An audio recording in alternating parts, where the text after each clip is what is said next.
Hey, English learners! Welcome back to Jay and May English Podcast, the podcast that helps you speak English naturally, confidently, and like a real person.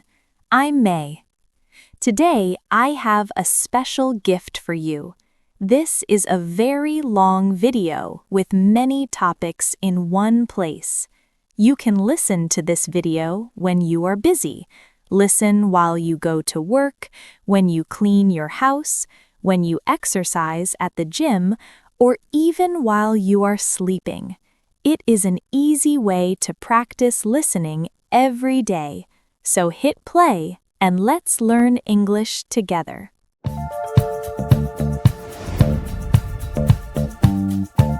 Hi everyone, welcome to the Jay and May English Podcast. I'm May, and I have a little secret to tell you. This morning, I woke up, looked at my English book, and I thought, no way, not today. I just wanted to stay in my warm bed and do nothing. Hello everyone, I am Mr. J. Don't worry, May, that feeling is very common. We all feel lazy sometimes. It doesn't mean you're a bad student, it just means you're human. I feel so guilty though. I feel like if I am lazy, I am failing. Is it actually possible to learn English when you feel like a potato? It is definitely possible. In fact, today we are going to talk about how to learn English even when you have zero energy. This is a topic many people struggle with, but they're afraid to talk about it. Oh, I am not afraid. I am the queen of being lazy. Before we get into your secrets, Mr. J, I want to remind everyone to subscribe to the Jay and May English Podcast. We want to help you learn every week, even on your lazy days. Good reminder, May. Now, let's look at why you feel this way. Most learners fail here because they think English must be hard work. They think they need to study for 2 hours at a desk. Yes, that is exactly what I think. When I think of English, I think of grammar rules and big, heavy dictionaries. It feels like a giant mountain I have to climb. Exactly. And when a task feels too big, our brain wants to run away. This is called procrastination. That's a big word, but it just means waiting and not doing your work because it feels too difficult or boring. Procrastination. I do that a lot. I tell myself I will study at 5 p.m., then 6 p.m., and then suddenly it is tomorrow. The simple trick for you, May, is to stop studying and start living in English. If you're too lazy to sit at a desk, then don't sit at a desk. Wait, really? My old teachers would be very angry to hear that. How can I learn without a desk and a chair? Use your phone. We're all lazy with our phones, right? We sit on the sofa and scroll through social media for hours. You caught me. I do that every night. Then change your phone settings to English. It's a tiny step. A tiny step is a very small action that is so easy you can't say no to it. So if my phone says settings and messages in English, I'm learning? Yes. You aren't studying, but your brain is seeing English words every single minute. This is how you beat laziness. You make the English come to you. I like that. It feels like I'm tricking my brain. But what if I see a word I don't know? If I'm feeling lazy, I don't want to open a dictionary. That's okay. You don't need to know every word. In the beginning, you just need exposure. That means being around the language so your ears and eyes get used to it. Exposure, like standing in the rain. Exactly. Just let the English rain fall on you. You don't have to fight it. You don't even have to understand all of it yet. That sounds much better than a heavy textbook. I can definitely handle some English rain while I'm lying on my sofa. But there is a secret to making this lazy method actually work. Most people do it the wrong way and they learn nothing. Oh no, there's a wrong way to be lazy? Please tell me how to do it right, Mr. J. I didn't know there was a right way to be lazy. Tell me the secret before I get too tired to listen. The secret is to avoid passive listening. Many people turn on an English movie and then fall asleep or start cleaning their house. They think the English will just enter their brain by magic, but this part is vital. Your brain needs to be a little bit active, even when you are relaxing. Oh, I see. So I can't just let the English play while I'm dreaming about pizza. Not exactly. If you want to be lazy but successful, you should use low-energy input. For example, watch a YouTube video about something you already love. Do you like cooking, May? I love cooking, especially making pasta. Then watch a short cooking video in English. Because you already know how to cook pasta, you will understand the actions. When the chef says, boil the water, you see them boiling water. You learn the word without looking at a dictionary. That makes sense. It's like a puzzle where I already have half the pieces. But what if they speak too fast? Sometimes native speakers sound like they are running a race. Here's a simple trick for you. On YouTube, you can change the playback speed. You can make the video slower. Set it to 0.75 speed. It sounds a little funny, but it gives your brain time to catch the words. That is a great tip. I never thought of slowing down the world. It feels like a cheat code for a video game. It is.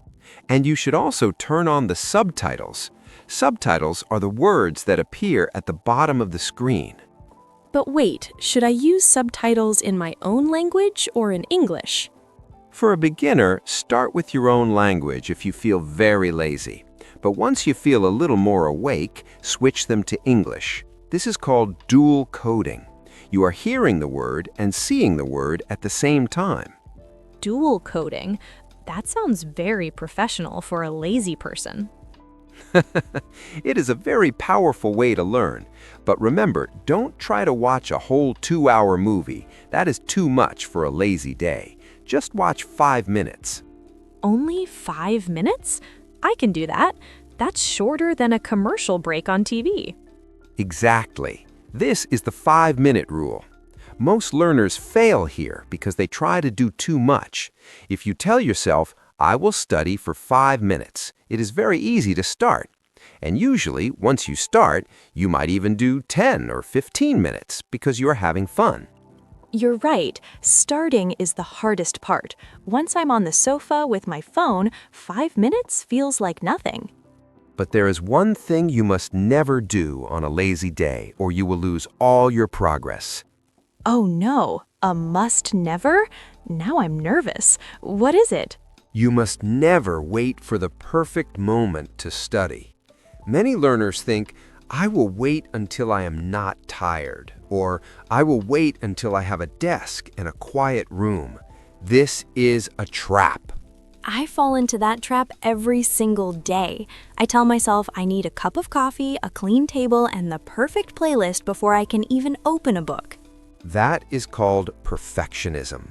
It means you want everything to be 100% perfect. But when you're lazy, perfectionism is your enemy. If you wait for the perfect moment, you will never start. So what should I do instead? Just study while my house is a mess and I'm wearing my pajamas? Exactly. Bad English is better than no English. If you only learn one new word today while you are washing your face, that is a victory. This part is vital. Consistency is more important than intensity. Consistency. That means doing something every day, right? Like a chain that never breaks? Precisely. Even a tiny link in the chain keeps the chain together. If you are too lazy for a lesson, just listen to one English song. That keeps your brain in English mode. I can do that. I can definitely listen to a song while I'm lying on the floor feeling like a potato. Then you are still a learner. Let's look back at what we talked about today, because we covered a lot of great tricks for lazy days. We sure did. First, we talked about procrastination, which is when we keep putting things off because they feel too hard. And we learned about exposure, just letting the English rain on you by changing your phone settings or having the language around you. Then you told me about low energy input. I love that one. Watching cooking videos or things I already like, so I don't have to work so hard to understand. And don't forget the playback speed and subtitles, slowing down the video to 0.75 and reading the words while you hear them. And the 5-minute rule. Just 5 minutes. Anyone can do 5 minutes, even me on my laziest Monday. You've got it, May. If you follow these small steps, you will find that you aren't actually lazy, you are just overwhelmed. I feel much better now. I don't feel guilty about resting anymore. Before we go, I have a question for all our listeners. What is one tiny step you can take today to learn English? Maybe it's changing your phone language or watching a short video? Let us know in the comments. We really want to hear from you. Remember, every small step counts. Happy learning, everyone! See you next time!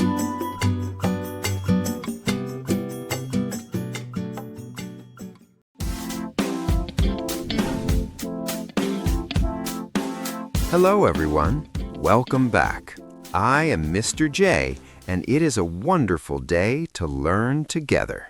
Hi, Mr. J, and hello to all our listeners.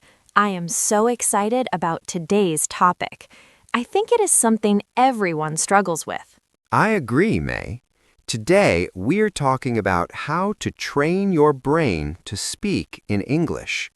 Many students tell me, Mr. J, I know English words, but when I speak, I have to translate everything in my head first. It is so slow. Oh, I remember that feeling. It's like your brain is a slow computer trying to load a big file. You think in your home language, then you look for the English word, and then you finally say it. By that time, the conversation has moved on. Exactly, May. That is why we want to move away from translation. We want to help your brain go directly to English.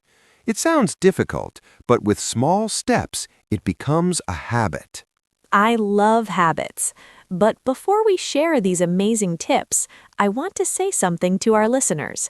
If you find this podcast helpful, please subscribe to our channel and click the like button. It helps us a lot, and you won't miss our next lesson. Thank you, May. Now, let's start with step number 1. This is very simple. Label your world. Label my world. Do you mean I should put stickers on everything in my house? Well, you can use physical stickers if you want, but you can also do it in your mind. Look around you right now. What do you see? Don't think of the word in your first language. Just look at the object and say the English word in your head. Okay, let me try. I see a desk. I see a lamp. I see a window. Hey, that's easy. It is. If you do this every day, when you wake up, when you eat, or when you walk to the bus, you start to connect the object directly to the English word. You skip the translation step. That makes sense. It's like teaching my brain that this object is a chair, not the word for chair in my language. Precisely. Now, once you are good at naming single objects, we move to step number 2, simple sentences. Is that where I start describing what I'm doing? Yes, exactly. Instead of just saying coffee, you think, I am making coffee, or the coffee smells good.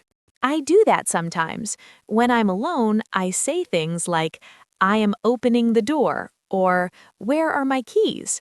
It feels a bit funny to talk to myself, but it really helps. It's not funny at all. It is actually one of the best ways to practice. Your brain doesn't feel the pressure of a real conversation, so it can relax and find the words more easily. I noticed that when I talk to myself, I don't feel worried about making mistakes. But Mr. J, what if I don't know a word? What if I look at something and I don't know the English name? That is a great question, May. When that happens, do not run to your dictionary or your phone immediately. Instead, try to describe it using words you do know. Oh, So, if I am in my kitchen and I forget the word for kettle, I should not stop? Exactly. Instead of stopping, you can think the thing that boils water for tea. I see. That keeps my brain working in English. If I stop to look at a dictionary, I am switching back to my first language. Precisely. You want to keep the English motor running. Now, step number 3 is to think in phrases, not just single words. Phrases? Like, how are you? Or see you later? Yes, when we speak naturally, we use chunks of language. Instead of thinking, I want to go, just think of the chunk, I want to go. It's like a puzzle piece that's already put together. That sounds much faster. I don't have to build the whole sentence word by word. It's like buying a pre-made sandwich instead of making it from scratch. That is a great way to put it. Now, let's try a practice dialogue. Let's pretend we are at home and we're deciding what to cook for dinner. May, try to think and speak only in English. If you forget a word, describe it. Okay, I'm ready. Let's do it. Pause. Hey, May, I'm getting hungry. What should we have for dinner tonight? Let me look in the kitchen. We have some... Oh, I forget the word. The long white things? Do you mean rice? Yes, rice. We have rice and some small green trees. You mean broccoli? Yes, broccoli. So we can make rice and broccoli. That sounds healthy. Do we have any meat? Let me check the cold box in the kitchen. You mean the fridge? Yes, the fridge. No, there is no meat, but we have eggs. Perfect. Let's make fried rice with eggs and broccoli. I'll help you cook. Great. I will get the thing we use to cut, the sharp thing. The knife? Yes, the knife. I'll get the knife and start cutting the broccoli. You did a great job, May. You didn't stop to use a translator once. You used other English words to explain what you meant. It was a bit hard, but it felt good. My brain was really working hard to find the right words. That is exactly how you train it. It's like a muscle. The more you use it, the stronger it gets. So we have labeled our world, we are talking to ourselves in simple sentences, and we're describing things we don't know. What's next, Mr. J? The final step, May, is all about your environment. We call this immersion. This means you try to surround yourself with English as much as possible, even if you don't live in an English-speaking country. Immersion. That sounds like a big word. Does it mean I have to move to London or New York? No, not at all. You can stay right where you are. You can start by changing the language on your phone or your social media to English. Oh, I did that last week. At first, it was a bit scary. I was afraid I would click the wrong button and delete everything. But after 2 days, I knew exactly where everything was. Settings is settings, search is search. It's very helpful. That is perfect. Your brain sees those English words hundreds of times a day. It becomes natural. You can also watch short videos or listen to songs in English. Don't worry about understanding every single word. Just listen to the rhythm. I like that. It makes learning feel like fun, not like homework. So let's look back at what we talked about today. We covered a lot. We certainly did. Let's do a quick recap for our listeners. Okay, step 1, label your world. Look at things and say their English names in your head. Step 2, speak to yourself. Use simple sentences to describe what you are doing throughout the day. Step 3, describe, don't translate. If you forget a word, explain it using other words, like calling a fridge a cold box. And step 4, think in phrases. Use chunks of language so you don't have to build every sentence from zero. And finally, immersion. Change your phone settings and listen to English sounds every day. You've got it, May. If you do these things slowly but surely, you will stop translating and start thinking in English. This was so helpful, Mr. J. I feel like I can start right now. In fact, I'm thinking in English right this second. Wait, I'm hungry again. I'm thinking about a round, sweet bread with a hole in the middle. You mean a donut, May. Yes, a donut. See, my brain is working. Well, before May goes to find a donut, we have a question for all of you listening. What is the first thing you are going to label in your house today? Yes, tell us in the comments. Is it your computer, your cat, or maybe your coffee? We want to know. Thank you for joining us today. Keep practicing, keep thinking, and we will see you in the next lesson. Bye-bye, everyone.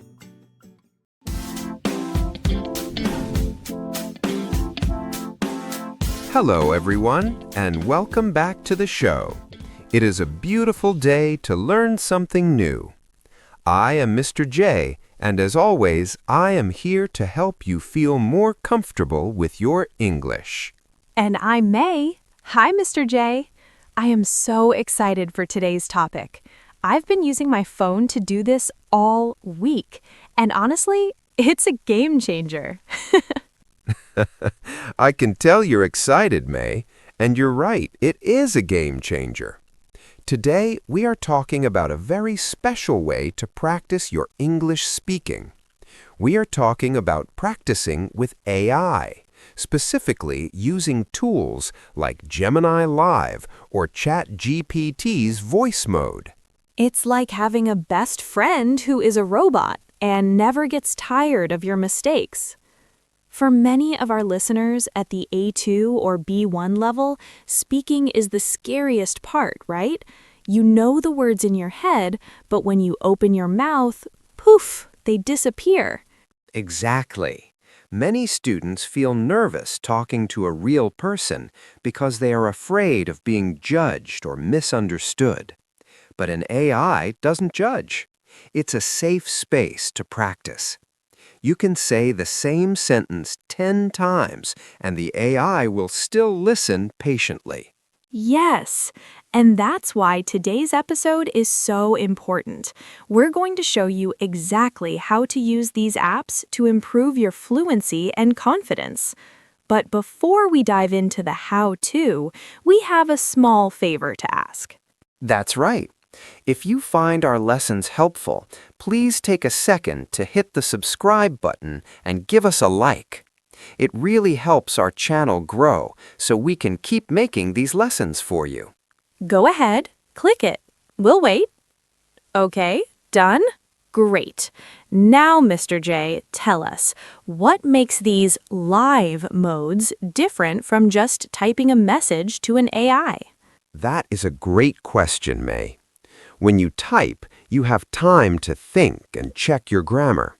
But when you use the live voice mode, it's a real-time conversation. You have to listen, understand, and reply quickly.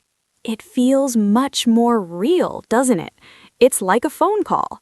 And the best part is, the technology has improved so much. The voices sound very human now. They even say, or oh, sometimes. They do. And for a beginner, this is perfect because you can ask the AI to slow down or use simple words. It's a customized teacher that lives in your pocket. I love that. A teacher in your pocket. But I have to ask, isn't it a bit weird? I mean, talking to a phone in my living room? My cat looks at me like I'm crazy. It might feel a little strange at first, May, but think of it as a warm-up for the real world. If you can talk to an AI for 10 minutes, you will feel much more confident when you have to talk to a real person at a cafe or in an office. That makes sense. It's like practicing your swing before a big baseball game. So, how do we actually start? If I open the app right now, what is the first thing I should do? Well, the first step is setting the right environment in the chat. You don't just start talking about the weather unless you want to. You should give the AI a role. For example, you can say, "Hey, I want to practice English. Can you act like a friendly waiter at a restaurant?" Oh, I see. So you give the AI a job to do. That makes it much easier to know what to say. Precisely. In the next part, we will look at the specific settings and the best prompts you can use to start your first session. I have ideas for roles. Maybe a job interviewer or someone at the airport help desk. That would be so useful. Exactly, May. Those are perfect examples. The role play technique is the best way to start because it gives the conversation a clear goal. If you're a beginner, you need a goal so you don't run out of things to say. That's so true. Sometimes I just say hi and then I don't know what to do next.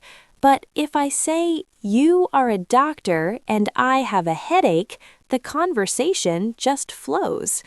But, Mr. J, what if I make a mistake? Will the AI tell me? It won't tell you unless you ask it to. This is a very important tip for our listeners. Before you start the live mode, you should tell the AI, "Please correct my grammar after I speak," or, "If I say something wrong, please tell me a better way to say it." Oh, that is a great tip. So it's not just talking, it's actually learning. I usually tell my AI, "Please use simple English because I am a beginner." Does that help? It helps a lot. Tools like Gemini and ChatGPT are very smart. They can change their vocabulary to match your level. If you say, "Talk to me like I'm a 10-year-old," they will use very easy words. If you want a challenge, you can ask them to use business English. Maybe I'll stick to the 10-year-old level for now. It's much more relaxed. What about the speed? Sometimes they talk so fast and I get lost. I understand. In the settings of most of these apps, you can choose different voices. Some voices sound slower and clearer than others. But the best part is, in live mode, you can simply interrupt and say, "Wait, can you say that again more slowly?" Or, "What does that word mean?" Wait, I can interrupt a robot? I thought that was rude. Not at all. That is the beauty of it. It is the perfect place to practice clarification phrases. Phrases like, "Could you repeat that?" Or, "I don't understand. Can you explain?" These are phrases we use every day with real people. That is so helpful. I always feel bad asking real people to repeat themselves 3 times, but a phone doesn't have feelings. It doesn't get annoyed. Exactly. Another tip is to use the transcribed feature later. After you finish your conversation, you can usually go back and read the text of everything you said and everything the AI said. Oh, wow. So I can see my mistakes in writing? That's like having a transcript of my own life. I can look at the words I struggled to pronounce or the grammar I got wrong. Precisely. It's a great way to review your lesson. I recommend practicing for just 5 or 10 minutes a day. Consistency is more important than doing a long hour once a week. 5 minutes sounds easy. I can do that while I'm making coffee or waiting for the bus. It is very easy. And to show everyone how it works, why don't we try a little practice session ourselves? I was hoping you would say that. I'm ready. What's the scenario? Okay, let's start the role play. Imagine the live mode is on right now. Okay, I'm ready. I'm walking into the hotel right now. Let's do this. Good afternoon. Welcome to the Grand Forest Hotel. How can I help you today? Hello, I would like to check in, please. My name is May Miller. I have a reservation. Let me check that for you, Miss Miller. Yes, I see your name here, but oh dear, it looks like there is a small problem. A problem? Oh no, what is wrong? Is the room not ready? Well, the room you booked, the Queen Suite with the balcony, had a water leak this morning. It is not safe to stay there right now. I am very sorry for the trouble. Oh, a water leak? That is bad, but I am very tired from my flight. Do you have another room for me? I really need to sleep. I understand completely. Because of the mistake, we can move you to a standard room for tonight. It doesn't have a balcony, but it is very quiet. Also, we will give you free breakfast for your whole stay to say sorry. Does that sound okay to you? Free breakfast? I love breakfast. Yes, that is okay. But can I have a discount on the price too, because the room is smaller? That is a very fair request. Yes, I can give you a 20% discount on the room rate for tonight. Shall I go ahead and print your key card? Yes, please. Thank you so much for your help. And scene. Great job, May. You handled that problem perfectly. Thank you. I actually felt a little bit nervous when you said there was a water leak. My heart started beating faster. That's actually a good thing. That feeling means your brain is fully engaged. When you practice with AI like this, your brain starts to treat the English language as a real tool for solving problems, not just a school subject. I noticed something though. When you said water leak, I wasn't 100% sure what it meant at first, but I guessed it from the context.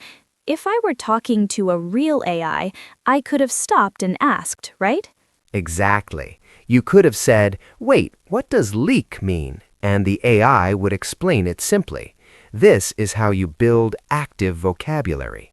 I also liked how I had to negotiate for a discount. I'm getting better at asking for what I want in English. You really are. And notice how we used simple, clear sentences. At the A2 and B1 level, you don't need big words to have a successful conversation. You just need to be clear. So, after I finish a conversation like that with my AI, what should I do next? Is there a way to make sure I remember the new words? That is a perfect question for our final part. Great, because I want to make sure I don't forget the word discount. It's my new favorite word. Discount is definitely a useful word to know, May. To make sure you remember it and everything else we talked about, let's do a quick recap of our AI practice plan. I'm ready. I've got my digital notebook out. Rule number 1. Give the AI a role. Don't just say hello. Tell it to be a waiter, a boss, or a friend at a party. Exactly. Rule number 2, ask for help. Tell the AI at the beginning to correct your mistakes or to use simple words. It's your practice session, so you are the boss. Rule number 3, don't be afraid to interrupt. If the AI speaks too fast, just say, "Slow down, please," or "What does that word mean?" It's much better than just nodding and pretending to understand. And finally, rule number 4, review the transcript. After you hang up, look at the text. See which words the AI used that you didn't know. Write them down and try to use them in your next session. That's such a solid plan, Mr. J. It makes practicing English feel like a fun game instead of a scary chore. I'm going to go talk to my pocket teacher right after we finish today. That is the spirit. Remember, everyone, the goal isn't to be perfect. The goal is to be consistent. 5 minutes today is better than 0 minutes today. We want to hear from you too.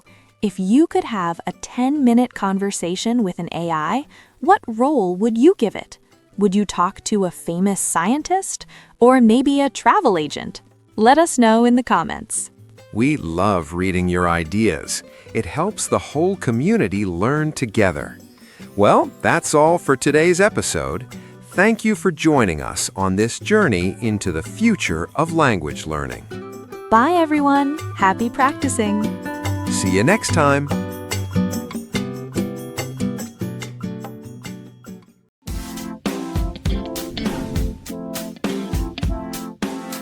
Hello, everyone. Welcome to our podcast. I am Mr. J, and I am very happy to be here with you today. Learning English is a journey, and we are here to help you every step of the way. And I'm May. Hi, everyone. Oh, I am so excited for today's topic, Mr. J. I talk all the time, as you know, but I know many of our listeners feel a bit shy. That is true, May. Many students tell me, Mr. J, I want to speak English, but I have no one to talk to. I live alone. Or, my friends do not speak English. Yes, it is a big problem. People think they need a teacher or a native speaker next to them 24 hours a day, but that's not true, right? Exactly. Today, we are going to talk about how to practice English speaking all by yourself. You don't need a partner. You only need your voice and a little bit of time. I love that. So no excuses, everyone. Mr. J, what is the very first thing a beginner can do at home today? The first step is something I call self-talk. This means you talk about your day, but you say it out loud in English. For example, when you are in the kitchen, don't just make coffee in silence, say what you are doing. Oh, like a cooking show? Now I am taking the cup. Now I am pouring the water. Like that? Exactly, May. It sounds simple, maybe even a little silly, but it is very powerful. When you say, I'm putting on my shoes, or I'm looking for my keys, your brain starts to connect the English words to the real actions. That makes sense. It's like you are training your mouth to move. Sometimes my brain knows the word, but my mouth just won't say it correctly. Yes, that is muscle memory. Your mouth needs exercise, just like your body at the gym. If you only read books, your mouth stays weak. By talking to yourself, you're giving your mouth a workout. I like the idea of a mouth workout. So should I do this all day? You can start with just 5 minutes, maybe in the morning while you get ready for work. Describe your clothes. I'm wearing a blue shirt. Today is a sunny day. Simple sentences are best for beginners. What if I don't know a word? What if I'm in the kitchen and I forget the word for spoon? That is a great question. If you forget a word, don't stop. Just say it in your own language for a second or describe it. You can say, I'm using the metal thing to eat soup. Then later you can look up the word spoon in a dictionary. That is a very good tip. It keeps the conversation flowing, even if the conversation is only with myself. I also find that recording myself helps. Is that a good idea, Mr. J? It is an excellent idea, May. In fact, that's our next big tip. Use your phone.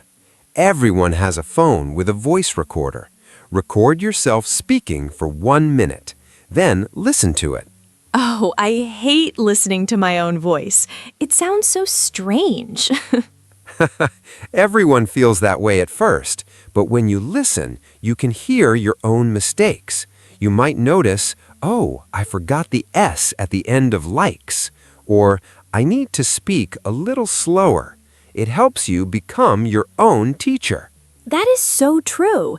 It's like looking in a mirror, but for your voice. So we have self-talk and recording ourselves. But Mr. J, sometimes I want to have a real conversation. I want someone to answer me. Well, May, we live in a very special time. We have technology that can talk back to us. Have you ever tried talking to your phone? You mean like asking for the weather? More than that. Now we have amazing AI tools. Have you heard of Gemini Live or the Chat GPT voice mode? I've heard of them, but I didn't know beginners could use them for English practice. Are they easy to use? They are very easy to use, May. It is just like calling a friend on the phone. You just press a button and start talking. For example, with Gemini Live, you can just say, "Hi, I want to practice my English," and it will talk back to you. That sounds a little scary. Does the AI get angry if I make a mistake or if I speak very slowly? Not at all. That is the best part. An AI is not a person. It has infinite patience. It never gets tired, it never gets bored, and it never judges you. You can say the same sentence 10 times, and it will listen every single time. Oh, I like that. Sometimes when I talk to real people, I feel like I'm taking too much of their time. I feel pressure to speak fast. Exactly. But with tools like ChatGPT Live, Speaking, or Gemini, you can take your time. You can tell the AI, "Please speak slowly," or "Please correct my grammar." It's like having a private teacher in your pocket that is available 24 hours a day. Wow. So what should a beginner actually say to the AI? Should I just say hello? You can start with hello, but it is better to give it a topic. Tell the AI, "Let's talk about food," or "Tell me about a famous city." This gives the conversation a direction. I tried that once with my phone. I said, "Tell me about pizza," and I practiced saying the ingredients. It was actually fun. It is fun, and it builds your confidence. When you see that a computer can understand you, you start to believe that people can understand you too. But May, there is another way to practice alone that is very famous. It is called shadowing. Have you tried it? Shadowing? Like following someone in the dark? That sounds a bit spooky, Mr. J. No, nothing like that. In English learning, shadowing means you listen to a native speaker and you repeat exactly what they say at the same time. You are like their shadow. Oh, so if the person on the TV says, "It is a beautiful day," I say, "It is a beautiful day" right after them? Yes, but try to do it almost at the same time. Don't wait for them to finish the whole sentence. Listen to the rhythm. Listen to the music of the language. Where do they go up? Where do they go down? I see. So it's not just about the words, it's about the melody of English. Correct. This helps with your accent and your speed. If you find a video or a podcast you like, maybe even this podcast, you can play it and try to copy our voices. I think I will try that with your voice, Mr. J. You speak so clearly. Hello, everyone. I am Mr. J. See? I'm shadowing you right now. You're a natural, May. But for our beginners, I recommend starting with very short, simple videos. Children's stories are perfect for shadowing. The actors speak very slowly and use very simple words. That's a great idea. I shouldn't try to shadow a fast action movie yet, right? Definitely not. That would be very frustrating. Start slow. Success in English is about feeling good about what you can do, not feeling bad about what you can't do yet. I love that. Start slow to grow. So, we have talking to ourselves, recording our voices, using AI, and shadowing. But Mr. J, what if I'm a very visual person? I like to see things when I learn. Then you should try the labeling and describing method. It is perfect for your home. Labeling? You mean like putting stickers on my fridge? Yes, exactly. putting stickers on your fridge, your door, your mirror, or even your favorite chair. But don't just write the word fridge. Write a small sentence like, the fridge is cold, or open the fridge. Oh, so every time I go to get some milk, I see the English words. It's like my house is teaching me. It really is. And once you know the names of the objects, you can start describing. This is a level up from just naming things. Look at your sofa. Don't just say sofa. Say, this is a big, soft, gray sofa. I see. So I am adding adjectives? Is that the word?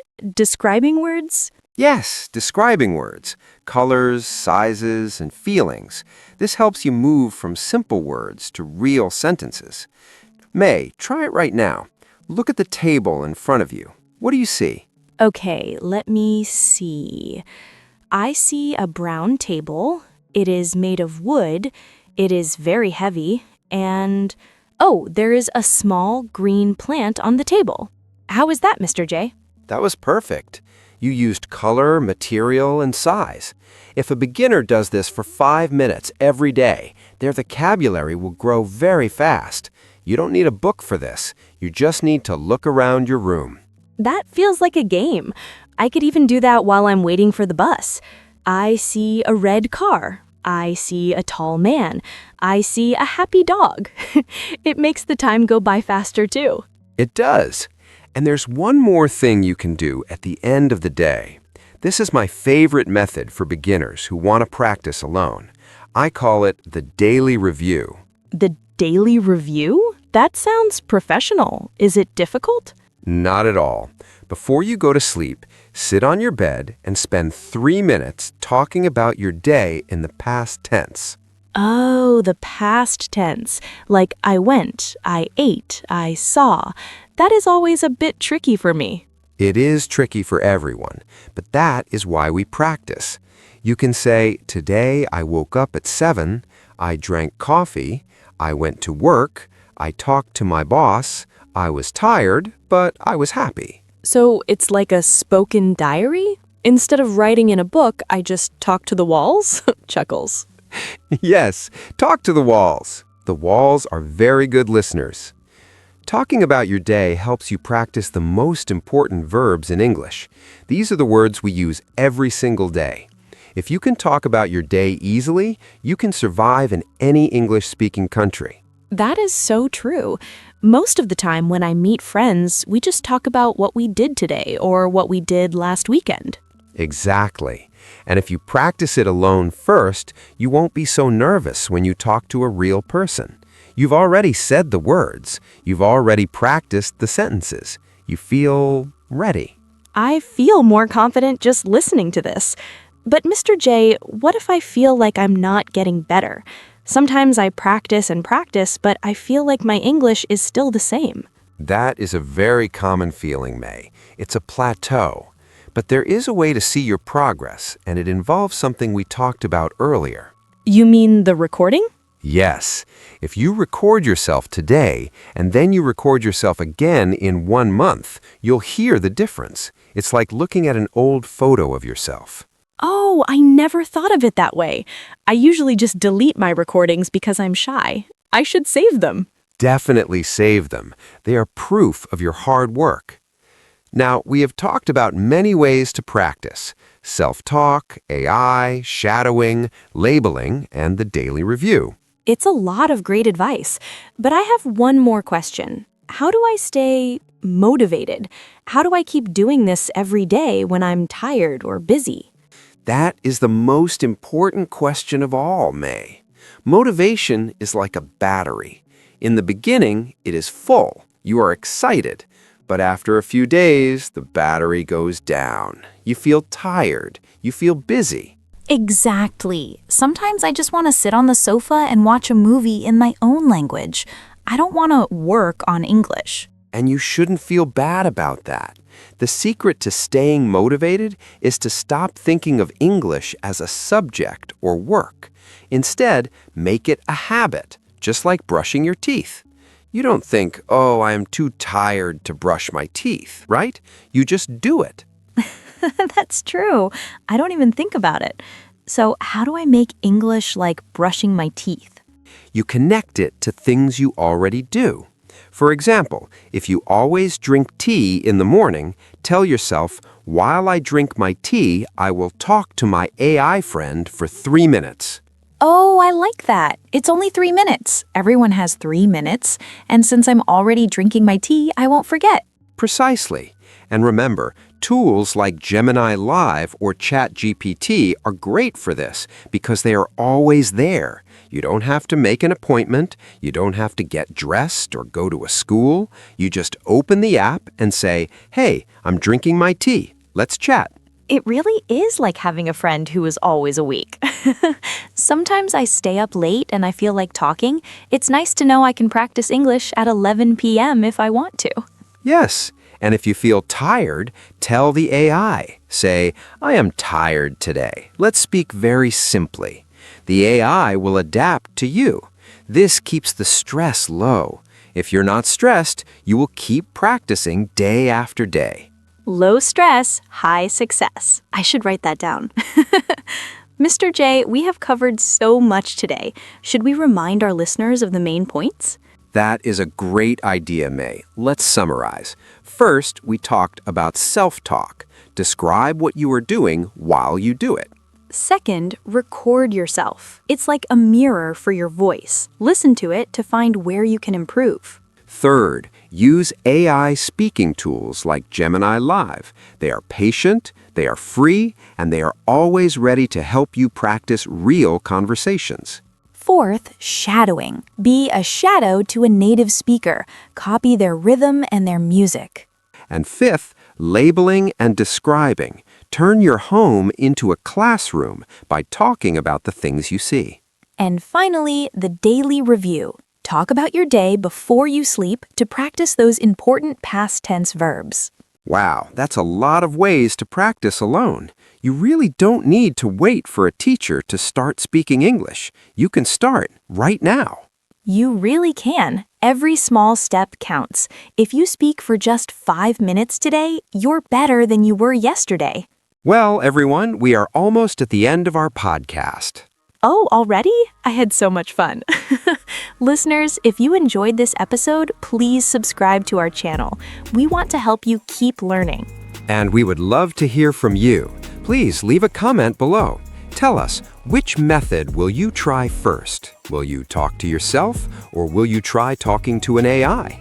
Yes, tell us your favorite way to practice. We read all your comments and they make us so happy. Thank you for listening to Speak Up, Learning English Alone. Keep practicing, stay positive, and we will see you in the next episode. Bye-bye, everyone. See you soon.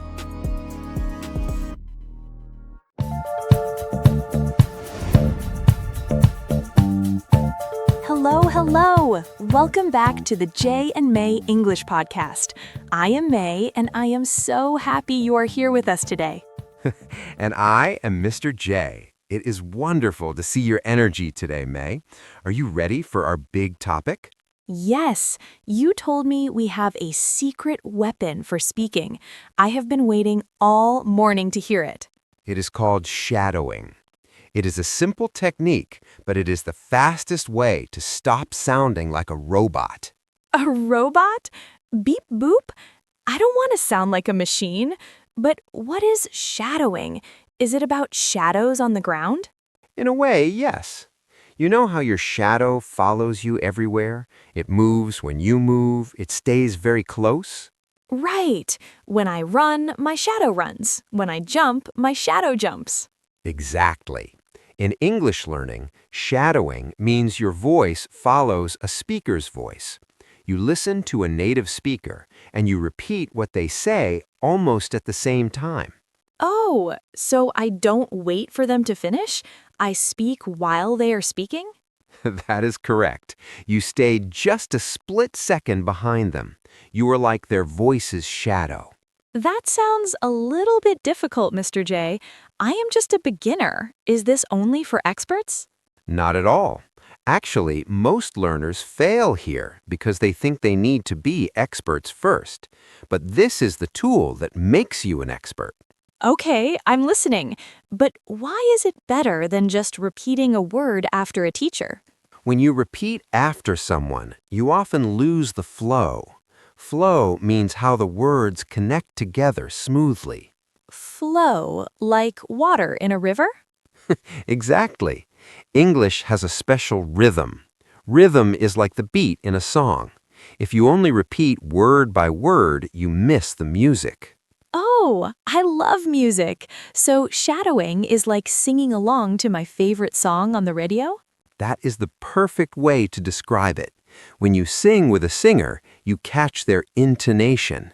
Intonation. That's a big word. What does that mean? Intonation is just the rise and fall of your voice. It's the melody. It's how we show if we are happy or sad or asking a question. Wow, I want to have that melody. Before you tell me more, I have to tell our listeners something important. Go ahead, May. Okay, if you want to find your English melody, please subscribe to the Jay and May English podcast right now. We have new secrets every week. Thank you, May. Now, here's a simple trick for you.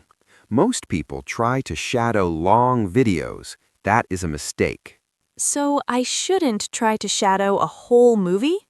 No, that is too much. This part is vital. Start with only 30 seconds. Just 30 seconds of a simple conversation. 30 seconds? I can do that. But why does it help my speaking so much? Because of muscle memory. Speaking a language is like a sport. You have to train your mouth muscles to move in new ways. My mouth muscles? I need to take my tongue to the gym. Yes, your tongue and lips need to practice the dance of English. Shadowing is the workout. I see. Sometimes I know the word in my head, but my tongue feels tied. It feels stuck. That is because your brain knows the word, but your muscles don't. Shadowing bridges that gap. It connects your ears to your mouth. That makes so much sense. But, Mr. J, what if I don't understand the words? Should I stop and look them up? That is another place where learners fail. In the beginning, don't worry about every word. Just copy the sound. To imitate or copy the sound is more important at first. Oh, so I should be like a parrot, just repeating the sounds? Exactly. A very smart parrot. You want to catch the vibe. A vibe is the feeling or the mood of the speaker. I can do a mood. If the speaker is happy, I will sound happy. If they are tired, I will sound tired. Perfect. This part is vital. By copying the mood, you learn how native speakers actually use the language in real life, not just in a textbook. Textbooks can be a bit boring sometimes. They don't show you how to flow. No, they don't. But shadowing does. It makes you sound human, not like a dictionary. I'm ready. I want to start my mouth workout. What do I need to begin? You only need two things, a short audio clip and a transcript. A transcript. Is that the written version of the audio? Yes, it's the text so you can read along with your eyes while your ears listen. Audio and text. Got it. Do I just hit play and start talking immediately? Not yet, May. We have a special 3-step process to make sure you don't get frustrated. Frustrated. That's when you feel annoyed because something is too hard, right? Exactly. We want this to be easy and fun. If you follow the steps, you will feel confident. Confidence is my favorite thing. I want to feel sure of myself when I speak. Then you are going to love the next part of our show. I can't wait. Tell me the steps, Mr. J. All right, May, let's dive into the steps. Most learners fail here because they try to do everything at once. But the simple trick for you is to follow a recipe. A recipe? Like baking a cake? If I skip the eggs, the cake is a disaster. Exactly. And step 1 of our recipe is deep listening. You need to listen to your 30-second clip at least 3 times. But here is the catch. You are not allowed to speak yet. Not allowed to speak? But Mr. J, I want to practice my English. Why must I be quiet? Because you need to hear the pace. Pace is just a word for how fast or slow someone is talking. If you don't know the pace, you will get lost. Oh, I see. So step 1 is just using my ears. I listen for the pace and the stops. Correct. You listen for where the speaker takes a breath. We call these pauses. A pause is a short stop. This part is vital because if you don't pause in the right place, you will run out of air. I don't want to turn blue because I forgot to breathe. Okay, so I listen 3 times. I hear the pace and the pauses. What is step 2? Step 2 is the reading check. Now you look at your transcript, you read it out loud but slowly. You're checking for any words that look scary or hard to say. Oh, like the words schedule or library. Those words always make my tongue feel like it's doing a knot. Exactly. If you find a hard word, you practice it by itself. Don't move on until that word feels smooth. Smooth means it comes out of your mouth easily, like water. Smooth like water. I like that. So step 1 is listening. Step 2 is reading the text and practicing the hard words. Now is it time for step 3? Can I be a shadow now? Yes, now we enter step 3. We call this version A. You play the audio, and you read the text, and you speak at the same time. Okay, I have my map, the text, and I have my guide, the audio.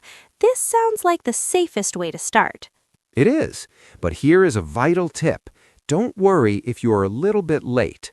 It is okay to be a half second behind the speaker. You are following them after all. Like a real shadow. I'm right behind them. But Mr. J, what if the speaker is too fast? What if I feel overwhelmed? Overwhelmed is a great word, May.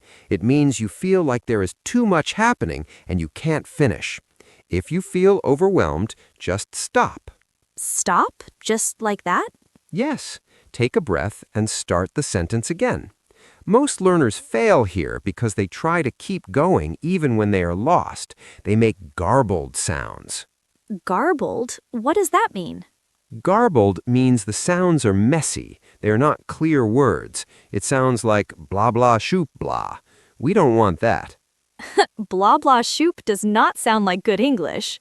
No, it doesn't. If you sound garbled, it means you're going too fast. A simple trick for you is to use a computer or a phone to slow down the audio. You can play it at 0.75 speed. Oh, I didn't know I could do that. Slowing it down makes it much easier to catch the vibe of the words. Exactly. And once you feel confident at slow speed, then you go to normal speed. Confidence is the key. Okay, so step 3 is shadowing with the text. But you mentioned a version B earlier, the blind shadowing. Is that step 4? Yes, May. Step 4 is the ultimate challenge, blind shadowing. You put the paper away, you close your eyes, you only use your ears. Oh, that sounds like a superhero exercise. I have to trust my ears completely. It really is. This is where the magic happens. When you don't look at the words, your brain stops translating and starts imitating. Remember, to imitate is to copy exactly. But what if I forget the words? I don't have my map anymore. If you practiced step 3 enough times, your muscle memory will help you. Your mouth will remember the dance even if your eyes are closed.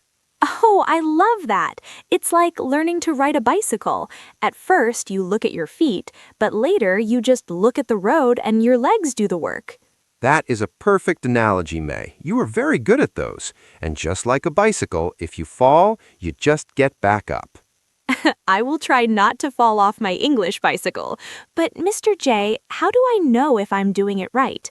I don't have a teacher in my living room to tell me, "Good job, May." You don't need a teacher for this. You can be your own teacher. This part is vital. Record yourself. Record myself on my phone? Yes, record yourself shadowing. Then listen to the original audio and then listen to your recording. Oh, I see. I can hear the difference. Maybe the original speaker sounds happy, but I sound like I'm reading a shopping list. Exactly. You will hear where you are too fast or too slow. This is called self-correction. It is the fastest way to improve. Self-correction. That sounds like a very grown-up thing to do. It sounds a little bit scary to hear my own voice, though. Many people feel awkward hearing their own voice. Awkward means feeling a bit uncomfortable or shy. But don't worry, it is just a tool for learning. Okay, I will be brave. I will listen to my voice and I will make it better every day. That's the spirit. Now, May, we have talked a lot about the theory. I think our listeners are ready to see this in action. Yes, let's do a role play. Can we pretend we're in a real situation and use these steps? That's a great idea. In the next part, we will practice a real conversation, and I will show you how to shadow me in real time. I'm ready, but before we do that, I have to ask, what if I get stuck? What if a sentence is just too long? If a sentence is too long, we use the chunking method. Chunking? Like a chunk of chocolate? Yes, you break the long sentence into small, delicious pieces. You shadow one piece, then the next piece, and then you put them together. I love chocolate and I love chunking. This is getting easier and easier. I'm glad you think so. Remember, the goal isn't to be perfect today. The goal is to be better than yesterday. All right, May, now it is time for the most exciting part of the show. We are going to do a role play. A role play is when we pretend to be in a real-life situation. Are you ready? I am so ready. My mouth muscles are warmed up and I am ready to shadow. What is our story today? We are at a small cafe. I am the waiter, and you are the customer. I will speak first, and I want you to shadow me. Remember, stay very close to my voice. Okay, I have my mental map ready. Let's go. Hello. Welcome to the Sunny Cafe. What can I get for you today? Hello, welcome to the Sunny Cafe. What can I get for you today? Wow, May, you even copied my friendly tone. That was excellent. This part is vital. Notice how I said Sunny Cafe. I stressed the word sunny. I heard that. It made the cafe sound like a very happy place. Exactly. Now, let's try a longer sentence. This is where we use chunking if it feels too hard. Here is the line. We have fresh coffee, hot tea, and delicious chocolate cake. We have fresh coffee, hot tea, and delicious chocolate cake. Perfect. You didn't get overwhelmed because you broke it into 3 pieces. Most learners fail here because they try to say the whole thing in one breath and they lose the rhythm. I almost tripped on the word delicious, but I kept going. Like you said, I followed the flow. That is the spirit. Now let's swap. You be the customer and I will shadow you. Speak naturally, May. Okay, here I go. I think I will have a large coffee and a piece of that cake, please. I think I will have a large coffee and a piece of that cake, please. That is so funny. It's like hearing my own echo. But Mr. J, your version sounded, I don't know, smoother? That is because I connected the words. Instead of piece of that, I said piece of that. In English, we often join small words together. Shadowing helps you absorb these connections. To absorb means to take something in naturally, like a sponge takes in water. I want to be an English sponge. So I listen, I read, I shadow with text, and then I shadow blind. And I do this for 15 minutes every day? That is the secret to consistency. Consistency is more important than talent. If you do this every day, your brain will start to recognize English patterns automatically. This is such a simple trick for you listeners. You don't need a classroom. You just need your phone and your ears. Exactly. And before we finish, let's recap our steps. May, can you tell the listeners what step 1 is? Step 1 is deep listening. Listen 3 times to catch the pace and the pauses. Correct. And step 2? Step 2 is the reading check. Read the text and find the scary words so they don't trip your tongue. Very good. And step 3 is shadowing version A, speaking with the text. Then finally, step 4 is blind shadowing. And don't forget the recording. We have to record ourselves so we can do self-correction. You have learned so much today, May. I am very proud of your progress. Remember, your accent doesn't have to be perfect. An accent is just the way you sound based on where you're from. The goal of shadowing is clarity. Clarity? Does that mean being easy to understand? Yes, we want people to understand your beautiful ideas without struggling to hear your words. I love that. Well, everyone, that is all the time we have for today. Thank you so much for listening to the Jay and May English podcast. It was a pleasure. Before you go, we have a question for you. What is one English word that always feels hard for your tongue to say? Yes, tell us in the comments. Maybe we can shadow that word together in the next episode. Goodbye, everyone. Keep practicing and keep flowing. Bye-bye. See you next time.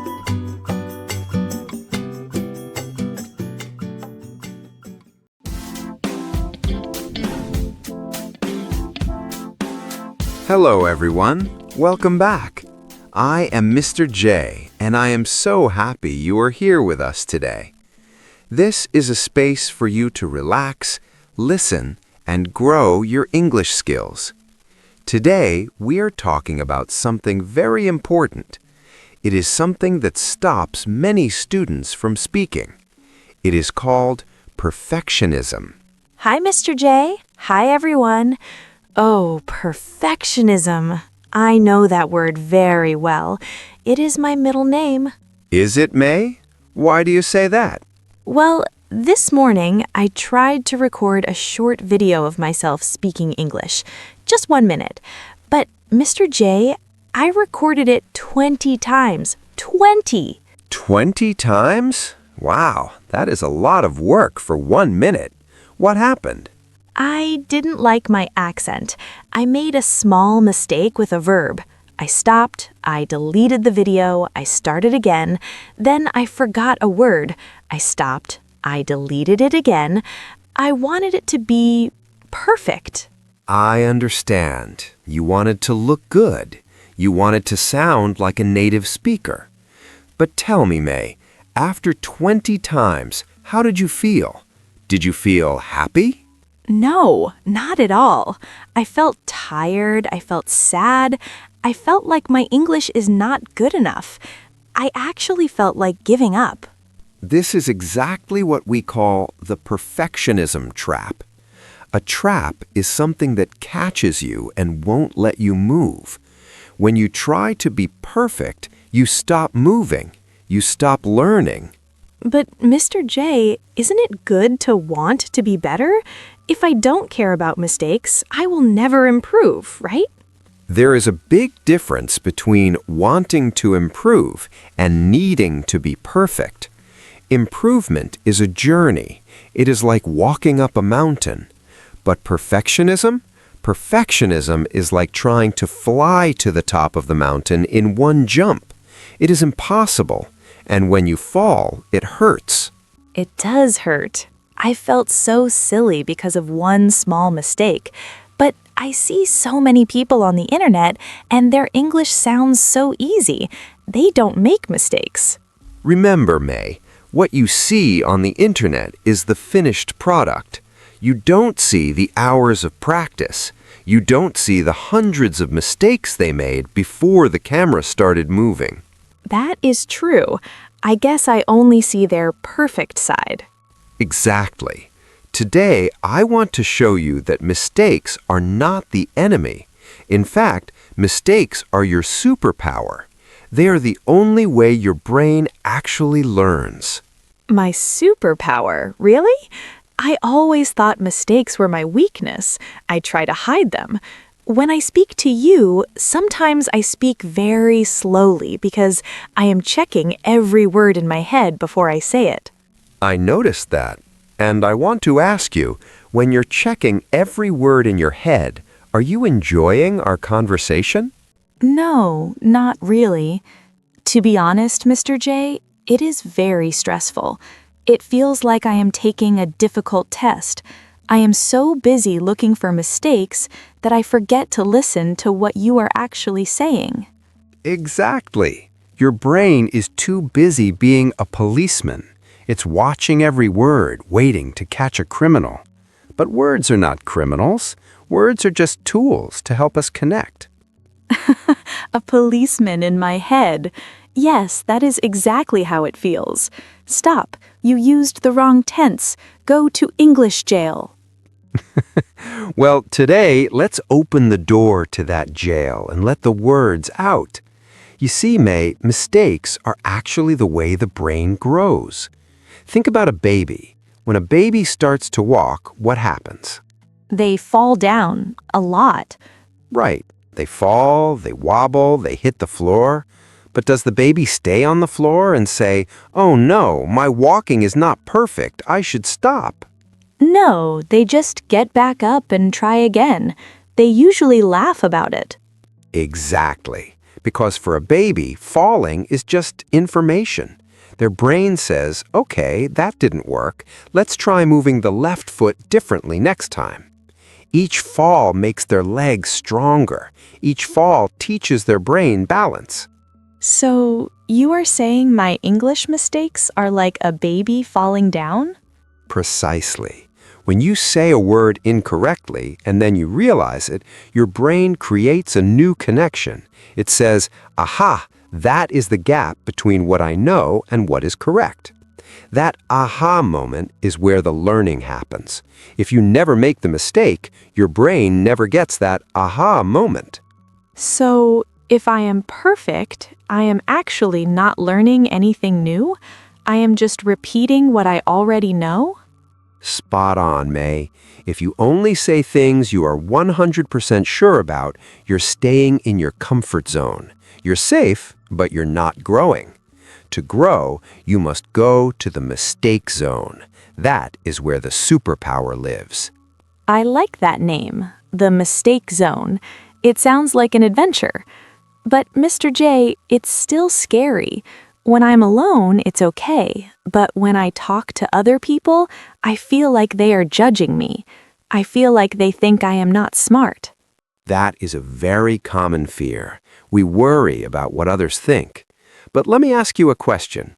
When you meet someone who is learning your native language and they make a mistake, do you think they are not smart? No, not at all. I actually think they are very brave for trying. I usually try to help them, and I feel happy that they want to speak my language. So, if you feel that way about others, why do you think others feel differently about you? Wow, I never thought about it like that. You are right. When I see someone else trying, I feel respect. I don't look for their mistakes. I look for their meaning. I want to understand their heart, not their grammar. Exactly. So why are we so mean to ourselves? We have a double standard. We are kind to others, but we are very, very hard on ourselves. In psychology, we call this the spotlight effect. The spotlight effect? Like a light on a stage in a theater? Yes. Imagine you are on a stage. A big, bright light is shining only on you. You feel like everyone in the audience is looking at your shoes, your hair, and every tiny movement of your mouth. You think, everyone is watching me fail. Yes, that is exactly how I feel when I order coffee in English. I feel like everyone in the line behind me is listening to my grammar and thinking, "Oh, her English is so bad." But here's the secret, May. Everyone else in that line is also standing under their own spotlight. What do you mean? The person behind you is not thinking about your grammar. They're thinking about their own problems. They're thinking, "I'm late for work," or "I hope I don't have a stain on my shirt," or "I forgot to feed my cat." So, Nobody is actually watching my spotlight because they're too busy watching their own? Chuckles. Precisely. We think we're the center of the world, but really, most people are just trying to get through their day. They're not judging you. They're just waiting for their coffee. When you realize this, it's like a heavy weight is lifted off your shoulders. That makes me feel much better. But, Mr. J, what about the perfectionism trap in our writing? Sometimes I want to send a simple text message to my English-speaking friend. I spend 10 minutes writing 3 words. I check the dictionary, then I check Google, then I delete it. That is the trap again. It's stealing your time. Let's think about the goal of a text message. Is the goal to be a perfect writer, or is the goal to say hello to a friend? To say hello, I guess. Then the mistakes don't matter. If your friend understands that you are saying hello, you have succeeded 100%. A perfect message that you never send is useless. A messy message that you do send is a connection. A messy connection is better than a perfect silence. I like that. I'm going to write that down in my notebook. Messy is better than silent. It really is. Think about music. If a singer hits one wrong note, but they sing with a lot of emotion and soul, do you hate the song? No, of course not. Sometimes the wrong note makes it sound more real, more human. Exactly. Being human is better than being a robot.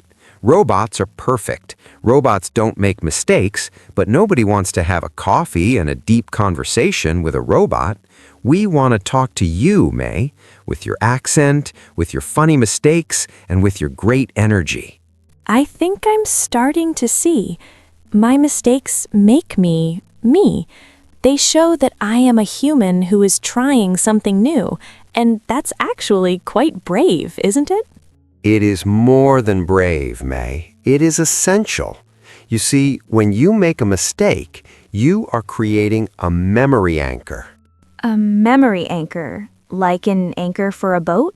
Something that holds it in one place? Exactly. Think about this. Do you remember every time you used the word apple correctly? No, of course not. I say apple and nothing happens. It is just a word. But do you remember a time you said something wrong and everyone laughed, or you felt a little bit embarrassed? Oh, yes. I remember one time very clearly. I was at a restaurant in London. I wanted to ask for the bill, but I was nervous and I asked the waiter for the pill. The pill, like medicine? Yes, the waiter looked so confused.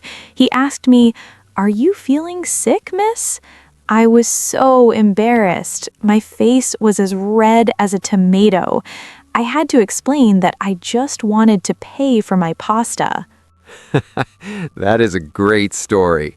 But let me ask you, have you ever forgotten the word for bill since that day?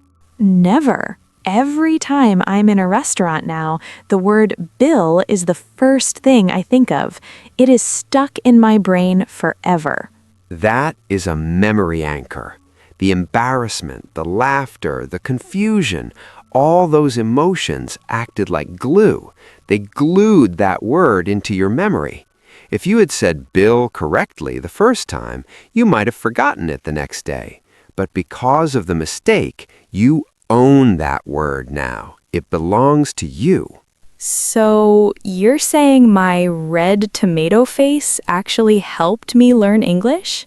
Precisely. This is why I say mistakes are your superpower. They make the lessons sticky. Without the oops moments, the English just slides in one ear and out the other. I'm starting to feel better about my video this morning. Maybe I shouldn't have deleted those 20 videos. Imagine if you had kept the first one. You could look at it next year and say, "Look how much I have grown."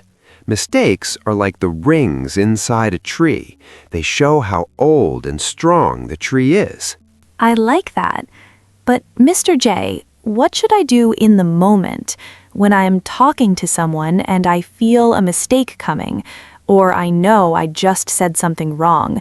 Should I stop and say sorry? That is a great question, May. Many students apologize. They say, "Sorry, my English is bad." But I want to give you a challenge, May. A challenge? I love challenges. What is it? Instead of saying, "Sorry for my mistake," try saying, "Thank you for understanding me." Thank you for understanding me. Why that? Because sorry sounds like you did something wrong. It makes you feel small. But thank you is positive. It keeps the conversation happy. It tells the other person that you value the connection more than the grammar. I love that. It changes the energy. Instead of being a bad student, I'm just a happy communicator. Exactly. And most people are very happy to help. If you're stuck on a word, you can even say, "Oh, what is the word for the thing you use to open a bottle?" Most people will smile and give you the word. Now you've made a friend and learned a new word. That feels so much lighter. I feel like I can breathe again. But I still have one more worry, Mr. J. What about big mistakes? Mistakes that change the meaning of the whole sentence. Ah, the big mistakes. The ones that change the meaning of everything. Honestly, May, those are my favorite. Your favorite? But Mr. J, if I say the wrong thing, the other person will be so confused. They might think I am talking about a cat when I am actually talking about a car. And that is exactly why it is wonderful. When a mistake is that big, it usually leads to a funny moment. Let me give you a very common example. Many students confuse the words kitchen and chicken. Oh, I do that all the time. They sound so similar. Exactly. Now, imagine you are at a friend's house and you say, "Your chicken is very beautiful and clean." But I am standing in their kitchen. Right. Now, does your friend think you're crazy? Do they think you're talking about a literal bird standing in the room? No, they probably know I mean the room. Exactly, because of context. Context is the situation around the words. Even if you say the big wrong word, the context acts like a safety net. It catches the mistake before it causes a real problem. Your friend will probably laugh and say, "Oh, you mean my kitchen. Thank you."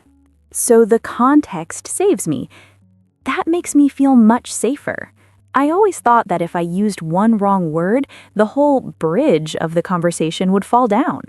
Not at all. Language is very flexible. It's not like a computer program where one wrong symbol breaks the whole machine. Language is like Play-Doh. You can move it, stretch it, and even if it looks a bit strange, people can still see what you're trying to make. Play-Doh? I like that. It's soft. It's not hard like stone. Exactly. And here's another secret. Even native speakers make big mistakes. We forget words, we say the wrong names, and we mix up our sentences all the time. Really? You make mistakes too? All the time. Just yesterday I tried to say, "I need to wash the dishes," but I said, "I need to dish the washes." Dish the washes? What did your family do? They laughed at me, and then I laughed at myself. We didn't stop the conversation. I didn't feel like a failure. I just corrected myself and moved on. You see, May, the trap of perfectionism tells you that a mistake is a stop sign. But really, a mistake is just a speed bump. A speed bump. So it slows me down for a second, but I keep driving. Precisely. You keep driving. If you hit a speed bump and you stop the car and stay there forever, that is the only way you truly fail. I think I am beginning to realize that I have been stopping my car for a long, long time. Every time I made a mistake, I turned off the engine. And that is why you felt so tired. Starting the engine again and again is exhausting. What if from now on you just keep the engine running? Even if you hit a bump, even if you take a wrong turn, just keep the car moving. I want to do that. I really do. But Mr. J, there's a little voice in my head. When I'm driving, that voice says, "You're going the wrong way. You're doing it wrong." It's very loud sometimes. Ah, yes, that is the inner critic. We all have one. He's like a very grumpy passenger in the back seat of your car. Yes, he is very grumpy, and he is a very bad navigator.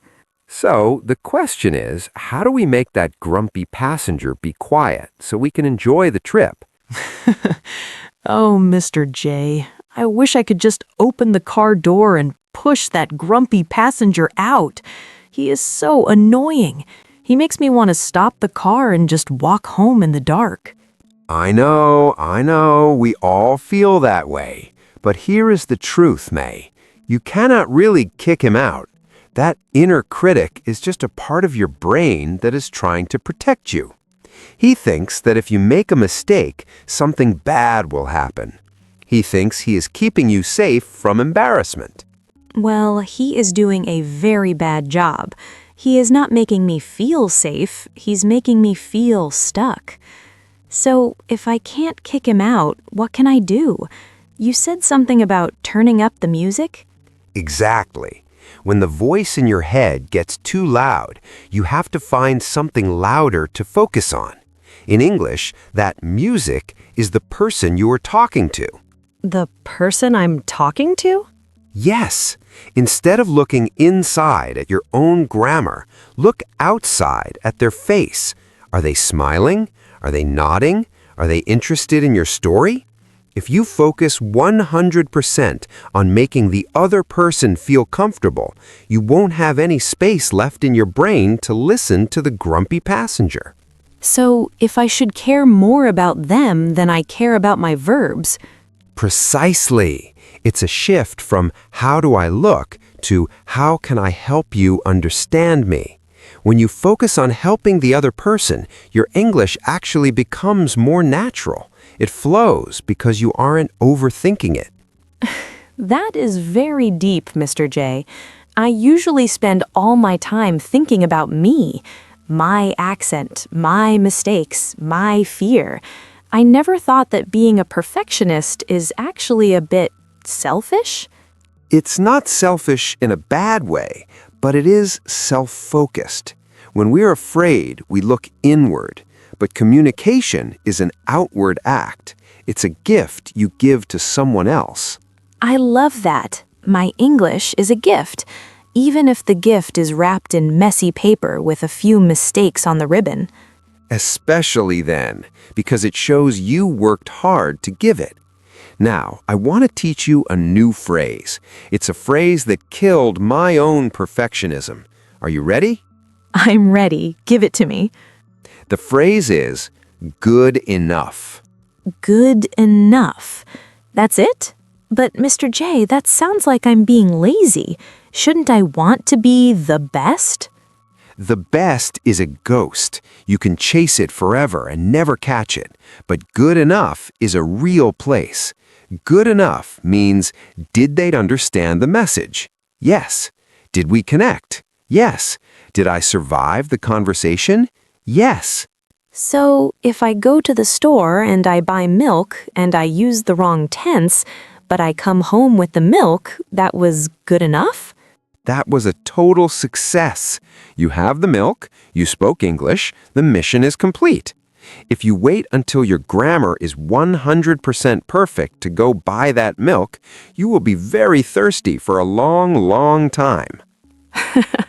I am very thirsty for success, Mr. J, and I think I've been making it too hard for myself. I've been trying to build a golden bridge when a simple wooden bridge would work just fine. A wooden bridge gets you across the river just as well as a golden one. Now, May, we have talked about the trap, the science of mistakes, and the grumpy passenger. Are you feeling ready to turn your mistakes into that superpower we talked about at the beginning? I am. I really am. I want to know how to walk into a room and feel powerful, even if I know I'm going to say chicken instead of kitchen. That is the spirit, May. To feel powerful, you have to change your goal. Your goal is no longer being perfect. Your new goal is being brave. Being brave. I like that. It sounds much more exciting than being correct. It really is. Here's how you use your new superpower. From now on, I want you to try the 5-mistake challenge. The 5-mistake challenge? What is that? Do I have to make mistakes on purpose? Not exactly, but when you go out to speak English, I want you to tell yourself, I'm allowed to make 5 mistakes today. 5 mistakes? Only 5? You can have 10 if you want, but the point is this. When you make the first mistake, instead of feeling sad, you say to yourself, great, that's number 1. I have 4 more to go. So the mistake becomes a check mark on my list, like I am winning a game. Exactly. You are collecting them. By the time you reach your 5th mistake, you will realize something amazing.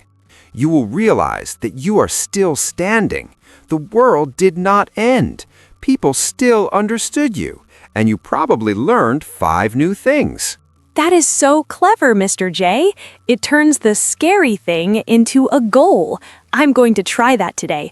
I'm going to go back and record that video again.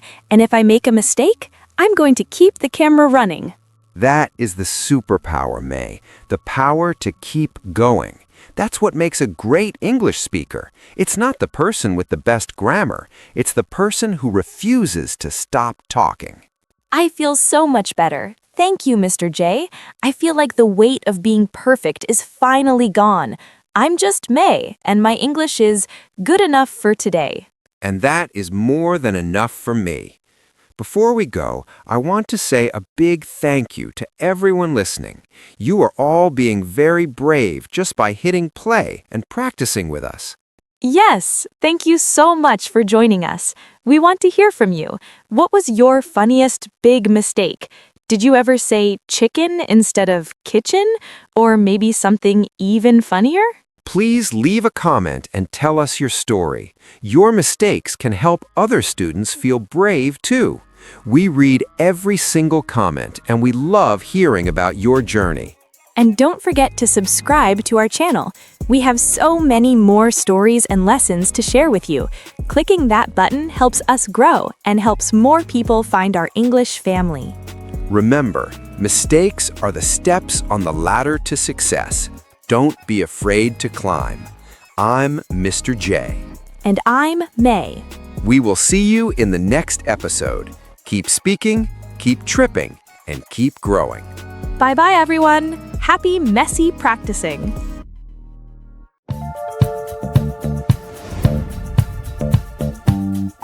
Hello, everyone.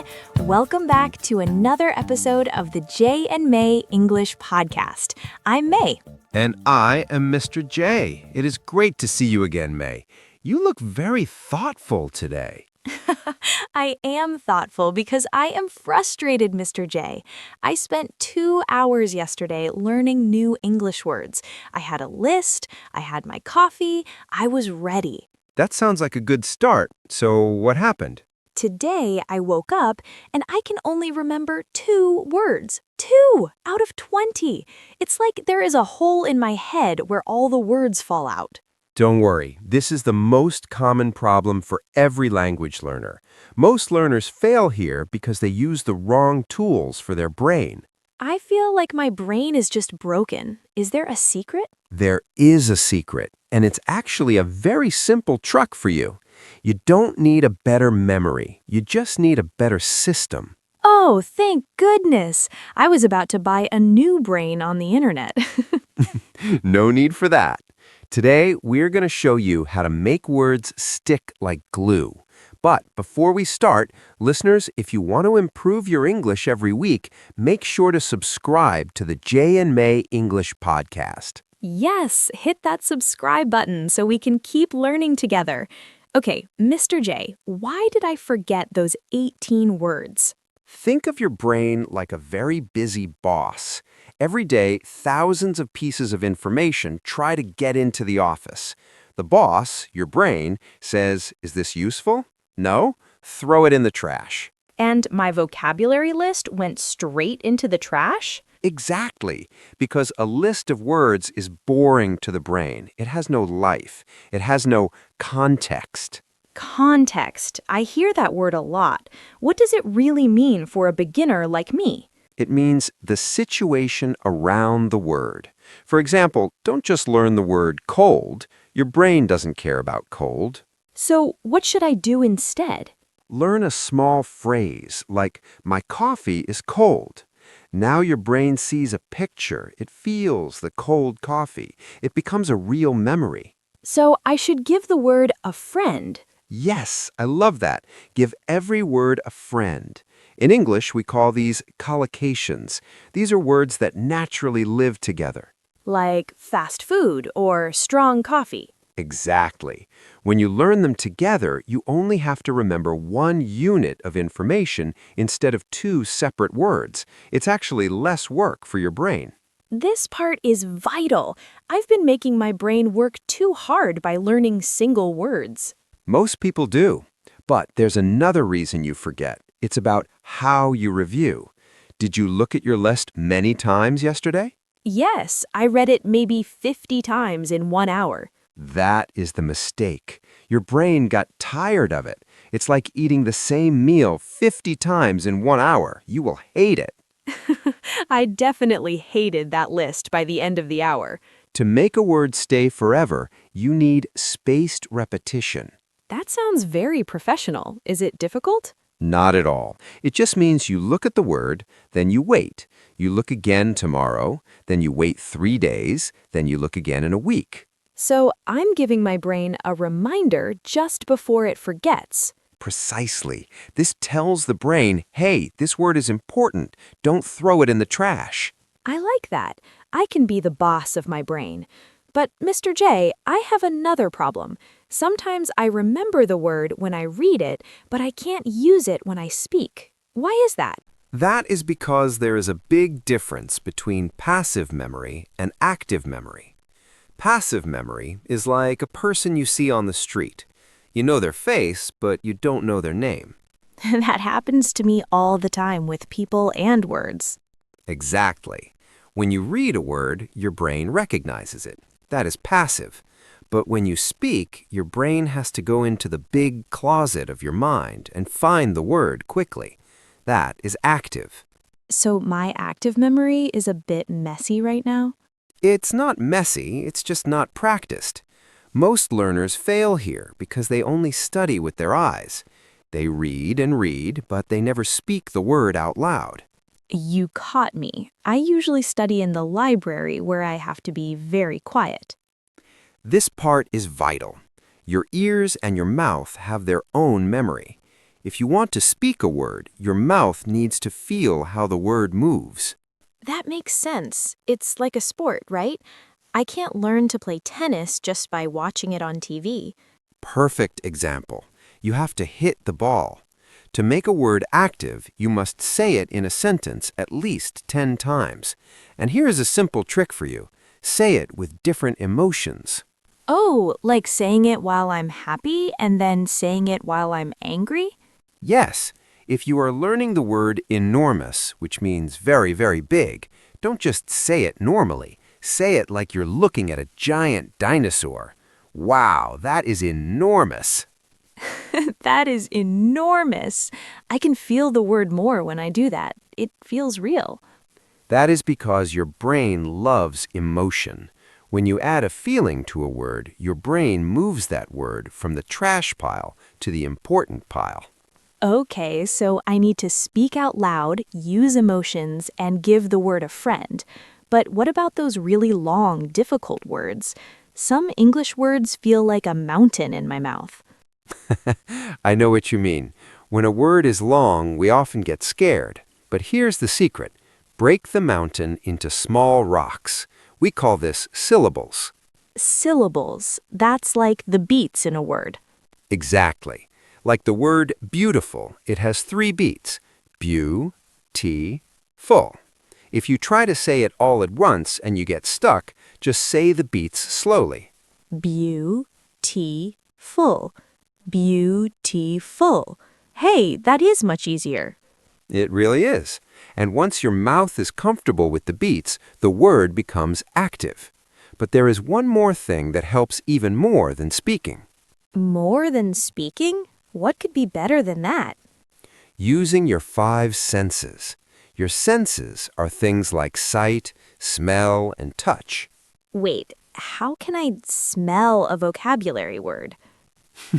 Well, if you're learning the word lemon, don't just look at the letters Lemon. Imagine the bright yellow color. Imagine the sour taste. Imagine the fresh smell. Oh, I see. My brain connects the word to the actual thing, not just the translation in my language. Precisely. You want to stop translating in your head. Translating is a slow bridge. You want a fast highway. I definitely want the highway, but sometimes I find a word that's just so abstract. You know, words like freedom or justice. I can't smell those. That's a great point.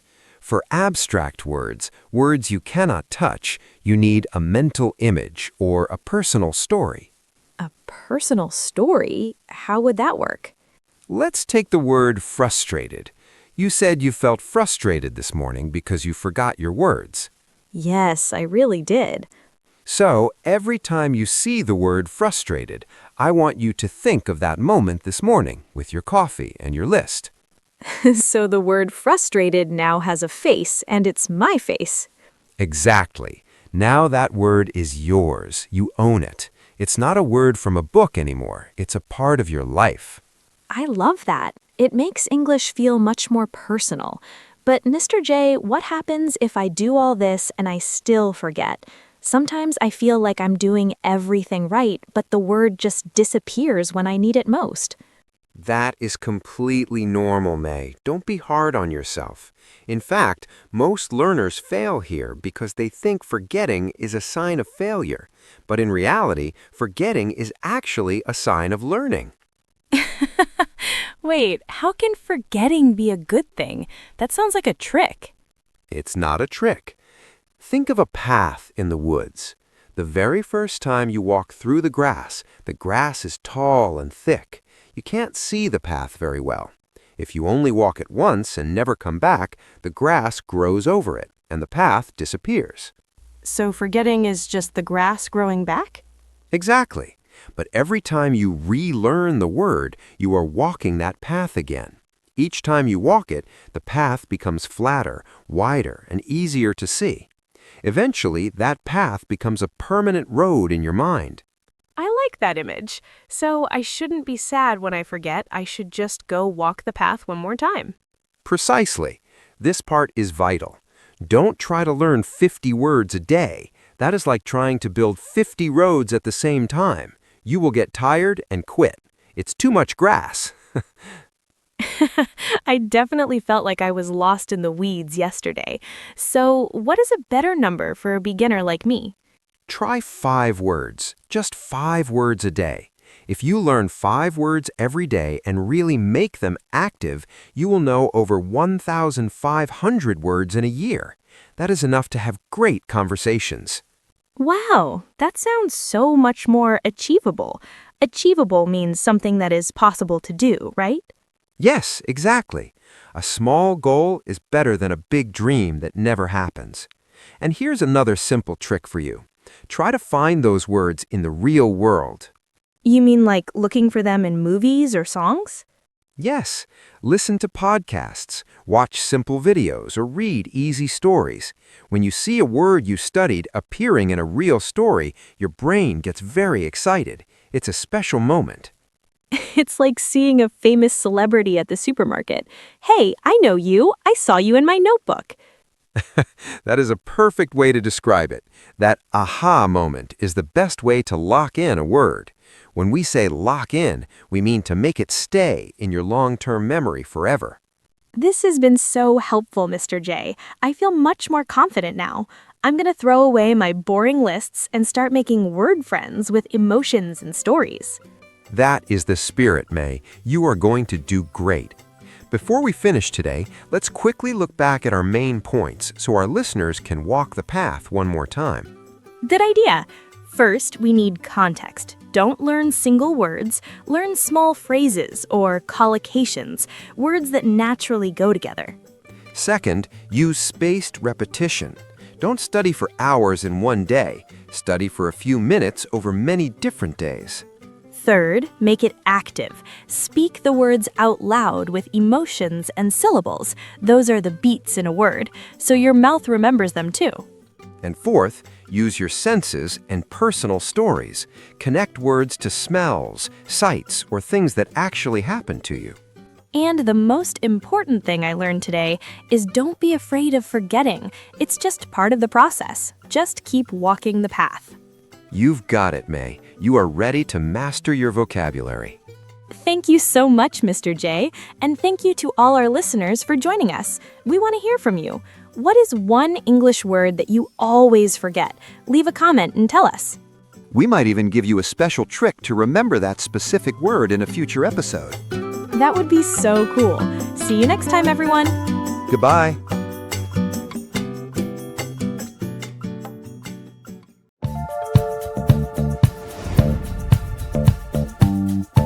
Hello, everyone. Welcome back to the Jay and May English podcast. I am so happy to be here today. Mr. Jay, how are you doing? I am doing very well, May. It is a beautiful day to learn something new. It really is. Today we have a very big topic. It is something everyone is talking about. Which is better, an AI English teacher or a human English teacher? Like robots versus real people. This is so important for everyone listening. It is the big question of the year. Many of my students ask me, Mr. J, do I still need a real teacher or can I just use my phone? Oh no, I hope they still need us. But before we get into the answer, if you are new here, please subscribe to the Jay and May English podcast. We share real-world English every week to help you speak better. Yes, please join us. Now, let's look at the real-world side of this. AI is everywhere. AI stands for Artificial Intelligence. It's a computer program that can talk and think like a person. May, you use AI, right? Oh, all the time. If it is 3 a.m. and I can't sleep, I can open an app and practice my English. My phone is always awake. But you, Mr. J, you are sleeping at 3 a.m. That is true. I need my sleep. This is a big win for AI. It is available 24/7. That means all day and all night. It never gets tired and it never gets bored. Right, and it doesn't get angry if I make the same mistake 10 times. I can say he go instead of he goes again and again, and the AI just says, try again, May. Exactly. For basic practice, AI is amazing. But there's a catch. A catch means a hidden problem. A catch? What is the catch? I thought AI was perfect because it knows every word in the dictionary. This part is vital. Most learners fail here because they think English is just a list of words and rules. They treat it like a math problem. But English is not math. English is about connection. Oh, so if I only talk to a robot, I'm missing the connection? Yes. Can a robot feel your heart? Can a robot understand if you're sad or nervous? Probably not. It just gives me a green check mark when I say a sentence correctly. It feels a bit cold. That is the word. It is cold. AI is a tool, like a hammer or a screwdriver, but a teacher is a guide. A guide shows you the way and walks with you. I like that, a guide. But some people say AI is getting very smart. It can tell jokes now. It can tell jokes, but it doesn't know why they're funny. It's just following a pattern. In the real world, English has nuance. That's a fancy word for small, important differences. Nuance. Let me write that down. Small differences. Like how the word fine can mean I'm happy or I'm actually very angry. Exactly. A human teacher sees your face. We see your eyes. We know when you're confused, even if you say, I understand. A robot only hears your words. That is so true. My phone cannot see my confused face yet. It just waits for me to type something. But, Mr. J, isn't it true that AI is much cheaper? Some apps are free. It is cheaper, yes, and for some things it's better. If you want to check your spelling, use AI. If you want to practice a simple dialogue, use AI. But if you want to speak with confidence, that's different. This is where it gets interesting. I noticed that when I talk to AI, I feel very relaxed. But when I talk to a real person, I get nervous. Does that mean I should use AI more? Actually, it means the opposite. Simple trick for you. If you only practice where it is safe and easy, you will never be ready for a real conversation. Real conversations are a little bit scary. You're right. I need to feel that scary feeling to grow. Precisely. A human teacher pushes you. We give you feedback that matters. AI says great job to everyone. A human teacher says, May, you can do better than that. Try using a stronger word. That makes sense. The AI is too nice to me. It's like a friend who never tells me I have food in my teeth. That's a great way to put it. You need someone to tell you the truth so you can improve. So we have the always ready AI and the real connection human. I want to know more about how we can use both. Is there a way to have the best of both worlds? There definitely is, and it's a strategy many successful students use. A strategy? I love strategies. Tell me, Mr. J, how do I use a robot and a human at the same time without getting confused? It is called hybrid learning. Hybrid means mixing two different things to make something better. Think of it like a car that uses both gas and electricity to drive. Oh, I see. So I use the AI for some things and you for other things. But how do I decide? I don't want to hurt your feelings by talking to a robot too much. Don't worry, May. My feelings are fine. Here is the secret. Use AI for input and repetition. This part is vital. Repetition means doing the same thing many times until it is easy. Like practicing my vocabulary words or listening to the same sentence 10 times? Exactly. AI is perfect for that. You can use an app to learn 5 new words every morning. You can use a chatbot to check if your grammar is correct. This is mechanical work. Mechanical work? Like fixing a car? Yes, it's the basic stuff that keeps the car moving. But simple trick for you. Don't spend all your time there. Most learners fail here because they spend 3 hours a day on an app, but they never talk to a person. That was me last year. I had a 100-day streak on my English app. I felt like a genius. But then a tourist asked me for directions in the street, and I just stood there like a statue. I couldn't say a word. That is because the app is predictable.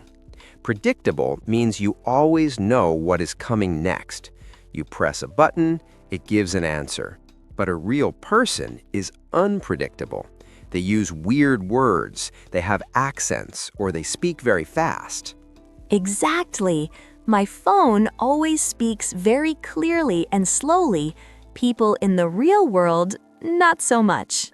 That is why you need a human teacher for output. Output means speaking, sharing ideas, and learning about nuance. Nuance? We talked about that before. Those small differences in meaning? Yes, and also culture. Culture is not just about food or holidays. In English, culture is about social rules. This part is vital. For example, if you say, "Give me water" to a waiter, an AI might say, "That is a correct sentence." But a human teacher will say, "Wait, that sounds a bit rude. Try, 'Can I have some water, please?'" Oh, so the AI checks the grammar, but the human checks the vibe. Exactly. the vibe or the feeling of the conversation. AI doesn't understand sarcasm or humor very well yet. If I say, "Oh, great, it's raining," I'm actually unhappy. A robot might think I love the rain. True. It would probably say, "I am glad you are happy about the weather, May." Precisely. Another thing is accountability. Accountability means being responsible to someone else. It's much harder to quit when a real person is waiting for you and cheering for you. I agree. When I know I have a lesson with you, I study harder because I don't want to look silly. If I don't open my app, the robot doesn't care. It just sends me a small notification that I can ignore. That pressure of talking to a human being is actually good for your brain. It forces you to think faster. Simple trick for you. Use the AI to build your tools, like words and grammar, but use a human to build your house, which is real communication. I like that. The tools and the house. So AI helps me prepare, but you help me perform. Well said, May. But there is one more thing humans do that AI will never do, and it is the biggest reason why people succeed in learning English. Is it magic? You can't leave me hanging like that, Mr. J. What is this big secret thing that only humans can do? It is not magic, May. It is empathy. Empathy is a very important word.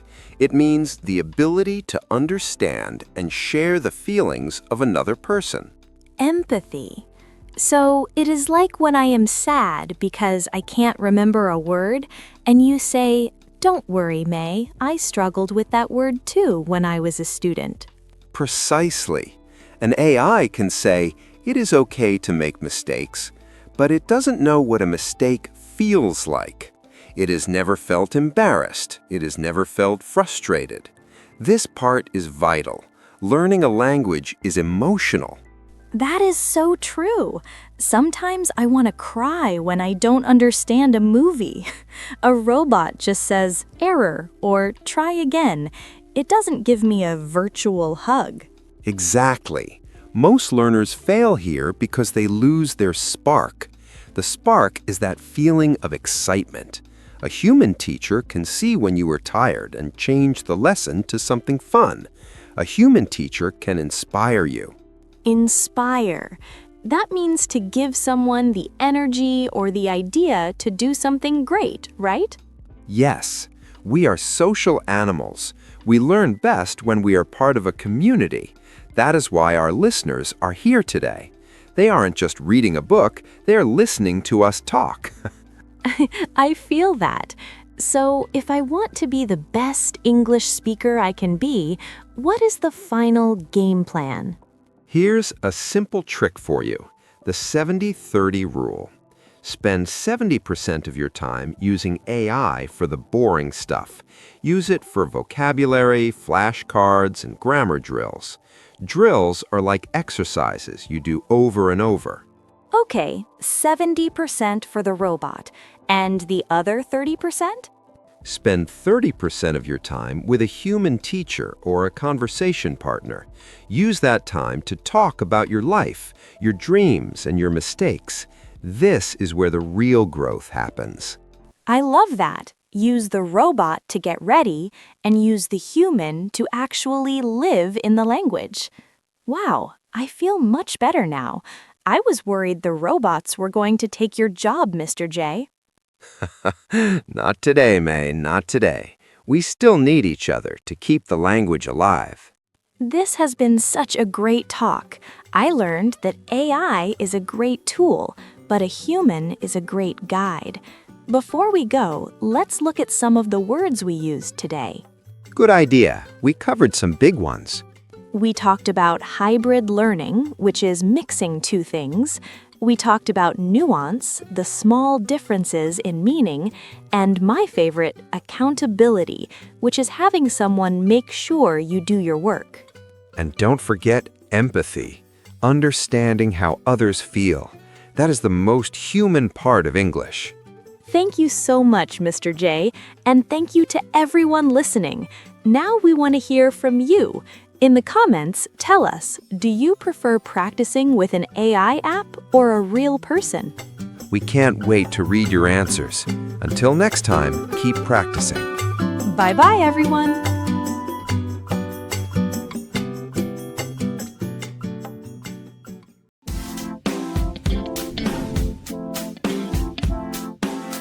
Hi everyone, welcome back to the Jay and May English podcast.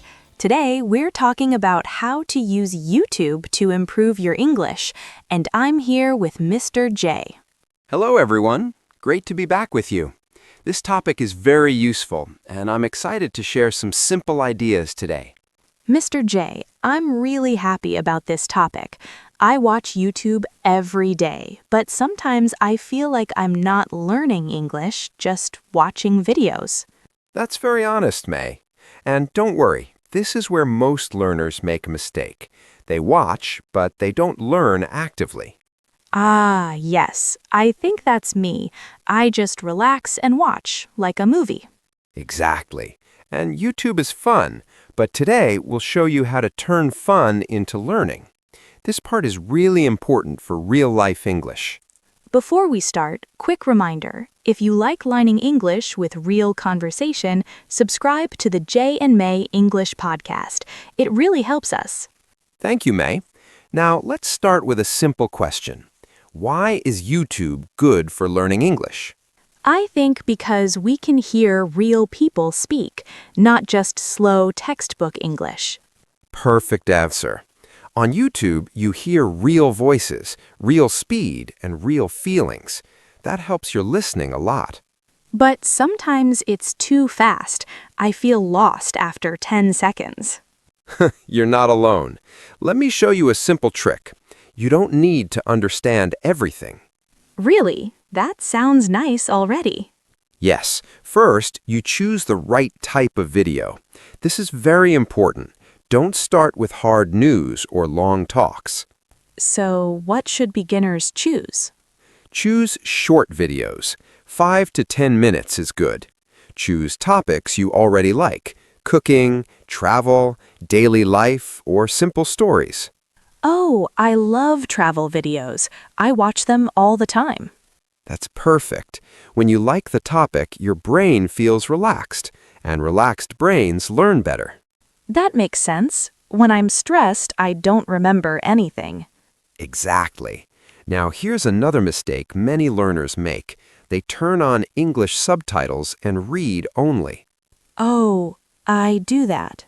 It's okay. Subtitles are not bad, but don't read all the time. First, listen without subtitles. Even if I don't understand much? Yes, just listen. Focus on the sound, the rhythm, the feeling.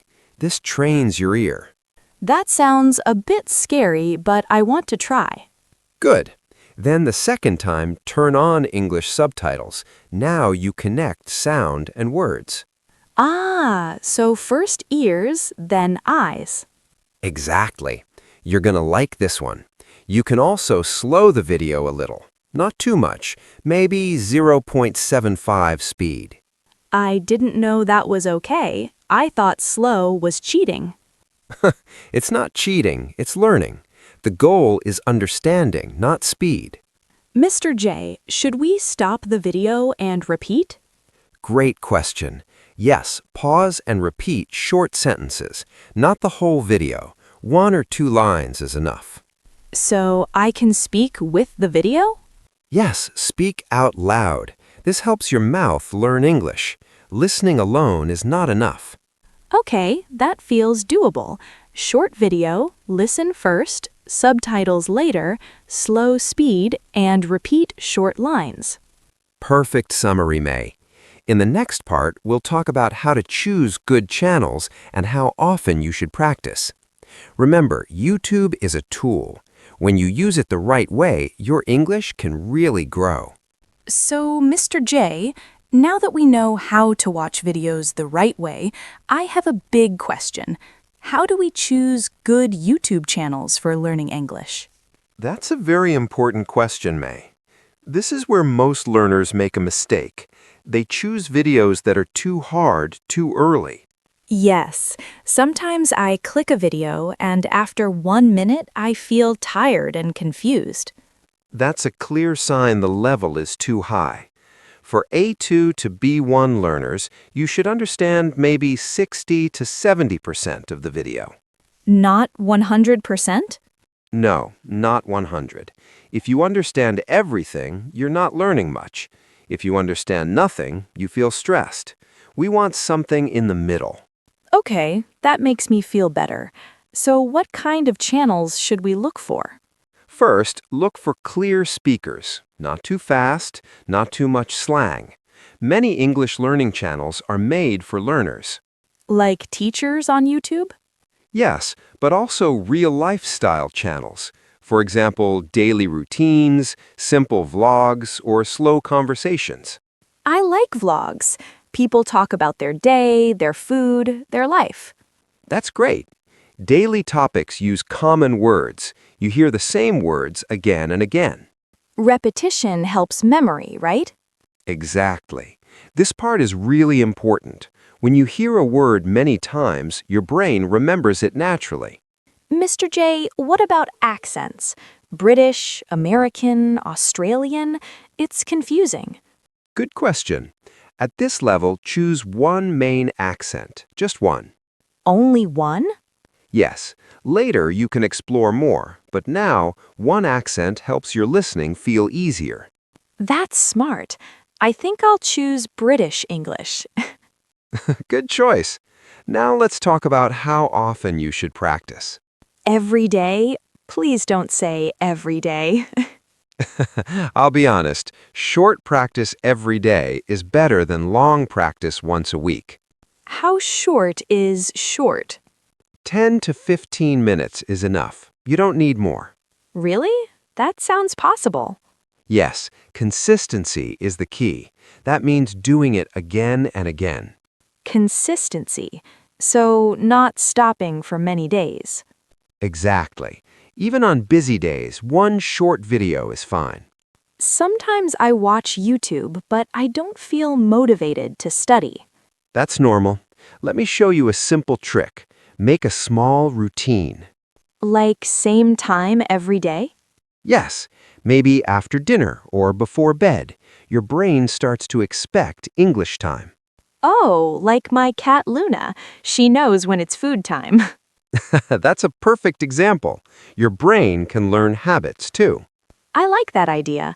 English time, same place, same time. One more tip. Don't jump between many channels in one week. Oh, I do that too. Choose one or two channels and stay with them for some time. You get used to the voice and style. That makes listening easier, right? Exactly. You feel more confident, and confidence helps you keep going. This is really helpful, Mr. J. I feel less lost now. I'm glad to hear that. In the next part, we'll practice together and show how to turn one YouTube video into real speaking practice. I'm excited. I think my English time routine will start today. All right, May. Now let's do something very practical. Let's talk about how to use one YouTube video and turn it into real English practice. Yes, please. I really want to know how to speak more, not just listen. Good goal. This part is really important. Many learners stop at watching, but we go one step more. I'm ready. Step 1 is simple. Choose one short video. 5 to 8 minutes is perfect. Okay, not too long. I can handle that. First, you listen without subtitles. Just listen and relax. Even if I miss some words? Yes, missing words is normal. Don't stop the video yet. All right, just listening. Step 2, watch again with English subtitles. Now you listen and read together. I like this part. It feels clearer. Good. Now pause the video. Choose 2 or 3 short sentences you like. Only 2 or 3? Yes, small steps work best. This is where most learners make a mistake. They try to learn too much. Guilty. Now repeat the sentences out loud. Copy the speaker's voice. Like acting? Exactly. Copy the sound. Copy the feeling. Okay, let me try. Sometimes when I do this, my cat Luna looks at me like I'm crazy. That's a good sign. Speaking out loud means real practice. Luna will learn English too one day. Maybe. Now, after repeating, try this. Close the subtitles and say the sentence again in your own way. Oh, change the words a little. Yes, keep the idea, but use your own words. This builds speaking skill. That feels hard but exciting. You're gonna like this one. You don't need perfect grammar, just try. So mistakes are okay? More than okay. Mistakes mean you're learning. That makes me feel less scared. Good. Now let's do a short role play, like real life. Oh, I like role plays. Imagine the YouTube video is about ordering coffee. Okay. Hello, what can I get for you? Hi, can I have a small coffee, please? Sure. Would you like milk? Yes, please, and no sugar. Great. That will be 3 pounds. Here you go. Thank you. Perfect. Simple. Natural. That's how YouTube helps real speaking. That feels very real. I can imagine the cafe. Exactly. Now let's quickly review what we learned today. Okay, first, choose short videos and topics you like. Good. Listen first without subtitles, then with subtitles. Yes. Repeat short sentences out loud and copy the speaker. Correct. And then try to say it in my own words. Perfect summary. I feel more confident now. YouTube doesn't feel scary anymore. I'm very happy to hear that. Remember, small daily practice makes big progress. Before we finish, I have a question for our listeners. Go ahead. What kind of YouTube videos do you like watching in English? Tell us in the comments. We'd love to hear from you. Thank you for learning with us today. See you next time. Happy English time.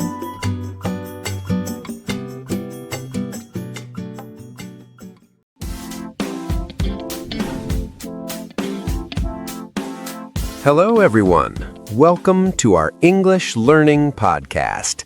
I am your host, Mr. J. I hope you are having a wonderful day and are ready to improve your English skills with us. And I'm May. Hi, Mr. J. I am so excited for today's lesson. I've been waiting all week to talk about this topic because, to be honest, I think I make a lot of mistakes with this one. Well, May, that is actually a perfect way to start. You said you make mistakes, and today we are going to learn all about that very special word, make. It sounds so simple, right? M-A-K-E. Only 4 letters. But every time I try to speak, I stop and think, should I say make or should I say do? It's so confusing. You are not alone, May. Many students at the A2 and B1 levels feel exactly the same way. The word make is one of the most common verbs in English, but it has many different uses. If you learn how to use it correctly, your English will sound much more natural and professional. I want to sound professional and natural. So, listeners, if you want to learn with us, please take a moment to subscribe to our channel and hit the like button. It really helps us create more lessons for you. Yes, thank you for the support. Now, let's dive into our first rule. Generally, we use make when we are creating, building, or producing something new. Think about the result. If there is a physical object at the end that wasn't there before, we usually use make. Okay, so like building a house or making a birdhouse in the garden? Exactly. But we use it most often with food and drinks. May, what did you have for breakfast this morning? Let me think. Oh, I made some toast and I made a big cup of coffee. Oh, I used the word. Perfect. You made toast and you made coffee. You produced them. You didn't do coffee unless you were talking about doing the dishes afterward, but that's a different story for another day. I definitely don't like doing the dishes, but I love making breakfast. So we use make for food. Like, I will make dinner tonight, or my mom makes the best chocolate cake. Precisely. It's all about the process of creating something. We also use it for producing a reaction or a sound. For example, if I tell a joke and you laugh, I made you laugh. Or if a baby is sleeping, we say, "Don't make a noise." Oh, I see. So it's not just about physical things like cake or coffee. It's also about the result of an action. If I scream, I make a sound. If I cry during a sad movie, the movie makes me sad. Spot on, May. You're a natural. We use make to describe how something or someone causes an emotion or a physical change. The sun makes me feel warm. This song makes me feel happy. This is starting to make sense now. See, I used it again. It makes sense. You are on a roll today. It makes sense is one of the most important expressions. It means something is easy to understand or logical. Now, before we move on to the next part, let's think about how we use make for plans and decisions. Oh, like make a plan? Yes, exactly. When we decide to do something in the future, we make a plan or make an appointment. If you need to see a doctor, you call the office to make an appointment. You are creating a spot in their calendar. That is very helpful, Mr. J. I used to say do an appointment, but make an appointment sounds much better. What about when I can't decide between two things? Then you need to make a choice or make a decision. Okay, I think I'm ready to learn more. I've made a decision to become a make expert today. That's the spirit, May. Thanks. I'm really trying.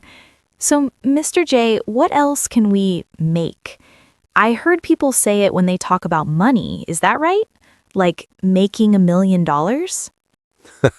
That is everyone's dream, isn't it? Yes, we use make when we talk about earning money or profit. For example, he makes a good salary, or the company made a profit last year. Oh, I see.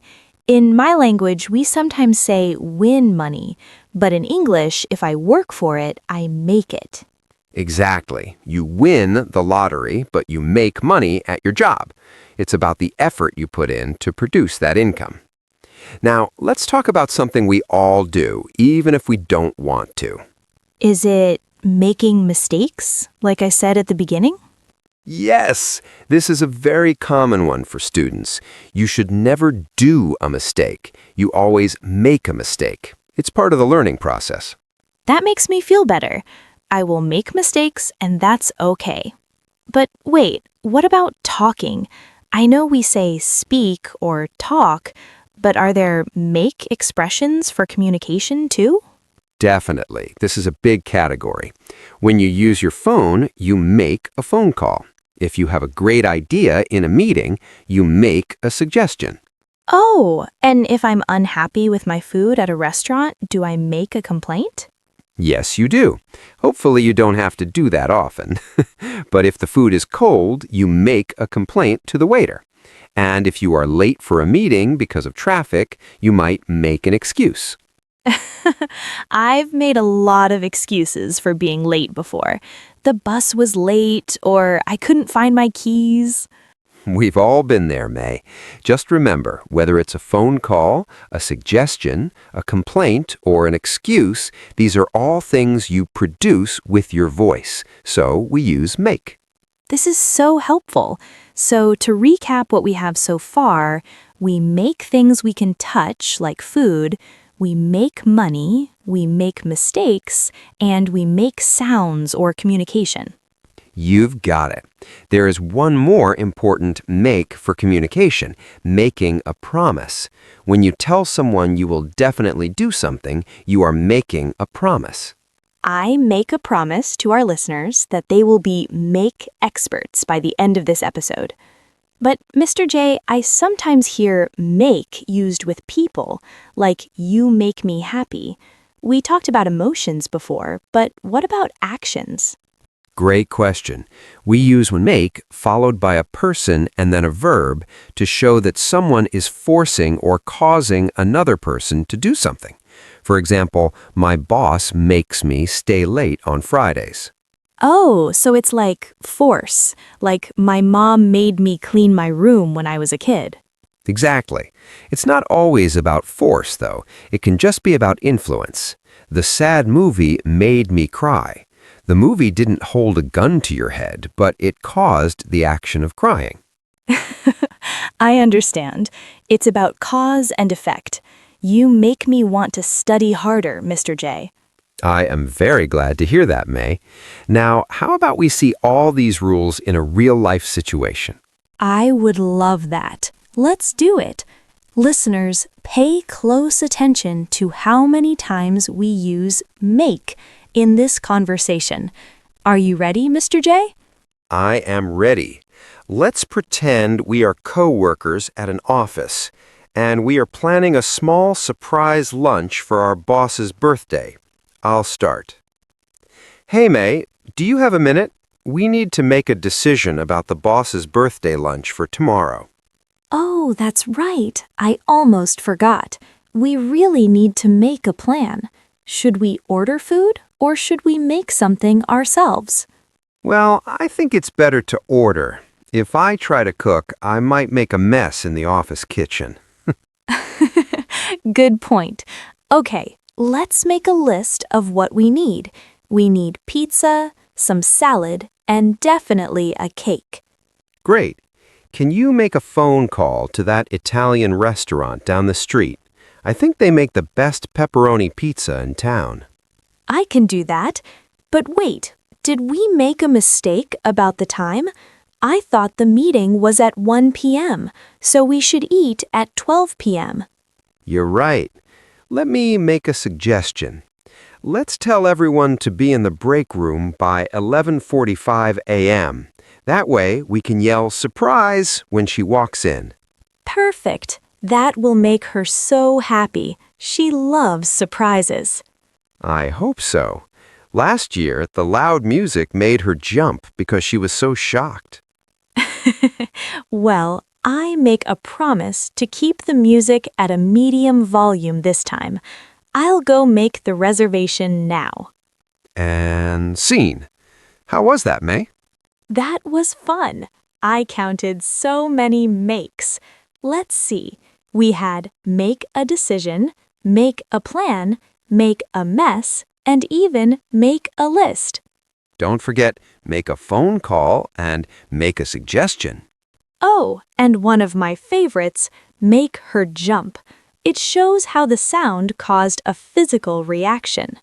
Exactly.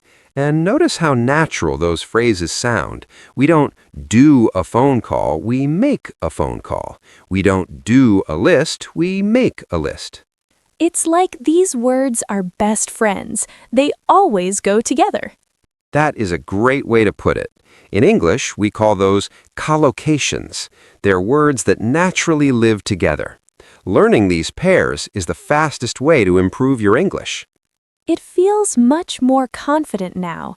I'm starting to see a pattern. If I am creating something, even if it's just a list on a piece of paper or a sound in the air, I should probably use make. That is a very solid rule of thumb for an intermediate learner. You're doing a great job, May. Aw, thanks, Mr. J. I'm so happy I didn't make a fool of myself today. I really feel like I understand this word much better now. You didn't make a fool of yourself at all. You made a great effort, and it shows. Before we finish, let's quickly recap the main ways we use make, so our listeners can remember them easily. Good idea. Okay, let me try first. Rule 1. We use make for food and drinks, like making a sandwich or making tea. Rule 2. We use it for creating or building something, like making a list, making a mess, or making a birdhouse. Rule 3. We use it for money, like making a profit or making a salary. Excellent. And don't forget the more invisible things. Rule 4, communication and sounds, making a phone call, making a noise, or making a promise. Rule 5, plans and decisions, making a choice, making an appointment, or making an excuse. Rule 6, causes and effects, making someone laugh, making someone angry, or a movie making you cry. And the most important one for all of us learners, Rule 7, making mistakes. It's okay to do it as long as you keep practicing. Exactly. Mistakes are just proof that you are trying. Well, we have reached the end of our 20-minute lesson. We hope this helps you feel more comfortable using make in your daily conversations. We really do. And before you go, we have a question for you to answer in the comments section below. That's right. Our question today is, what is something that always makes you happy? Is it a song, a specific food, or perhaps spending time with friends? Oh, I love that. For me, a hot cup of cocoa always makes me happy. Listeners, let us know your answers using the word make. We can't wait to read your comments. Thank you for joining us today. Keep practicing, and we will see you in the next lesson. Bye, everyone. Happy learning.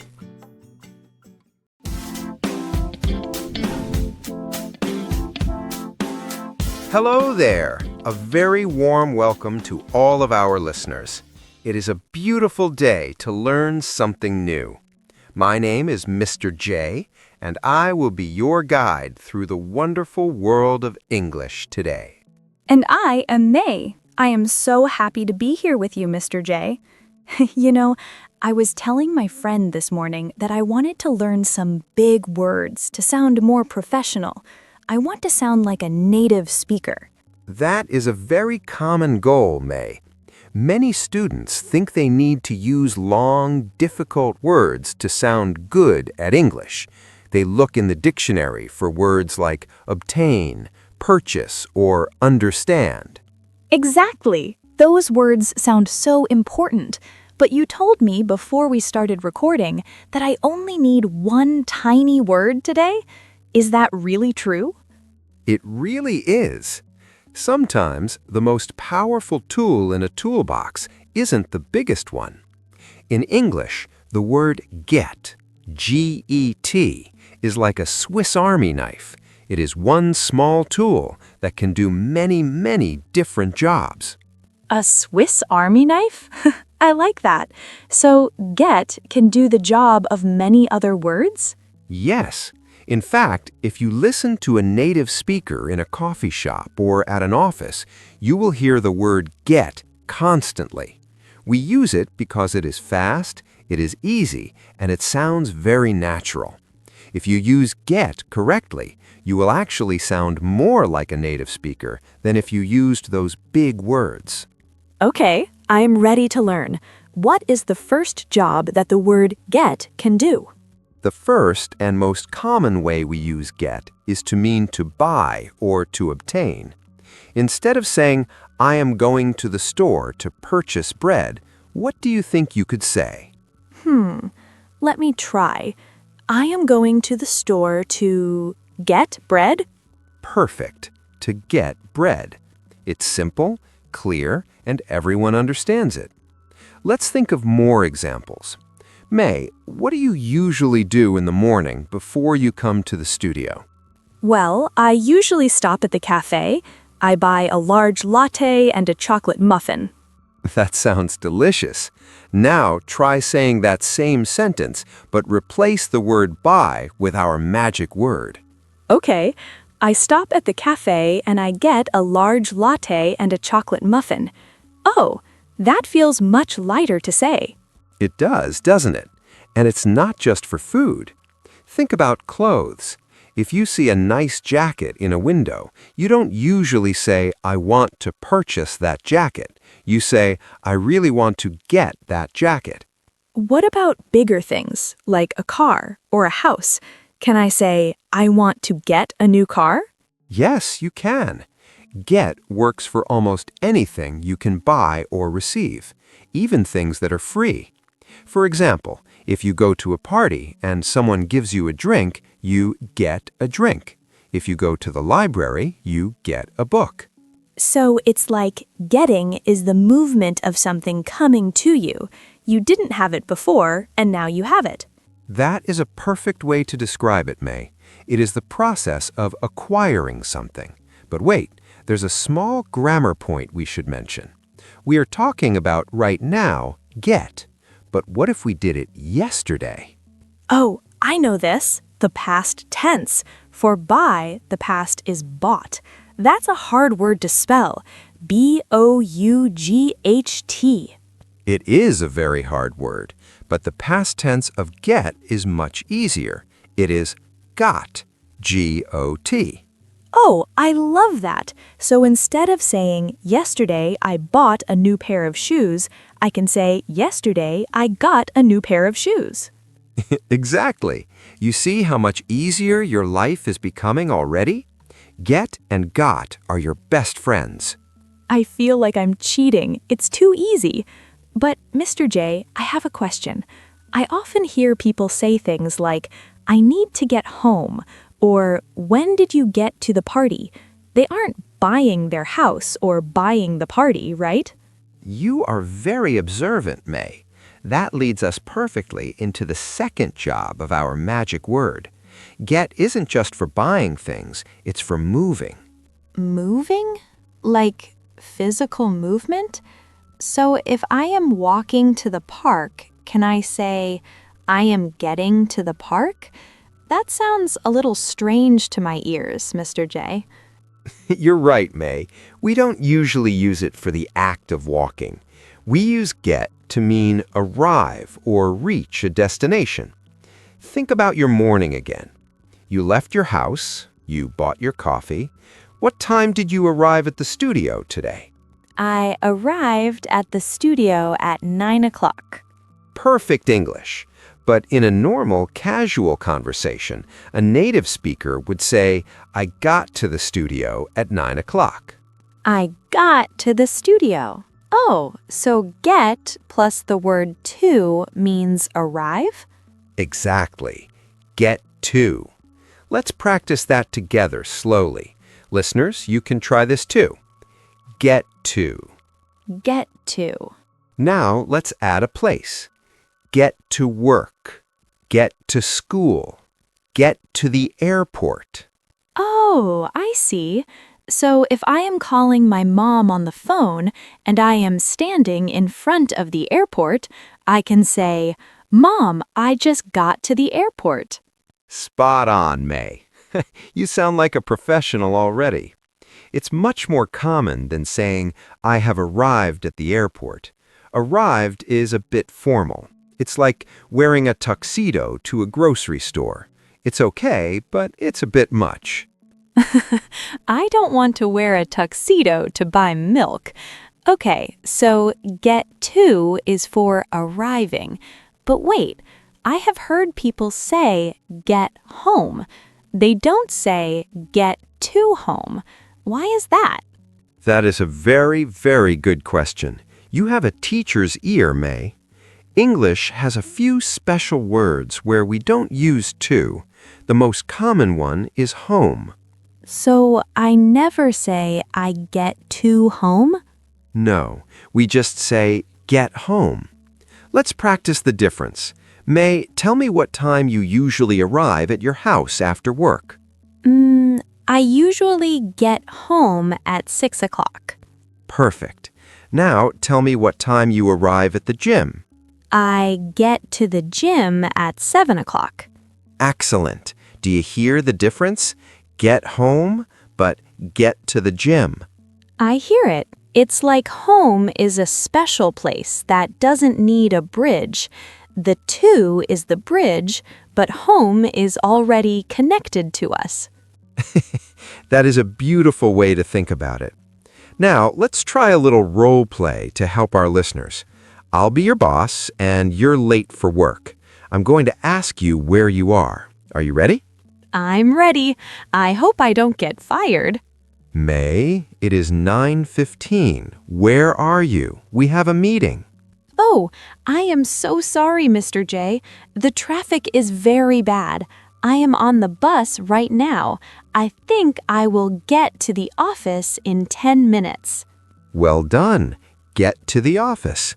And if I ask you, what time did you leave your house? I could say, I left my house at 8, but I didn't get to the bus stop until 8:30. Perfect use of get. Now, May, let's think about traveling. Imagine you're on a long flight to London. You're tired. You look at the person next to you and you ask, What time do we get to London? exactly. It is so much more natural than what time do we arrive in London? This is so helpful. So far, we have get for buying or obtaining and get for arriving. I feel like I can say so much more now, but I have a feeling get has even more secrets. Oh, it does. It has many more. For example, have you ever felt very, very tired after a long day? Oh, every Friday. By Friday evening, I am exhausted. Well, in English, we don't just become tired, we get tired. Wait, so get can talk about how I feel? It can talk about a change in how you feel or a change in your situation. A change in how I feel? You mean like an emotion? I usually just say I am happy or I am sad. Are you telling me I can use get for those too? Almost. You see, May, there's a big difference between being something and getting something. If you say, I am tired, you're telling me how you feel right now. It is a finished state. But if you say, I'm getting tired, it means you're becoming tired. It is a change that is happening. Oh, so it's like a process, like a movie instead of a photo? That is a wonderful way to put it. A photo is I am. A movie is I am getting. Let's think about the weather. Sometimes in the afternoon, the sun goes away and the clouds come. We don't just say it is dark. We say it is getting dark. I see, because the light is changing. It wasn't dark before, but now it is starting to be dark. It is getting dark. Exactly. This works with many adjectives, words that describe things. Think about food. If you haven't eaten all day, do you just wake up suddenly and say, I am hungry? Well, usually I start to feel a little bit of hunger, then a little more, and then a lot. Right. So at 11:30 in the morning, you might say, I'm getting hungry. Let's eat soon. That makes so much sense. I'm starting to see why you call it a magic word. What about getting older? I don't like to think about it, but I have a birthday next month. Happy early birthday, May. And yes, that is the perfect example. We say, I am getting older.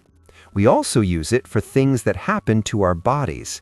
If you go outside in the rain without an umbrella, you don't just be wet instantly. You get wet. If you stay out in the cold, you get cold.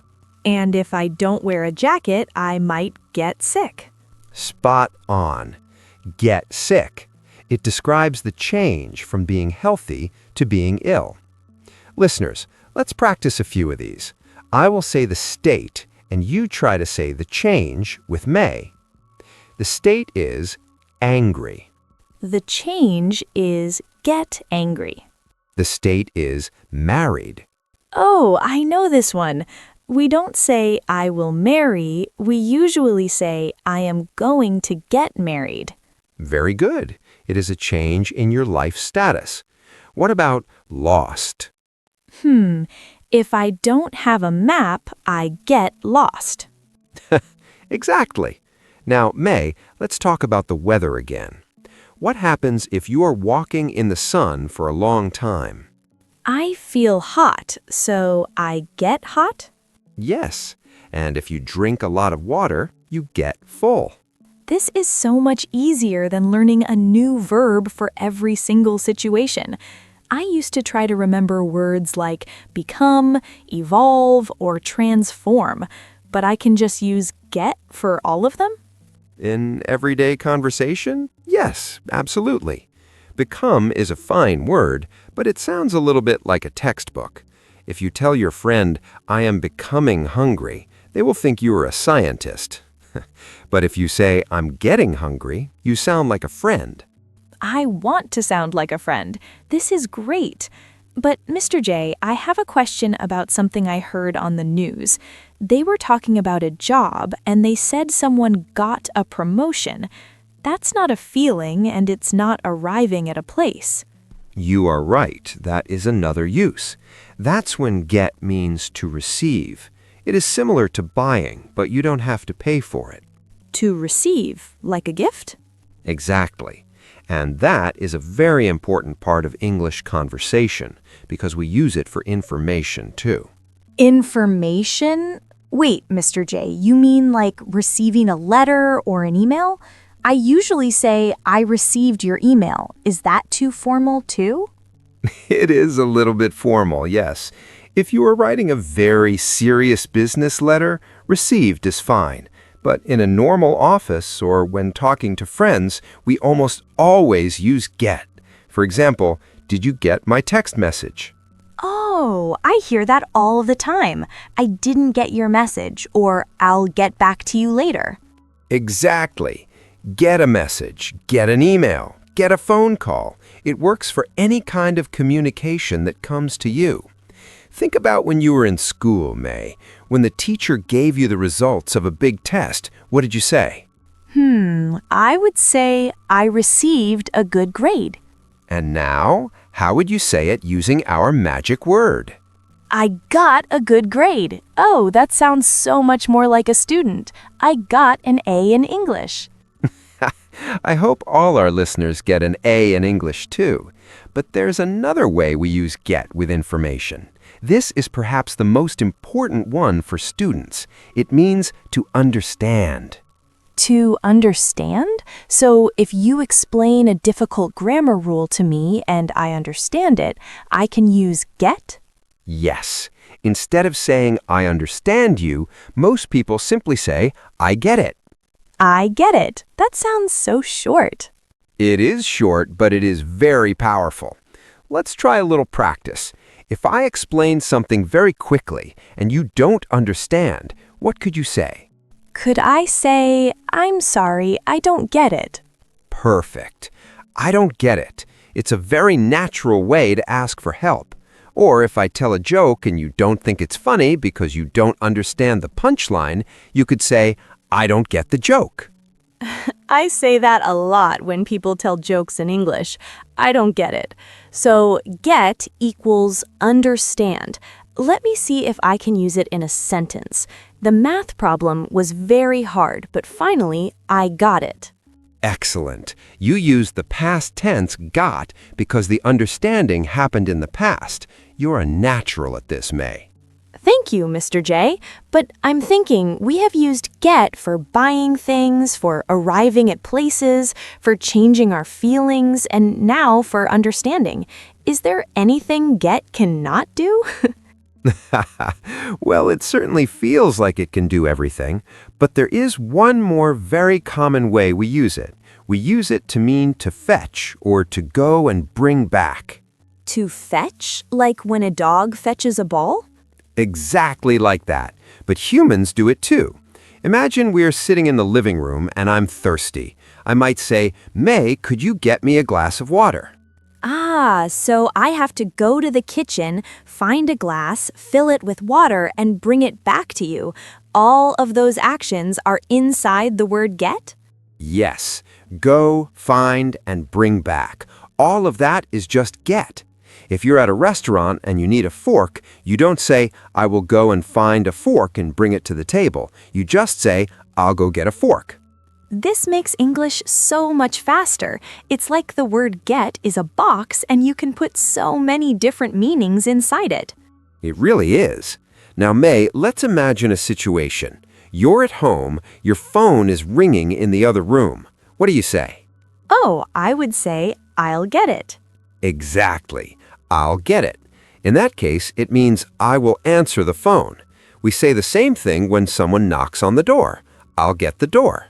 Wow, so get the phone and get the door. It really is everywhere. You know, Mr. J, I'm starting to feel much more confident. I used to worry about finding the perfect verb, but now I feel like get is my safety net. That's a great way to look at it. It is a safety net. If you forget a specific verb, try get. Most of the time, it will work. But we have one more important area to cover. Sometimes we combine get with small words like up or on or off. Oh, I know those. Phrasal verbs. Those are the ones that always make me a little nervous. Don't be nervous. We're going to look at the most common ones right now, and you'll see that they're just as simple as the others. Phrasal verbs. Just saying that name makes my head spin a little, Mr. J. Why does English have to be so complicated? Why can't we just say rise instead of get up? Well, May, you can say rise, but if you tell your friend, I rise at 7 o'clock, you might sound like a king from a history book. In the real world, we love our phrasal verbs, and the good news is you already know the most important one. What did you do first thing this morning? My alarm went off at 7. I opened my eyes, and then I got up. Exactly. Get up. It means to leave your bed. It's the most common way to describe starting your day. Let's practice the past tense of that. If you did it yesterday, you... Yesterday, I got up at 8 o'clock because it was Saturday. Perfect. Now think about transportation, a bus, a train, or a plane. When the bus arrives, what do? I walk inside. Yes, you do, but we use a special get for that. We say get on, and when you leave the bus, you get off. Get on and get off. Okay, that's easy to remember. Is it the same for a car? English is a little bit tricky there. For a car or a taxi, we say get in and get out. Oh, why is it different? Think of it this way. If you can walk around inside the vehicle, like a big bus or a plane, you get on. If it is small and you have to sit down immediately, like a car, you get in. That is a great trick. So I get in the taxi, but I get on the train. You've got it. You are getting the hang of this.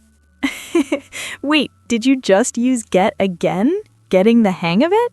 I did. Get the hang of it is an idiom that means to learn how to do something. You see, this word is everywhere. It's like the air we breathe in English. It really is. I feel like I could have a whole conversation using only the word get. Well, May, let's try exactly that. Let's do a final challenge for our listeners. I want you to tell me a short story about your day. Use get as much as possible. I will help you if you get stuck. Okay, I'm ready. Let's see. This morning, I got up at 7, I got a shower and got dressed. Then I went to the kitchen to get some breakfast. I got a text message from my boss, so I had to hurry. I got on the bus and got to work at 9. I got my computer ready and started to work.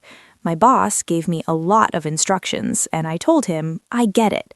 At lunch, I got a sandwich. Now I am here with Mr. J, and I am getting smarter every minute. Bravo! That was incredible, May. You used get for waking up, washing, dressing, eating, receiving messages, traveling, arriving, understanding, buying, and changing. And it felt so natural. I didn't have to search my brain for big words. I just used my magic tool. That is the secret to speaking English with confidence. Don't worry about being perfect. Just focus on being understood. And get is the best way to do that. Wow, I have learned so much today. Let's look at our list one more time for the listeners. Good idea. Let's summarize the 5 main jobs of get. Number 1, to buy or obtain. For example, get a coffee. Number 2, to arrive. For example, get to work. Number 3, to change a feeling or state. For example, get tired or get married. Number 4, to receive or understand. For example, get an email or I get it. And number 5, to fetch or bring. For example, get me a glass of water. And don't forget the phrasal verbs get up, get on, get off. Exactly. If you master these, your English will sound much more natural and real world. This was so much fun, Mr. J. I hope all our friends listening at home enjoyed it too. I'm sure they did. You did a wonderful job today, May. Remember, everyone, practice makes perfect. Try to use get 3 times today in your own life. Yes, and before we go, we have a small favor to ask. If you found this lesson helpful, please subscribe to our channel. We have many more lessons coming to help you speak English easily. And please leave a comment below. Tell us one thing you got today. Did you get a new idea? Did you get a coffee? We love to read your stories. We really do. Thank you for listening, everyone. See you next time. Goodbye and happy learning.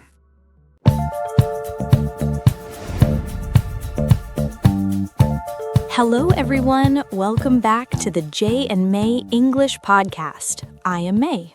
And I am Mr. J. It is wonderful to see you all again.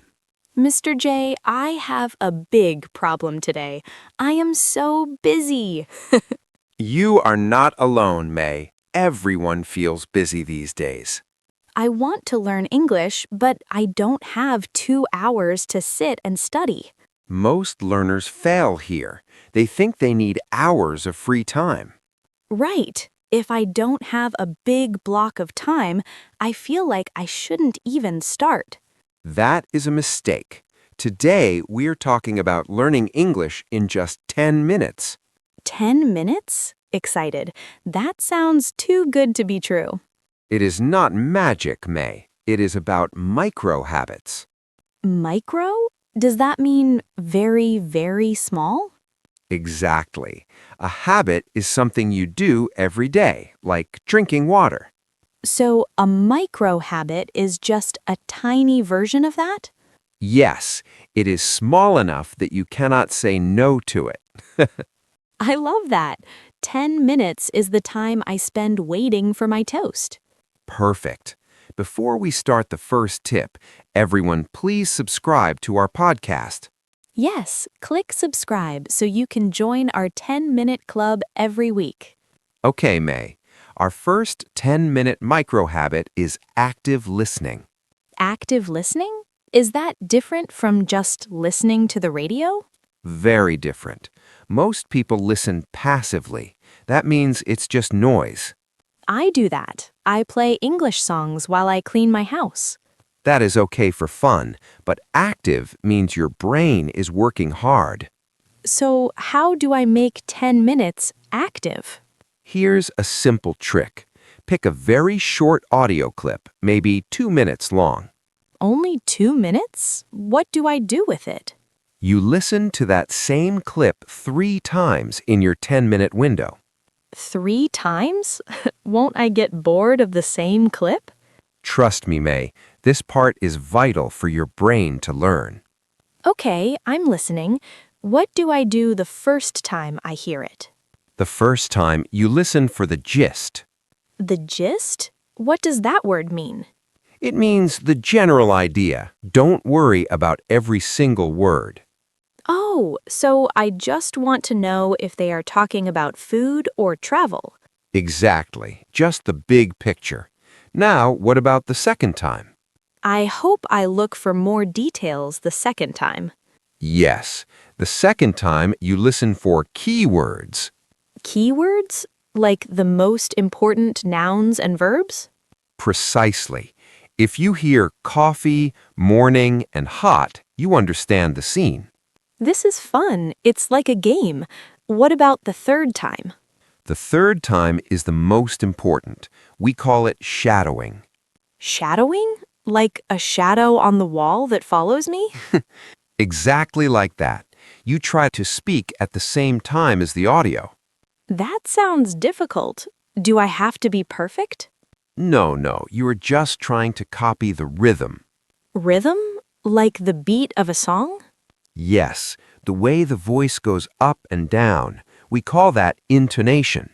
So in 10 minutes, I have heard the gist, found keywords, and practiced rhythm? Yes, you did more in 10 minutes than most people do in an hour. But, Mr. J, what if I forget to do it one day? I always feel so guilty.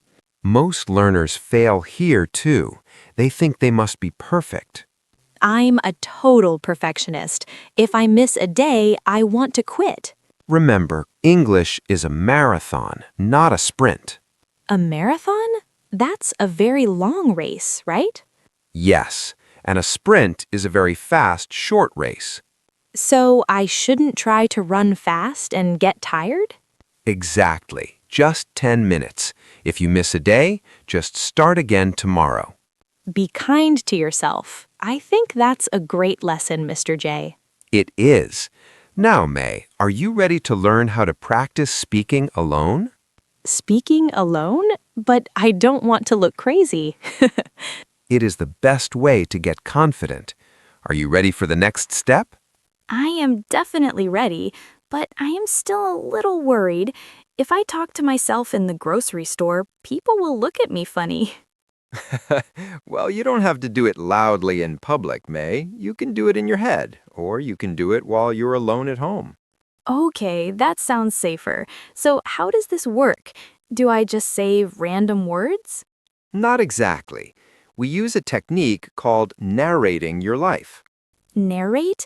I remember you mentioned that. It's like being a storyteller for my own day? Exactly. You become the main character in a book. For 5 minutes of your 10-minute practice, you describe everything you are doing. Can you give me an example? Like right now? Of course, if I'm in the kitchen, I might say, I am opening the fridge. I am taking out the milk. I am pouring the milk into my cup. Oh, those are very simple sentences. I can do that. I am holding my phone. I am looking at Mr. J. I am smiling. Perfect, May. You are using the present continuous tense. That is a vital part of basic English. It feels a bit like I am a child again, learning to speak. That's the best way to learn. Most learners fail here because they try to say very complex things too soon. So I should keep it simple. No big words? Keep it very simple. The goal is fluency. Fluency? Does that mean speaking very fast like a movie star? Not fast, but smooth. Fluency is when the words come out without a long... If you practice saying, I am washing the dishes every day, your mouth gets used to the sounds. I see. So it's like exercise for my mouth muscles. Exactly. This part is vital. If you don't move your mouth, you won't learn to speak. You can't learn to swim by just reading a book about water. That is a very good point, Mr. J. I would definitely sink. We don't want you to sink in English. Now, here's a simple trick for you. Use stickers. Stickers? Like the ones children put on their notebooks? Yes, put a small sticker on your mirror or your kettle or your front door. What do I do when I see the sticker? When you see the sticker, it is your signal to speak for 60 seconds. A signal? Like a green light for English? Exactly. It reminds you to stop thinking in your native language and switch to English for just 1 minute. I love that. I have a lot of mirrors in my house, so I will be speaking a lot. That's the spirit. Now, May, let's try a little role play. This is the third part of our 10-minute daily plan. A role play? Okay. What is the situation? Let's pretend you're at a cafe. You have 10 minutes and you want to practice ordering. I'll be the waiter. Oh, I get nervous at cafes. I always forget the words. Okay, I'm ready.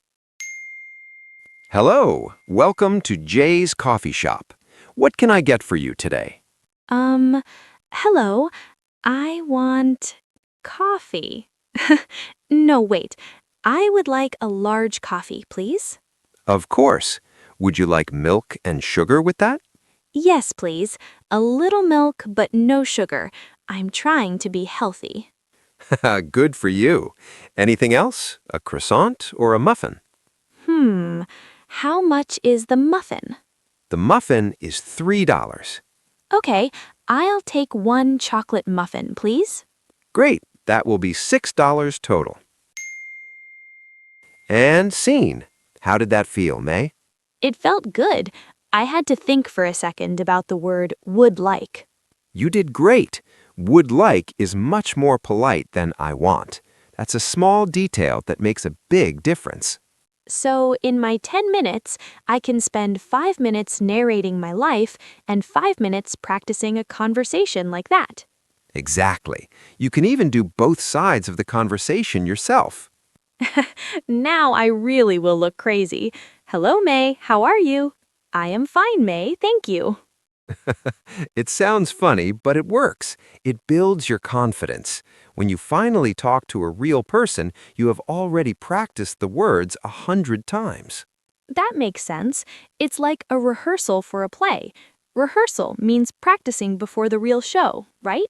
Perfect use of the word. Yes, every 10-minute session is a rehearsal for your real life in English. I'm starting to see how this works. 10 minutes of active listening, then 10 minutes of speaking practice. But Mr. J, what about reading? Reading is the final piece of the puzzle, but we have to be careful. If you pick a book that is too hard, you will want to quit after 1 minute. I've done that before. I tried to read a famous English novel and I didn't understand anything. It was very frustrating. Frustrating is a good word. It means feeling annoyed because you cannot do something. We want to avoid that. So, what should I read in my final 10-minute block? Or can I fit reading into the same 10 minutes? In our 10-minute total plan, we usually rotate. 1 day listening, 1 day speaking, and 1 day reading. Oh, so I don't have to do everything every single day. No, that would be 30 minutes. We want to keep our promise of only 10 minutes. That is a relief. I was worried I was adding more and more time. This part is vital. Keep it short so you stay hungry for more. Hungry for more? Like I want to eat more English? Exactly. It means you're still interested and excited to learn tomorrow. Okay, Mr. J, tell me about the reading trick for beginners. Is there a simple way to do it? There is. It involves something you use every single day, your phone. My phone? I use that for everything. How can my phone help me read in 10 minutes? Think about the apps you open every morning, May. You probably check your social media or your messages first thing, right? Guilty. I usually look at photos of food or cute animals for a few minutes before I even get out of bed.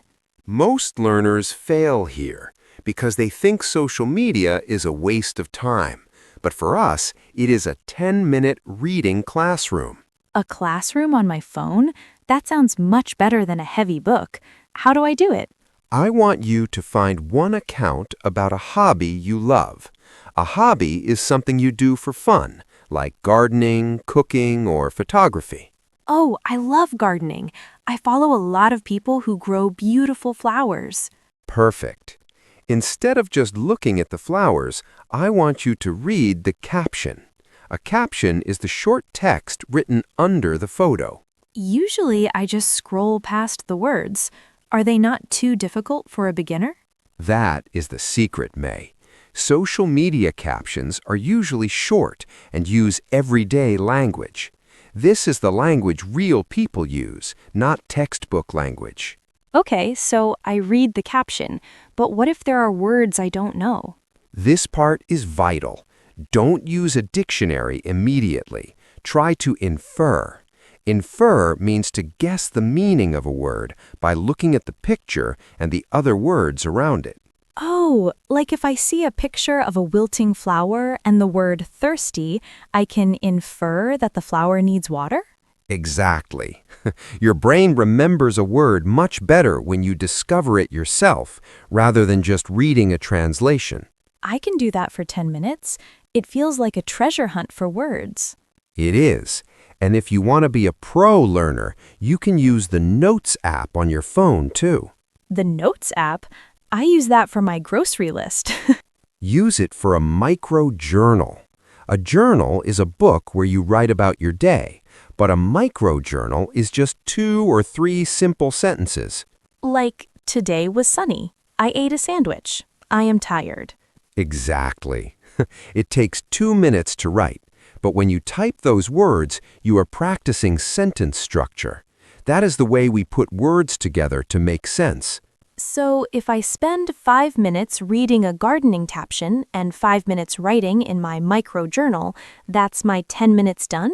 You've got it. You have practiced reading and writing without ever opening a textbook. This makes English feel so accessible. Accessible means something is easy to reach or use, right? Precisely. We want English to be a part of your life, not a chore. A chore is a boring job you have to do, like washing the floor. English is definitely not a chore anymore, Mr. J. I feel so much more motivated now. Motivated is a great word. It means you have the energy and the reason to do something. But remember our rule. 10 minutes is the floor, not the ceiling. I remember. I can do more if I want, but I must do at least 10 minutes every day to keep my consistency. Correct. Before we finish today, let's do a quick recap of everything we learned for our 10-minute plan. I'll start. Day 1 is active listening. We listen to a short clip 3 times for the gist, keywords, and shadowing. Day 2 is speaking. We narrate our life out loud or talk to ourselves using stickers as a signal. And day 3 is reading and writing on our phone. We read social media captions about our hobbies and write a tiny micro journal. And then you just rotate. This simple trick will change your English faster than you think.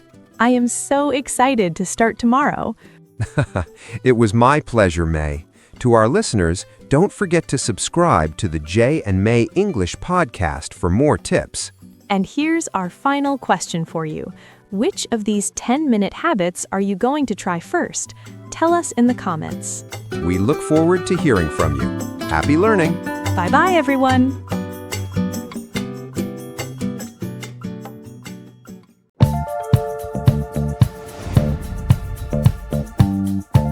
Hey everyone, welcome back to Jay and May English Podcast. I'm May, and today we're talking about how to practice real conversation with AI.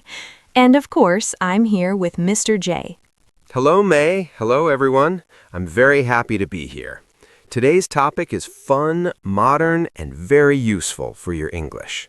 Yes, I'm excited because many learners ask me, May, how can I practice speaking if I have no partner?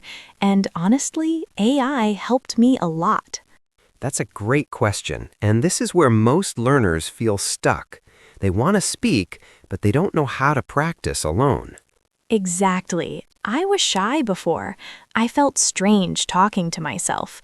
But AI feels different. It listens, it answers, it doesn't laugh at my mistakes. That's very true. AI is patient. You can repeat the same sentence many times, and no one gets tired. So today, we'll talk about things like ChatGPT voice mode, Gemini Live, and also other simple ways to practice conversation with AI. Yes, and don't worry, we'll explain everything in easy English, step by step. Before we start, quick reminder, if you enjoy learning English with us, please subscribe to Jay and May English Podcast. It really helps us a lot. Thank you, May, and thank you to all our listeners. Okay, Mr. J, let's start with the big question. Why is practicing conversation so important? Good question. Speaking is different from reading or listening. You can understand English but still feel stuck when you speak. Oh, yes, my brain knows the word, but my mouth says nothing. That happens to many learners.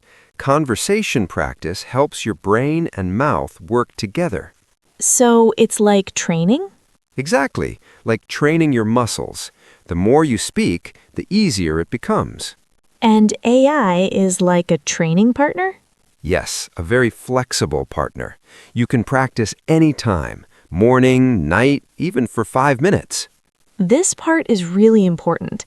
Many learners think they need 1 hour, but even 5 minutes is okay. That's right. Short practice is better than no practice. Okay, let's talk about the first way. ChatGPT voice mode. I use it sometimes when I'm cooking. That's a good idea. ChatGPT voice mode lets you talk and listen like a real conversation. I usually say, "Hi, can you be my English friend today?" And it answers. That's a perfect start, simple and natural. But Mr. J, some learners feel shy. They think, what should I say first? Let me show you a simple trick. Start with daily life. For example, I'm tired today, or I'm drinking coffee. Oh, I do that. One time I said, I'm talking to AI and my cat Luna is looking at me like I'm crazy. That's a real sentence, and that's good English. So, no special topic? No special topic. Real life is the best topic. Okay, what about Gemini Live? Is it similar? Yes, Gemini Live is also a voice conversation tool. You speak, it listens, and it replies. I like that it feels fast, like a real person. Speed helps you think in English. You don't have too much time to translate in your head. This is where most learners make a mistake. They want perfect sentences. Exactly. Conversation is not perfect. It's okay to make small mistakes. So AI is a safe place? Very safe. No pressure, no judgment. Okay, but what if someone doesn't like voice mode? Good point. You can also use text chat for conversation practice. Like typing? Yes, you can say, please ask me simple questions in English. Then you answer. I like that. It gives me time to think. And you can ask AI to correct you softly. For example, please correct my English and explain simply. That's helpful, not scary correction. Exactly. Friendly correction. So we learned why conversation practice matters and how voice and text AI can help. Yes, and remember, the goal is not perfect English. The goal is confident English. I really like that idea. It makes speaking feel less scary. That feeling matters a lot. When you feel relaxed, your English comes out more naturally. So everyone listening, think about this quietly. When do you feel most relaxed speaking English? That question can help you choose the best way to practice. Okay, let's keep going. Now I want to talk about other ways to practice conversation with AI, not only voice mode. That's a great direction. Some learners don't feel ready to speak out loud yet, and that's okay. Yes, some people feel shy, some people share a room, some people just don't like hearing their own voice. All of those reasons are normal, and this is where text-based conversation becomes very useful. So this means chatting, right? Exactly. You type and AI replies, but you use it like a real conversation, not like homework. This part is really important. Many learners only ask grammar questions. Yes, that's helpful, but it's not conversation practice. So how do we change that? Let me show you a simple trick. You tell the AI to play a role. Oh, I like role play. For example, you can say, please be my friend and ask me simple questions. Or please be a cafe worker and I am a customer. Exactly. This helps you practice real-life English. I tried this once. I said, please be my coworker, and it asked me, how was your weekend?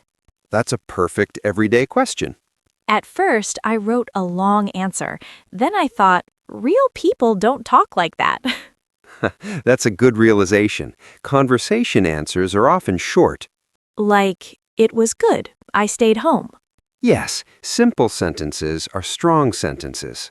Another thing I do is ask AI to limit my level. That's very smart. I say, please use easy English, A2 level.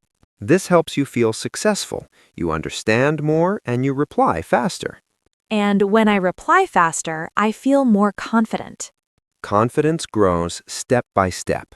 Okay, what about thinking time? Sometimes AI replies very fast and I feel pressure. Good point. You can control that. You can say, please wait after each question. Oh, I didn't know that before. Many learners don't, but AI follows your instructions. This is where most learners make a mistake. They don't tell AI what they need. Exactly. Clear instructions give you better practice. Another fun way I use AI is self-talk practice. That's a powerful method. I type what I'm thinking, like, I'm tired today. I don't want to study, but I will study for 5 minutes. That's very real English. And AI replies like a friend. It says, 5 minutes is okay. That kind of reply supports your motivation. Sometimes I read my messages out loud after typing them. That's excellent. You're using text and speaking together. My cat Luna once stopped and stared at me when I read my sentence out loud. She looked very confused. Even Luna is part of your English journey now. Yes, she's my silent listener. And that shows something important. You don't need a human audience to practice speaking. Just a safe space. Exactly. AI gives you that space. One more idea I want to share is daily question practice. Please explain that. I ask AI to give me one question per day, only one. That's a very good habit. For example, what made you smile today? I answer it honestly. That connects English with your feelings. And English feels less like study, more like life. That emotional connection helps memory. So in this part, we talked about text chat, role play, self-talk, and doily questions. Yes, these methods are simple but very effective. Everyone listening, think about this quietly. Which method feels easiest for you right now? That answer can help you choose your next practice today.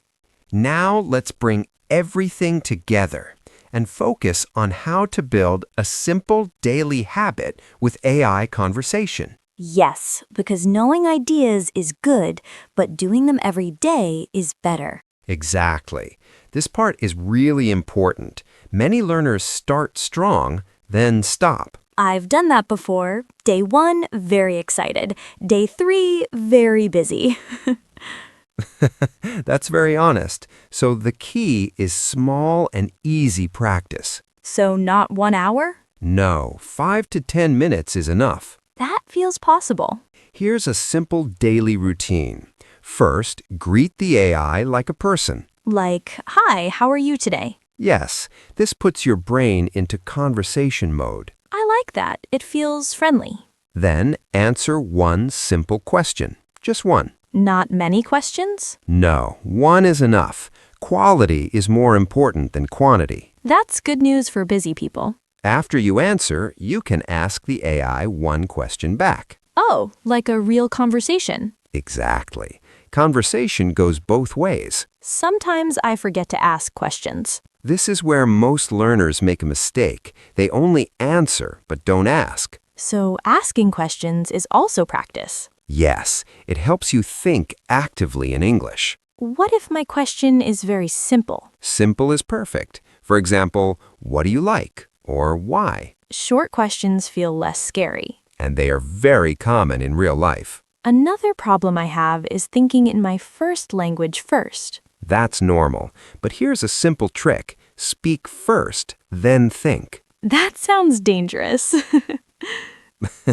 It feels strange, but it works. Even broken English is okay. So I don't stop and translate? Exactly. Let the English come out naturally. AI doesn't stop me, so I can keep going. That's one big advantage of AI practice. What about mistakes? Should we worry? Mistakes are part of learning. You can ask AI, did I say that correctly? And it explains in easy English. Yes, that feedback helps you improve. Sometimes I ask AI to rewrite my sentence simply. That's an excellent habit. It shows me a better way without feeling bad. And over time, you start copying those better sentences naturally. This part is really important.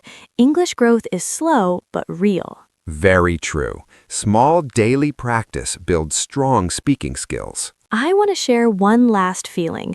When I practice with AI, I feel less alone. That's a powerful point. Even when Luna's sleeping, I still have someone to talk to. And that emotional comfort helps learning. So to everyone listening, don't wait for the perfect time or perfect partner. Start small. Start today. And enjoy the process. English is not only a subject, it's a tool for connection. Exactly. Before we finish, we want to hear from you. Yes, here's our question for you. Which AI conversation method will you try first, and why? Share your answer in the comments. We read them all. Thanks for spending time with us today. See you next time.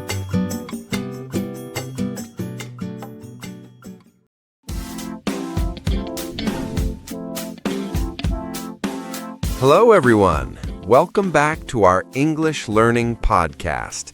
I'm Mr. J, and I'm so happy you're here today. Hi, Mr. J, and hello to all our listeners. I'm really excited today because the sun is shining and it feels like summer. It really does, May, and that is perfect because today we're talking about a favorite place for many people, the beach. Oh, I love the beach. The sand, the water, the ice cream. It's the best. But, Mr. J, when I go to the beach in a different country, I sometimes get nervous because I don't know the right English words. Don't worry, May. This is where most learners make a mistake. They think they need very difficult words, but simple English is usually better. Today, we're going to learn everything you need to enjoy a day by the sea. That sounds great. I'm ready to learn. Before we dive into the water, May, do you want to tell our listeners how they can support us? Oh, yes. If you enjoy our lessons, please remember to subscribe to the channel and click the like button. It really helps us make more lessons for you. Thank you, May.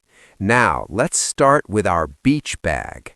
This part is really important because if you forget these things, your day at the beach might be difficult. May, what's the first thing you put in your bag? Well, I always bring my, how do you say it? The sun water? The cream for my skin? Close. We call that sunscreen. Some people also say suntan lotion, but sunscreen is very common. Sunscreen. Okay, I need a lot of sunscreen because I don't want a sunburn.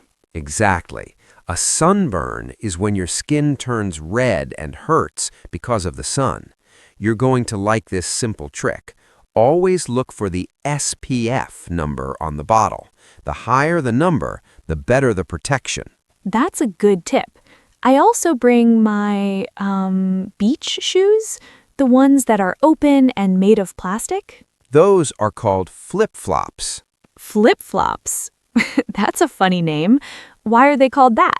Think about the sound they make when you walk on the street. Flip, flop, flip, flop. That makes sense. Flip-flops. I'm wearing my flip-flops right now. Good. Now, what do you sit on when you're on the sand? Do you bring a chair? Sometimes, but usually I just use a big towel. A beach towel. Yes, a beach towel is usually much bigger than a bathroom towel. And here is a word many students forget. Sunglasses. Oh, I always forget that word. I usually just say eyeglasses. Careful there, May. Glasses are for reading, but sunglasses are dark to protect your eyes from the bright light. Sunglasses. Got it. So I have my sunscreen, my flip-flops, my towel, and my sunglasses in my bag. Am I ready? Almost. You need one more thing to keep your head cool. A hat. Perfect. A sun hat. Now we're ready to walk to the water. Let's go. I can see the waves already. The waves are the moving parts of the water that come to the land. They can be small or very big. I like small waves. Big waves are a bit scary for me. That's okay, May. We'll stay where it's safe. Mr. J, what do we call the place where the water meets the sand? Is it just the water? You can call it the shore or the coast, but usually people just say, let's go down to the water's edge. The water's edge. I like that. It sounds poetic. It does. We have a lot more to talk about, like swimming and beach activities, but let's take a breath first. Yes, I need to write these words down in my notebook. I'm ready with my notebook, Mr. J. I have my beach bag, my sunglasses, and my hat. Now I want to go into the water. Excellent. But wait a moment, May. Before you jump in, what are you wearing to swim? Oh, I am wearing my swimming dress?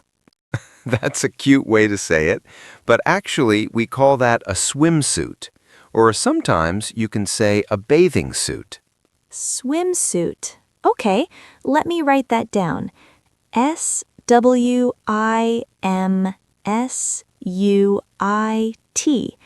And for you, Mr. J, do you wear a swimsuit too?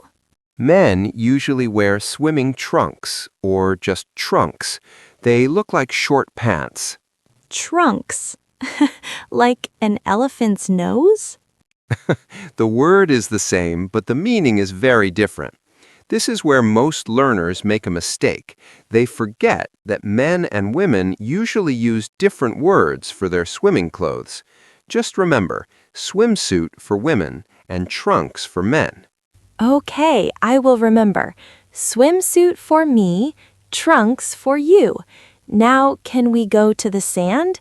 I want to lie down. Of course. What do you like to do when you lie on your towel? Do you like to read? Sometimes, but usually I just like the sun. I want my skin to be, what is the word? Not white, but a little bit brown? You want to get a tan. We call this activity sunbathing. Sunbathing. I like that word. It's like taking a bath in the sun. It really is. You're going to like this next part because it's about a very relaxing activity. Many people love to walk slowly along the water to look for things. What do you look for, May? I like to look for those little white things, the houses for small sea animals. We call those shells. Shells. Yes, I love collecting shells. I have a big jar of them at my house. That's wonderful. Many people walk along the shoreline to find them. The shoreline is exactly where the water touches the sand. Shoreline. Is that different from the beach? Well, the beach is the whole area, but the shoreline is just that wet part at the edge. Let me show you a simple trick for your vocabulary. When the water is a little bit cold, but it feels good because the weather is hot, we say the water is refreshing. Refreshing. That's a big word, but it sounds nice. The water is refreshing. Perfect. This part is really important too. When you are on the sand, you might want to build something. Do you know what children usually build? Oh, I know this. A sand castle. Exactly. And to build a good sandcastle, you need two tools. You need a bucket to hold the water and sand, and a spade to dig. A bucket and a spade? I usually call it a big spoon. A spade is like a very small shovel. You use the spade to fill the bucket with wet sand. Then you turn it over. Pop! You have a tower for your castle. Bucket and spade. Got it. I'm going to build the biggest sandcastle on the shoreline. I'd love to see that. But May, we must also think about safety. Do you see that person sitting in the very tall chair? Yes, the person with the whistle. Are they the beach police? Not exactly. We call that person a lifeguard. Their job is to watch the water and keep everyone safe. A lifeguard. That's a good name because they guard our lives. It is. If you ever feel scared in the water, or if you're not sure if it's safe to swim, you should always talk to the lifeguard. That's a very good tip, Mr. J. I'll go and say hello to the lifeguard first. That's a great idea. Now, are you ready to try a practice conversation? Yes, I'm ready to use my new words. Great. Let's imagine we are at the beach together. I'm ready, Mr. J. Let's start our practice. Oh, look at the ocean. The beach is so beautiful today, and the sun is so bright. It really is a lovely day, May. The sky is very clear. Where do you think we should put our towels? Let's go over there near that big blue umbrella. It looks like a nice spot with some shade. That's a great idea. Having some shade is very helpful so we don't get too hot under the sun. Okay, I'm putting my towel down on the sand right here. Now I need to put on my sun cream. Wait, I mean my sunscreen. Well done. You corrected yourself. Sunscreen is the most common word we use. Don't forget to put some on your shoulders and your nose. Those are the places that get a sunburn very quickly. Yes, I don't want to have a bright red nose like a tomato. Mr. J, can you help me with this umbrella? It's a bit heavy and the wind is blowing. Of course I can. This part is really important. When you put an umbrella in the sand, you have to push it down very deep and turn it. If you don't, the wind might blow it away. Oh, I see. Thank you for helping me.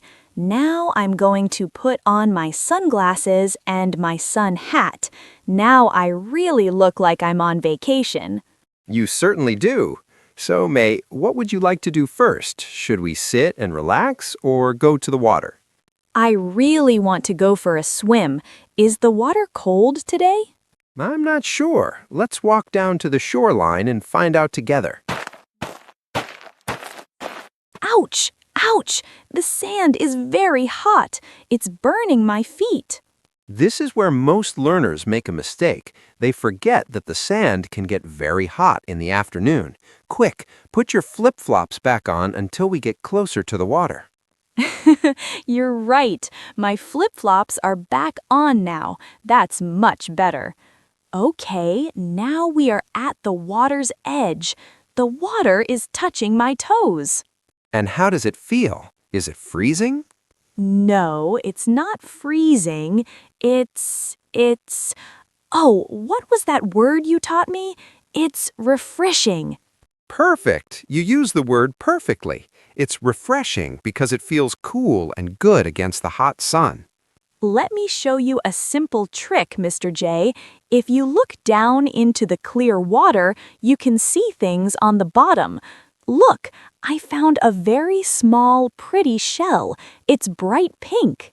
That's a beautiful shell, May. You should put it in your bucket so you don't lose it. I will. I want to collect many shells today.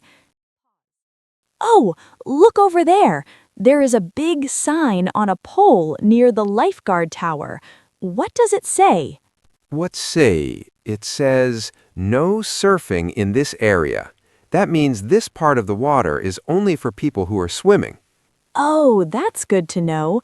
I don't want a surfboard to hit me while I'm swimming.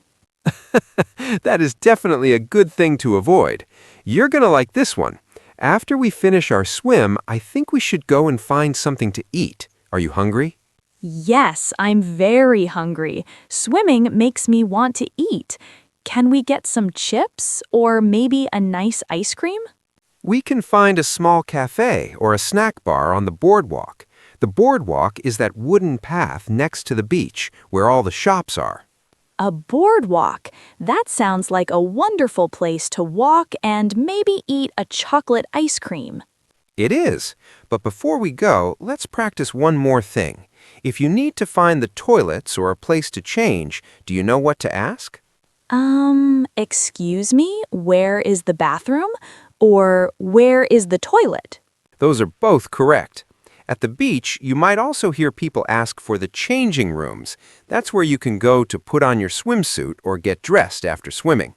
Changing rooms. I'll remember that. I used the changing rooms when we first arrived at the beach today. Excellent. You're using all the new vocabulary very well. You're a natural, May. Thank you, Mr. J. I feel much more confident now. But we learned so many words today. Can we review them? That is a great idea. Let's do a quick recap. We talked about things in our bag, like sunscreen, sunglasses, and towels. And my favorite, flip-flops. Yes, those are essential. We also learned about what to wear, like a swimsuit for women and trunks for men. And we talked about the water. We learned about the shoreline, the waves, and how the water can be refreshing. Exactly. And don't forget the people who keep us safe, like the lifeguard, and the things children build, like sand castles using a bucket and a spade. I remember. This was such a fun lesson. I feel like I am really at the beach right now.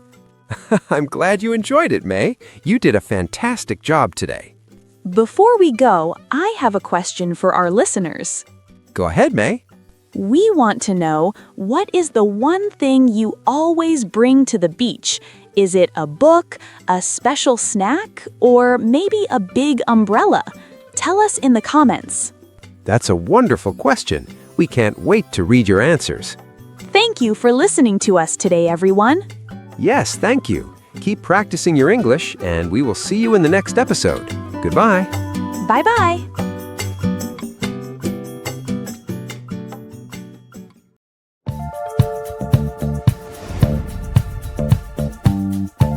Hi, everyone. Welcome to the Jay and May English podcast. Mr. J, I have a secret. When I started learning English, I cried because I couldn't remember the word for spoon. Don't feel bad, May. Most learners fail because they think they need to be perfect on day one. But the truth is, the journey is just a series of small, messy steps. A journey?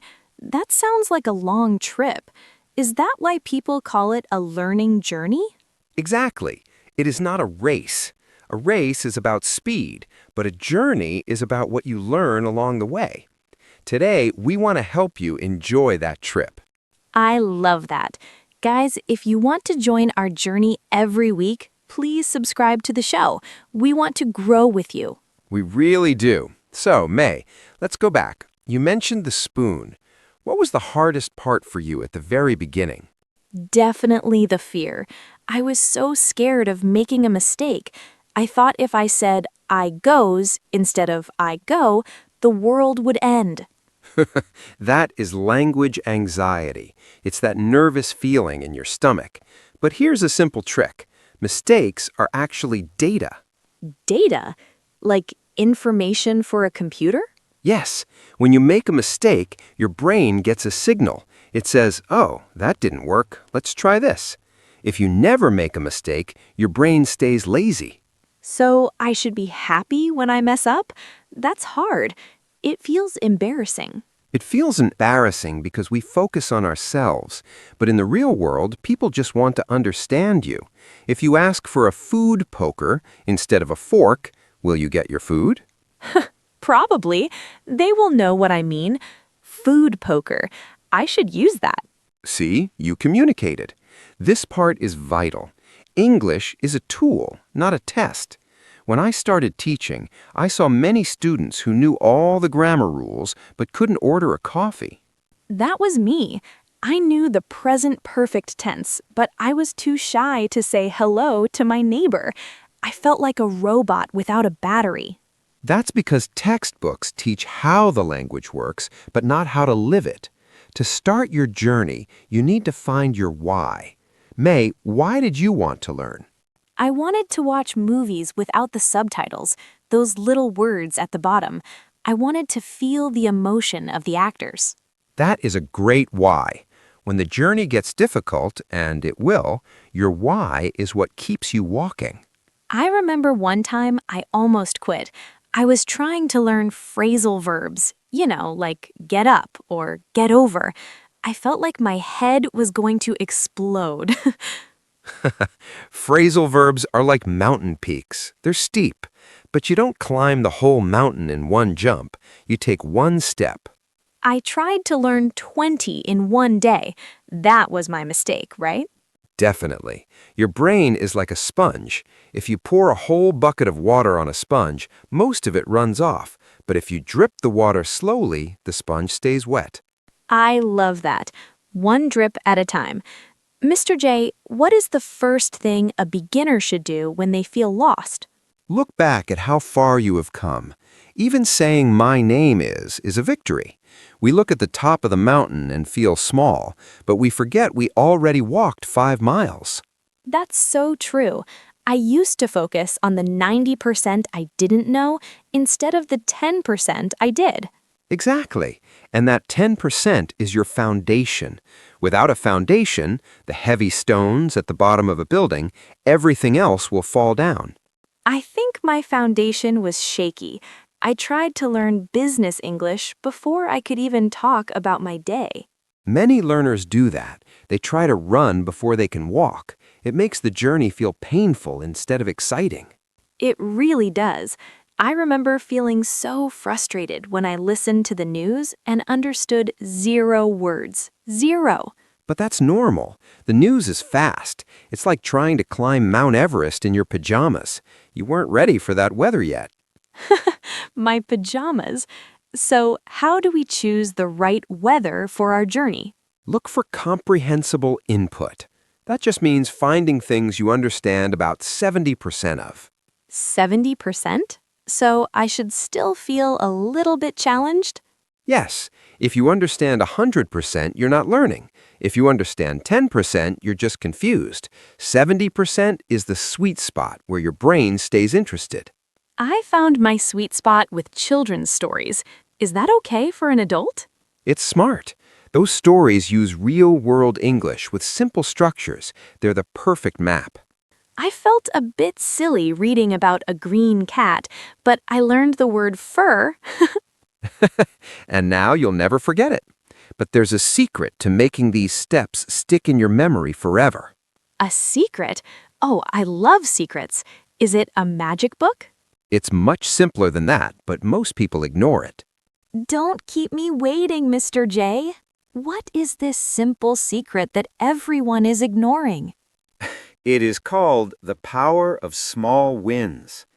Most people think they need to study for 3 hours every Saturday, but the secret is to study for just 15 minutes every single day.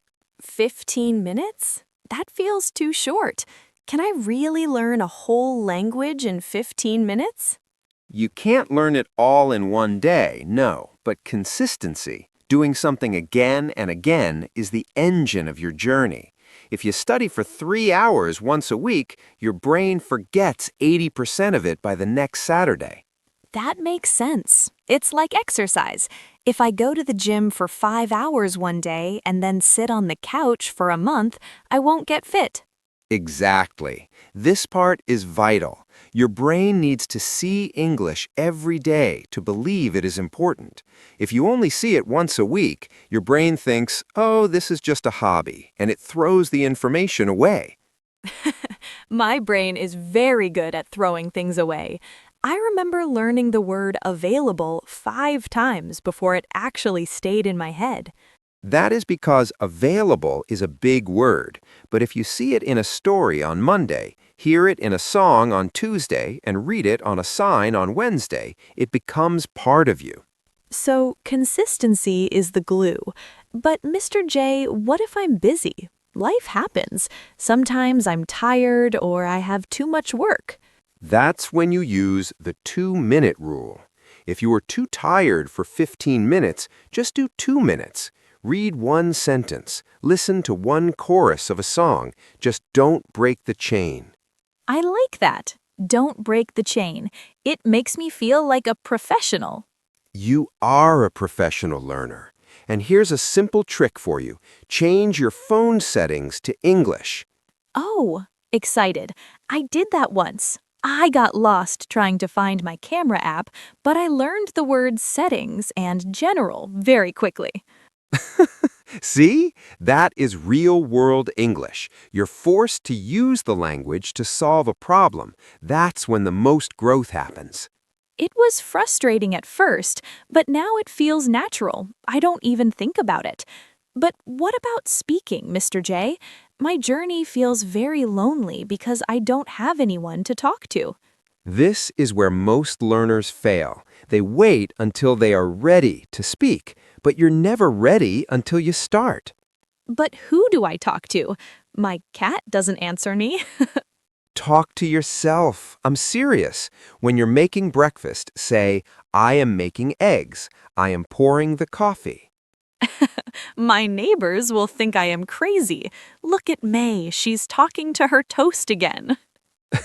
Let them think that. You are building the muscle memory in your mouth.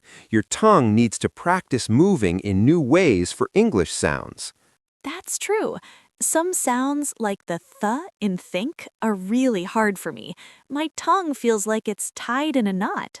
That's because it's a new workout. If you don't practice those small movements alone, you will be too nervous to do them in front of a person. So talking to my toast is actually a warm-up for a real conversation. Precisely. It builds confidence. Confidence is 50% of the journey. If you believe you can communicate, you will. I noticed that. When I'm happy, my English sounds better. When I'm stressed, I forget the word for hello. We all do, even experts. The goal is to make English a habit instead of a task. A task is something you have to do. A habit is just something you are. Like brushing my teeth. I don't think, oh no, I have to brush my teeth today. I just do it. Exactly. If you make English part of your morning routine, you stop fighting with yourself. You just flow with the journey. I'm starting to feel much better about my messy start now. I used to think I was the only one struggling. You are never alone. Every fluent speaker you see was once a beginner who couldn't remember the word for spoon. That makes me feel so much better. But there's one more thing that scares me. What about the plateau? Ah, the plateau. That is the flat part of the mountain where it feels like you're not going up anymore. Yes, I've been there for months. I feel like I'm not getting better. It's so boring. The plateau is actually where the magic happens. Your brain is solidifying what you learned. It's like waiting for cement to dry. You can't build the next floor until the first one is hard. So I'm not stuck, I'm just drying. Exactly. You are getting stronger, but I have a specific way to break through that plateau and start climbing again. Tell me, I'm ready for the next level. It involves changing your input in a very specific way. Okay, Mr. J, don't leave me hanging. How do I stop drying like cement and start moving up the mountain again? Drying like cement? You have to challenge your ears. When you reach a plateau, it is usually because your brain has become too comfortable. You are listening to the same types of things and using the same words every day. That is so true. I use the same 5 adjectives for everything: good, bad, happy, sad, and hungry.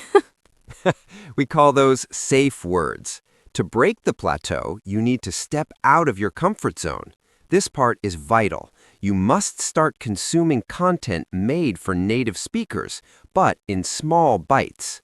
Native speaker content? Like real movies or podcasts like this one? But that's scary. It is, but here's a simple trick. Use the 2-minute deep dive. Take a 2-minute clip of a YouTube video or a scene from a movie. Don't just watch it, study it. What do you mean by study it? Should I write down every single word? Not every word. Listen for the music of the sentence. Where do they go high? Where do they go low? Then try to copy them exactly. We call this shadowing. Shadowing? Like being a ghost?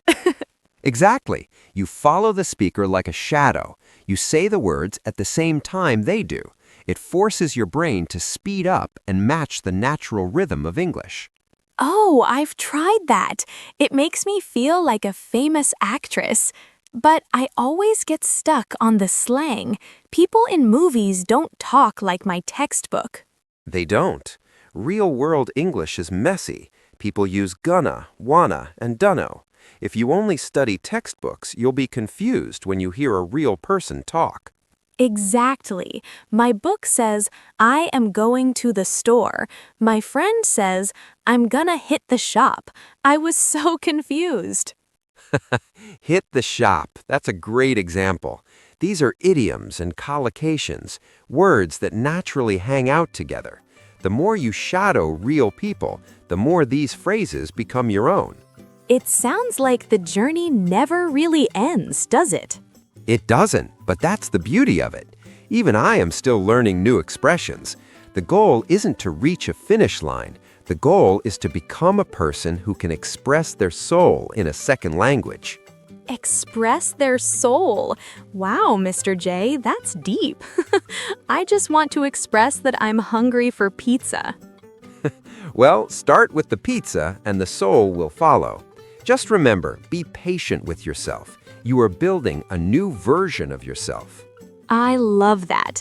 I feel so much more excited about my journey now. It's okay to be messy, it's okay to talk to my toast, and it's okay to read about green cats. It is more than okay. It is the only way to grow. Thank you so much, Mr. J. This has been so helpful. Guys, we want to hear from you. What is one messy mistake you made when you started your English journey? Let us know in the comments. We can't wait to read your stories. Remember, every mistake is just one more step toward the top. See you in the next episode. Bye. Goodbye, everyone.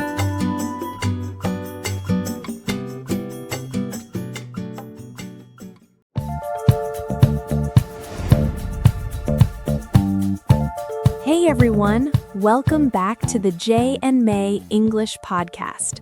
I'm May, and today we are talking about something that sounds like a total dream. It really does. Hello, I'm Mr. J. Today we are asking, can you actually learn English while you are sleeping? I really hope so. I want to know if I can just put on my headphones, go to sleep, and wake up speaking like a pro. Is it actually possible, Mr. J? Well, it is not magic, but there is real science behind it. This topic matters because if we can use our rest time to improve, it changes everything for a busy beginner. I'm definitely busy. So by the end of this episode, what will our listeners actually learn to do? You will know the exact routine to prime your brain for overnight learning and the specific types of audio that actually stick in your memory while you snooze. That is a skill I need right now. Before we dive into the science, if you want to improve your English with us every week, make sure to subscribe to the Jay and May English podcast. We love having you here. Now, let's get into it. To understand learning while sleeping, we have to talk about passive listening. I know that one. That means hearing a language without focusing on it 100%, right? Like having the radio on while I cook. Exactly. Sleeping is like the ultimate version of passive listening. When you sleep, your brain is not off. It is actually very busy sorting your memories. This is called consolidation. Consolidation. That sounds like a big word.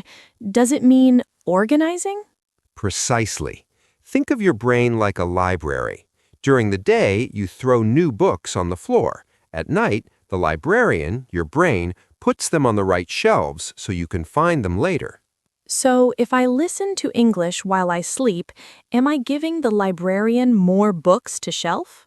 Not exactly more books, but you are giving the librarian a reminder.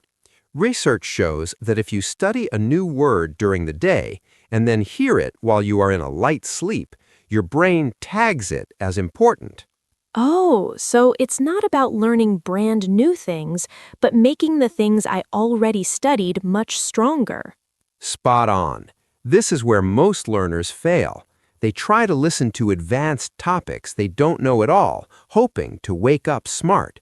But if you don't know the words yet, your brain just hears it as noise. So I shouldn't listen to a nuclear physics lecture in English tonight. Definitely not. For a beginner, the simple trick is to listen to things you already understood about 50% of during the day. That makes sense. It's like a review session that happens while I'm dreaming. But wait, won't the noise wake me up? I need my beauty sleep, Mr. J. That is a very important point. If the volume is too high, you won't get into deep sleep. Deep sleep is vital for your health. You want the audio to be like a whisper. Like a gentle breeze. Yes, it should be just loud enough that you can hear it if you're awake, but quiet enough that it fades into the background. I'm curious about the deep sleep part. If I'm in a very deep sleep, can I still hear the English? Your ears still work, but your brain is less likely to process the sounds for memory. The best time is during REM sleep or light sleep. This is why the timing of your audio is vital. This is fascinating. I always thought my brain just shut down like a computer, but it's more like a night shift worker. Exactly. And for beginners, this night shift worker is very good at practicing pronunciation and rhythm. Even if you don't remember the words, your brain is getting used to the music of English. The music of English. I like that. You mean the way the voice goes up and down? Yes, we call that intonation. By hearing it for hours while you rest, your ears become familiar with the sounds. Familiar means you know it well because you have heard it many times. So, if I become familiar with the sounds, will I sound more natural when I speak during the day? Very likely. You're training your subconscious. That's the part of your mind that works without you thinking about it.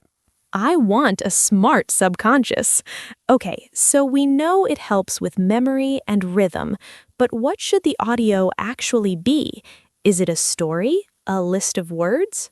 We'll talk about the content secret in a moment, but first we need to make sure we are not making the biggest mistake beginners make. What is that? I want to avoid mistakes. The mistake is thinking that sleep learning replaces day learning. It's a boost, not a replacement. Ah, so I still have to study with you during the day. No shortcuts? No shortcuts, May, but this boost can make your day study feel 200% easier. I'll take that deal. 200% easier sounds like a dream come true. It really is. Imagine waking up and feeling like a word is stuck in your head in a good way. That's the power of sleep reinforcement. Okay, I'm ready to learn how to set this up properly. What's the first step? The first step is all about the golden window. This is the period of time right before you drift off. Most people waste this time scrolling on their phones, but for an English learner, this is prime time. The golden window? That sounds fancy. Is that the time when our brain is getting ready to shut down for the night? Exactly. As you get sleepy, your brain waves slow down. You enter a state where you are very relaxed and open to new information. This is the perfect time to listen to the audio you want to sink in during the night. So if I listen to a short English story while I'm brushing my teeth and getting into bed, that helps? It helps immensely. You are telling your brain, hey, this is the last thing we talked about today, so keep it in the front of your mind. It's like giving the librarian a sticky note. But I have a question. Should I use speakers or headphones? I've heard headphones can be uncomfortable. That is a great practical question. Comfort is vital.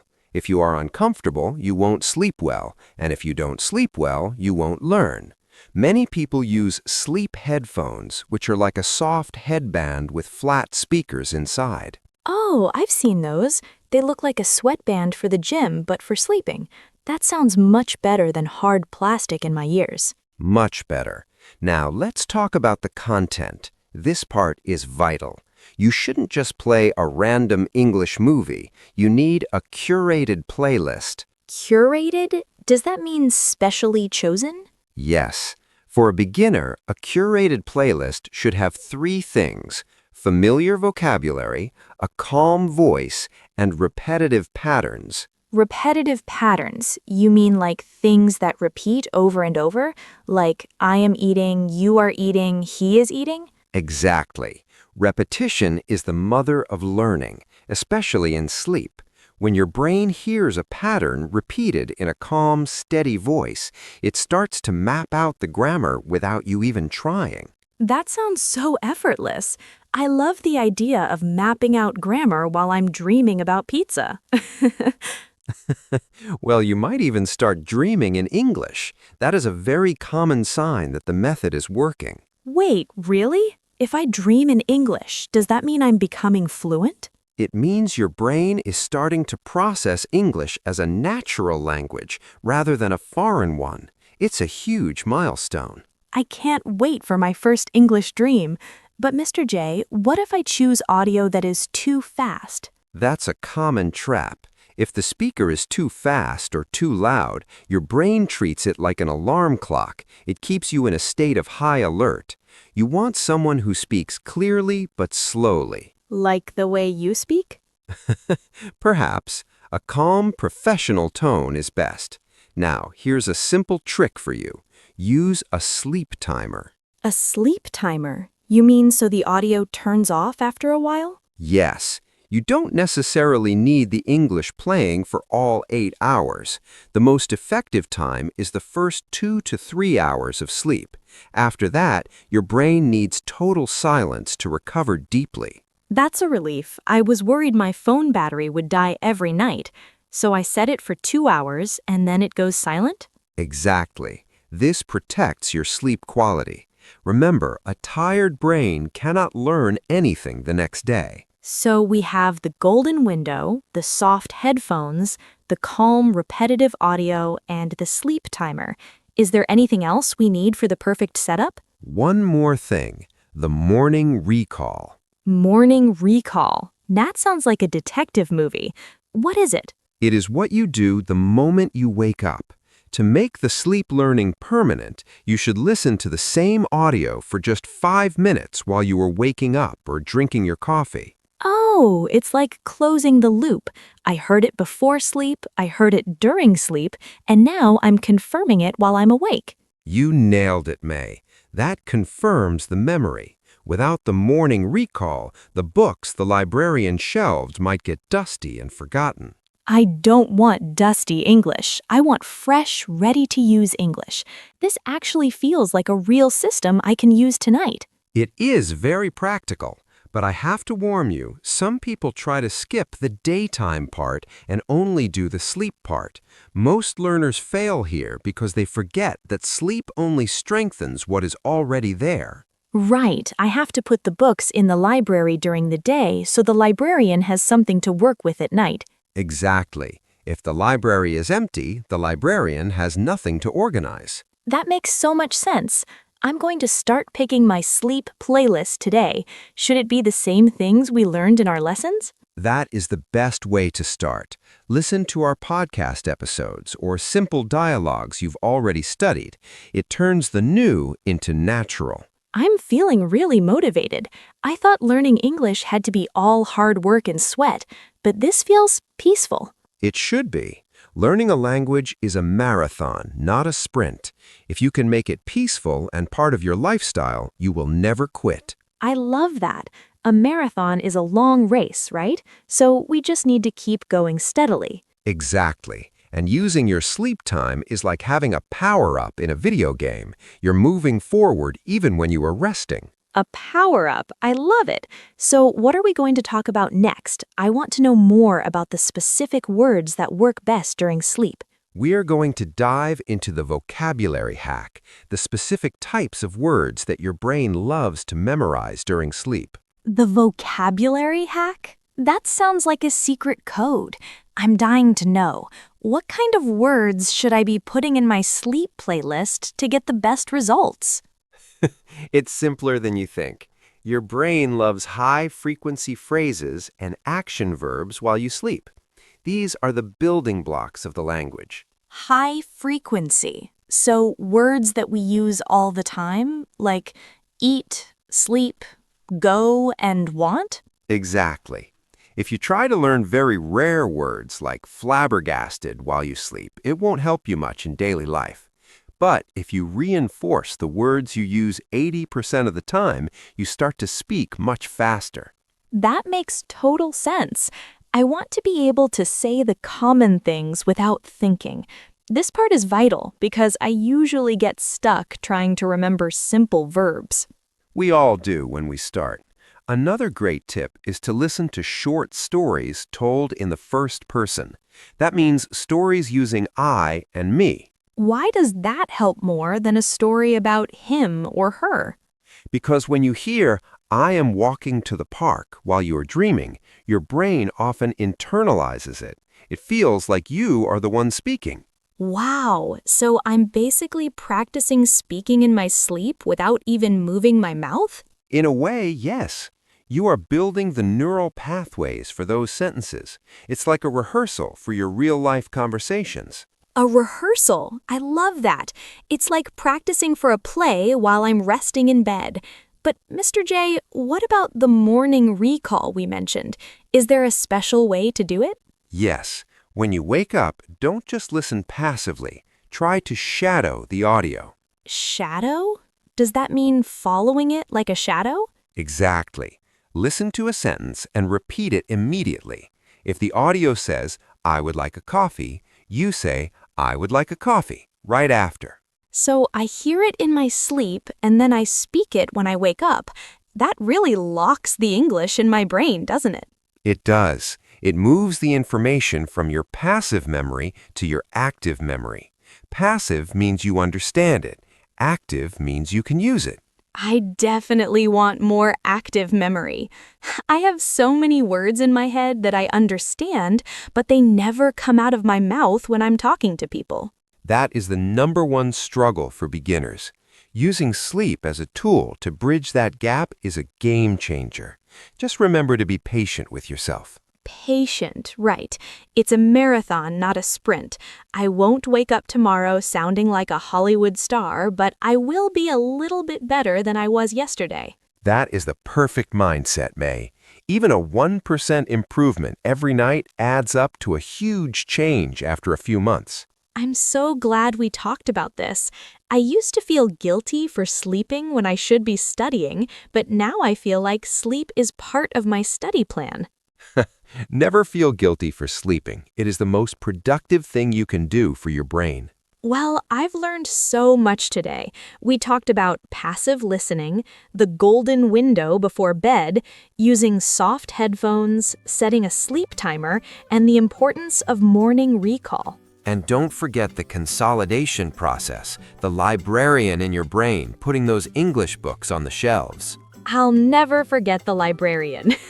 Let's quickly recap some of the cool words we used today for our listeners. Great idea, May. We had consolidation, which is organizing and strengthening memories.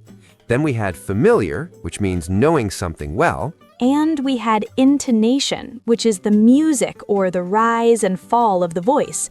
Oh, and subconscious, the part of our mind that works without us thinking. Excellent list, May. You've been paying close attention. I'm just excited to go to sleep now. This has been such a fun episode. Thank you so much for explaining the science behind it, Mr. J. It was my pleasure. I hope all our listeners find a peaceful and effective way to bring English into their dreams tonight. Me too. We want to hear from you guys. Do you think you could learn English while you sleep, or do you need total silence? Let us know in the comments. We look forward to reading your thoughts. Don't forget to subscribe to the Jay and May English podcast for more tips every week. Sweet dreams and happy learning. See you in the next episode. Bye. Goodbye, everyone.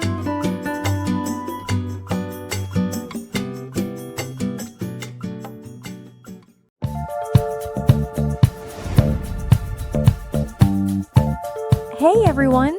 Welcome back to the Jay and May English podcast. I'm May. And I'm Mr. J. It's great to be here with you, May.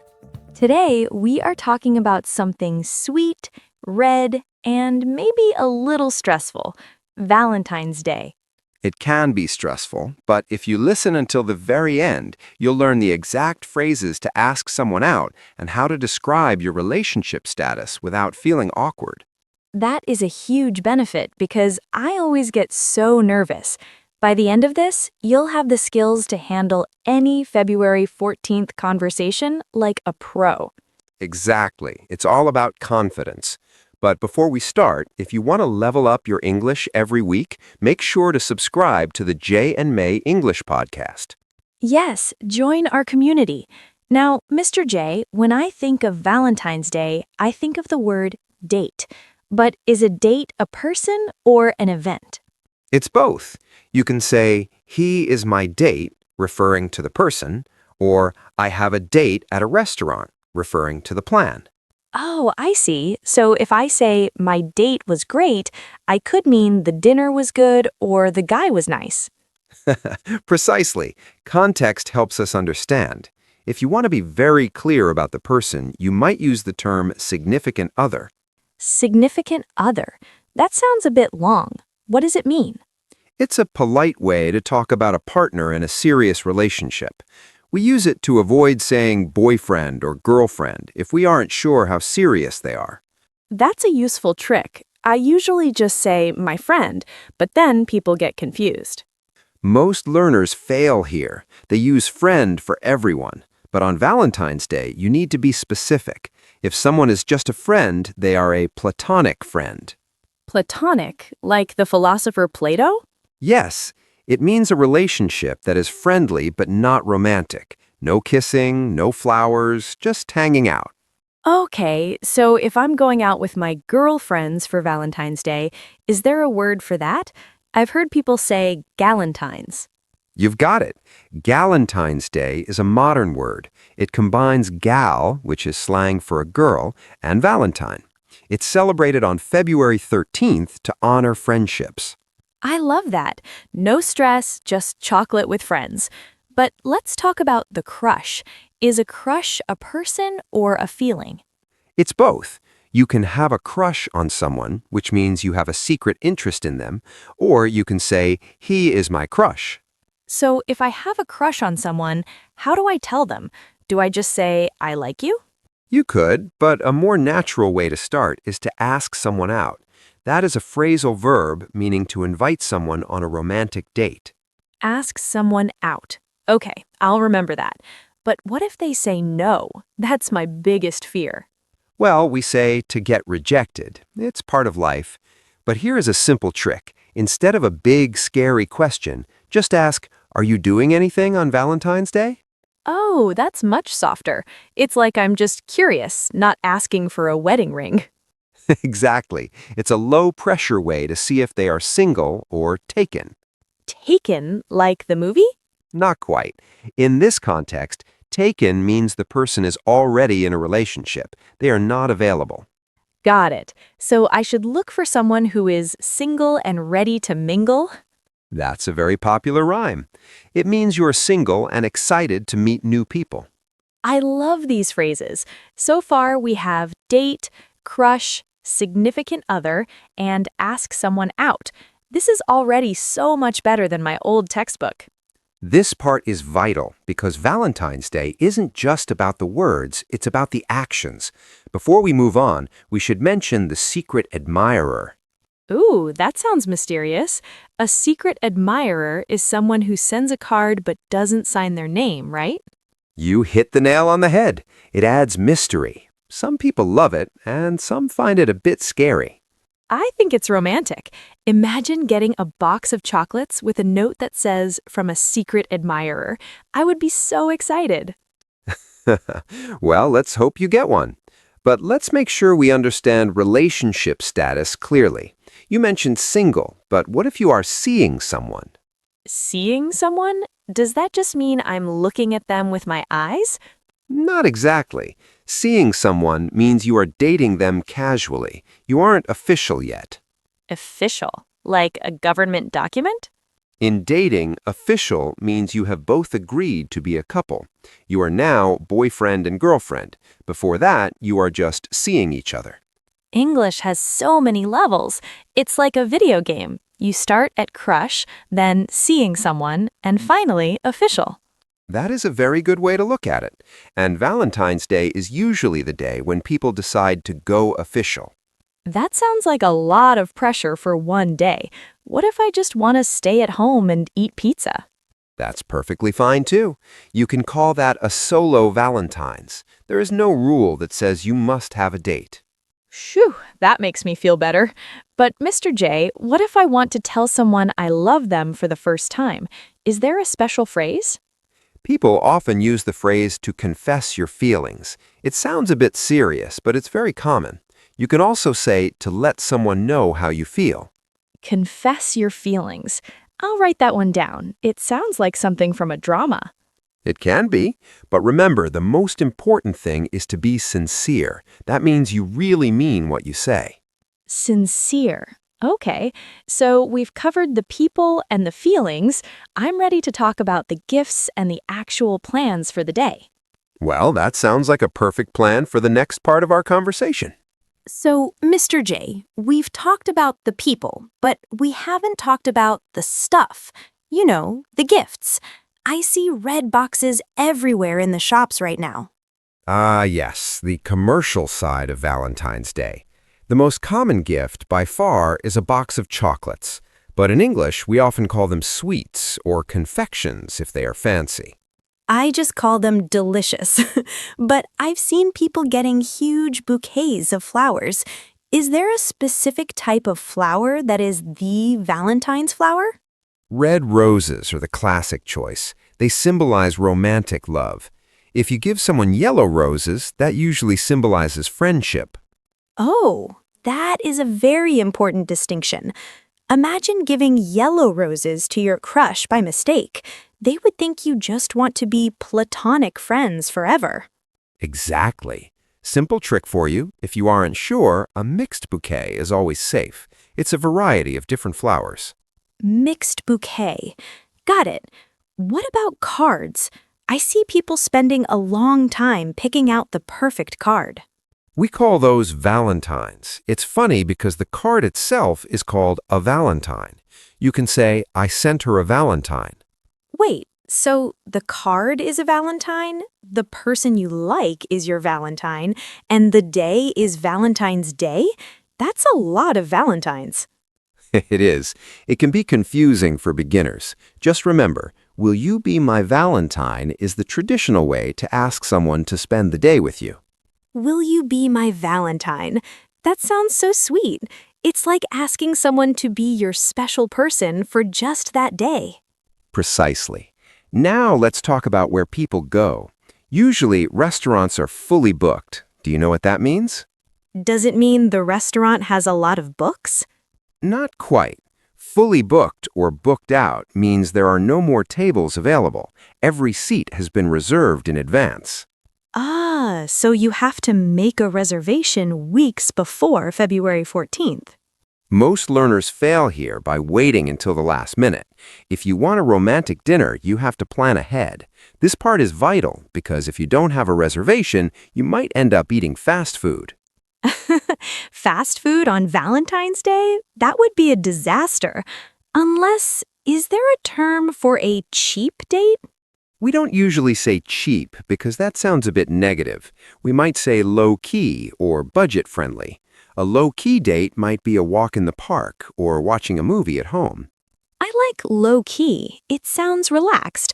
Let's have a low-key Valentine's Day. It sounds very natural. It does. And speaking of movies, many people go to see a rom-com. Have you heard that term before? I think so. Is it romantic comedy? Spot on. It's a combination of a love story and funny moments. They're very popular in February. I love rom-coms. They always have a happy ending. But what about people who are long distance? My friend's boyfriend lives in another country. That's a long-distance relationship, or LDR for short. For them, Valentine's Day might involve a video call or sending a care package. A care package? That sounds like something you send to someone who is sick.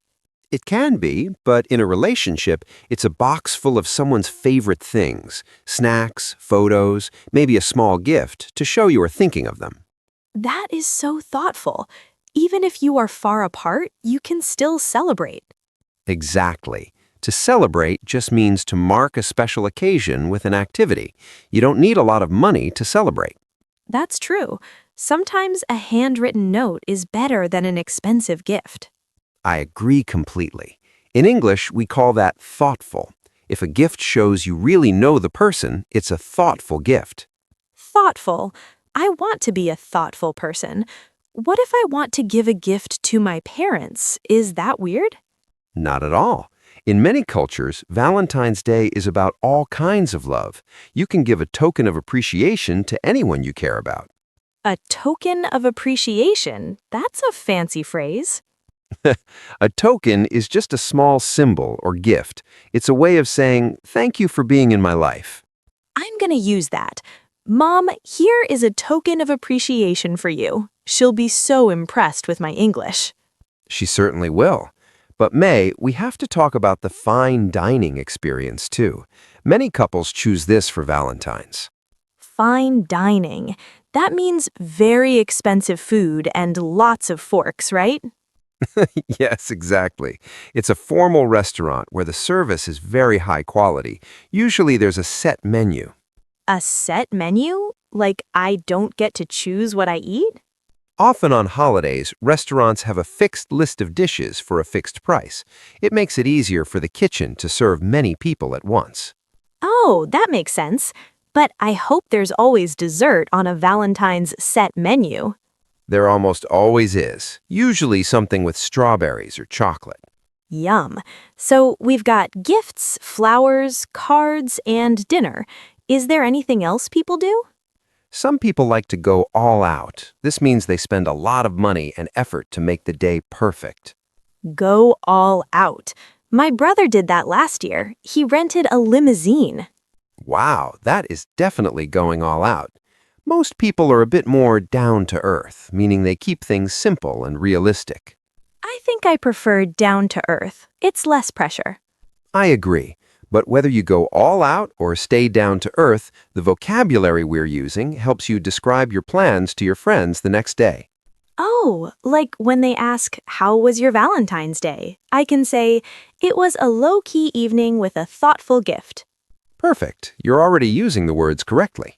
I'm feeling much more prepared. But I have one more big question, Mr. J. What if someone pops the question on Valentine's Day? Ah, to pop the question. That is a very specific idiom. Do you know what it means? Does it mean ask a question very loudly? Not quite. It's a very important phrase, and it's one of the most common things people talk about on this holiday. To pop the question. Is it a marriage proposal? Like, will you marry me? Spot on. To pop the question means to propose marriage. Since Valentine's Day is the most romantic day of the year, many people choose that moment to get down on one knee. Wow, that is a huge step. If someone pops the question and the other person says yes, they're no longer just boyfriend and girlfriend, right?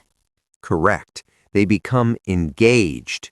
And the person you are engaged to is called your fiancé for a man or fiancée for a woman. Fiancé and fiancée, they sound like French words. They are. English borrows many romantic words from French. It's very common to hear someone say, "Meet my fiancé." This part is vital because you don't want to call someone a boyfriend if they just gave you a diamond ring. Definitely not. That would be a bit of a social blunder or a mistake in social situations. Okay, so we've covered the happy side of Valentine's, but Mr. J, what about people who are heartbroken? That's a very real part of the holiday, too. Heartbroken means feeling very sad, usually because a romantic relationship has ended. We also say someone is going through a breakup. A breakup. That sounds so sad. If my friend is going through a breakup on Valentine's Day, how can I help them? You can be a shoulder to cry on. This is an idiom that means being a supportive listener for someone who's upset. I like that. I'll be a shoulder to cry on. Can I also tell them there are plenty of fish in the sea? I heard that in a movie once. Yes, that is a very common idiom. It means there are many other people in the world to date, so they shouldn't be too sad about one person. Plenty of fish in the sea. It's a bit of a cliché, isn't it? It is. A cliché is a phrase that is used so often it's not very original anymore. But sometimes clichés are true. True. But let's get back to the positive vibes. We've learned so many words today. Let's do a quick recap for everyone listening.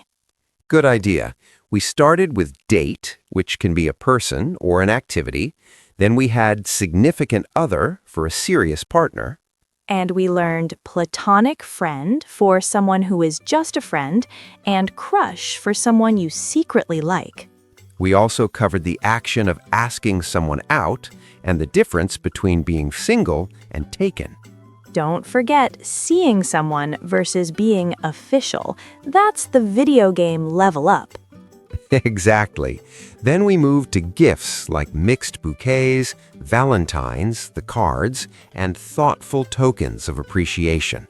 And we finished with pop the question for marriage proposals and engaged for the new status. That is a lot of great vocabulary for one day. You've done a great job today, May. Thanks, Mr. J. I feel much more confident now. I might even try to ask someone out, or maybe I'll just stick to Galentines and eat a lot of chocolate. Either way, you have the English tools to talk about it. It's all about expressing your feelings clearly. You're right. Before we go, we want to hear from you. What is your favorite way to spend Valentine's Day? Do you like a big fancy dinner or a low-key night at home? Leave a comment below and tell us your plans. We love reading your stories. Thanks for listening to the Jay and May English Podcast. See you in the next episode. Goodbye, everyone.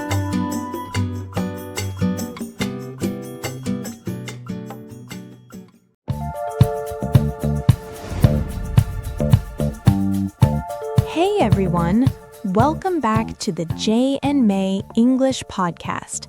I'm May. And I'm Mr. J. Today, we are tackling a huge problem: why we forget English so fast. Seriously, it's like my brain has a delete button that hits itself every night. You aren't alone, May. Most learners feel this way. But by the end of this episode, you'll learn a simple trick to make new words stick forever. I need that trick right now. But first, if you want to stop forgetting and start speaking, make sure to subscribe to the Jay and May English Podcast. Exactly. Now, May, tell me about the last time you forgot a word. Oh, it was yesterday. I studied the word ubiquitous for 20 minutes. I was so proud. This morning, gone. I couldn't even remember the first letter. That is because of the forgetting curve. It's a scientific fact that we forget about 70% of new info within 24 hours. 70%? That's a total disaster, Mr. J. Why is my brain doing this to me? It's actually trying to help you. It thinks English words are like junk mail, so it deletes them to save space. So I'm not just bad at English? My brain is just being a clean freak? Exactly. Your brain just needs to know what is trash and what is treasure. Most learners fail here because they just read a word over and over. That's passive learning. That's me. I read my vocabulary list while I drink my coffee. Is that why it doesn't work? Precisely. It's like watching a cooking show but never actually cooking. Your brain stays lazy. To fix this, you need active recall. Active recall? Does that mean I have to work harder? Not harder, just smarter. Instead of reading the word, you have to force your brain to find it. Close the book and ask, what was that word for everywhere? Ubiquitous? You got it. That tiny struggle you just felt, that's the sound of your brain moving the word from a sticky note to a stone carving. I like that. So my short-term memory is a sticky note and my long-term memory is a stone carving. This part is vital because I've been using way too many sticky notes. We all have, but even a stone carving can fade if we don't look at it. There's a specific timing you need to follow so the word never disappears. Wait, there's a specific schedule? Is it like a workout routine for my memory? In a way, yes. It's called spaced repetition. If you review a word at the exact moment you're about to forget it, the memory becomes 10 times stronger. But how do I know when I'm about to forget it? I don't have a timer in my head. You don't need one. There's a simple 1-3-7 rule that anyone can use without any fancy apps. Okay, you have my attention. 1, 3, and 7. What do those numbers mean for my English? They represent the days you should check the word again. If you do it on day 1, day 3, and day 7, the forgetting curve actually flattens out. So if I learn a word on Monday, I shouldn't just study it on Monday night and then stop? Correct. That's what we call cramming, and it's the fastest way to forget everything. You have to spread the love over the week. This is blowing my mind. I've been spending 5 hours in one day studying and then nothing for the rest of the week. That is exactly why you feel like you're starting from zero every time you open your book. You're building a sandcastle right before the tide comes in. I don't want a sandcastle, I want a fortress. So, Mr. J, if I use this 1-3-7 rule, does that mean I can learn any word no matter how hard it is? Absolutely. But there is one final mistake people make even when they use this rule. They forget to contextualize. Contextualize? That's another big word. Does that mean I need to use it in a sentence? It means you need to give the word a home in your life. A word without a story is a word without a soul. A word without a soul? That sounds so sad. How do I give my English words a soul? You have to stop using the examples from the dictionary and start using examples from your own day. Oh, so instead of the internet is ubiquitous, I should say my cat's fur is ubiquitous on my sofa. Exactly. Now that is a memory that will stick. Your brain cares about your cat. It doesn't care about the internet's definition. That makes so much sense. I'm starting to see why my old way of learning was failing me so badly. It's a common path, May, but once you change the system, the language starts to feel like a part of you, not just a list of facts. I'm ready to stop the delete button for good. What's the next step in this memory makeover? The next step is understanding that your brain is like a muscle. It needs the right kind of food to grow.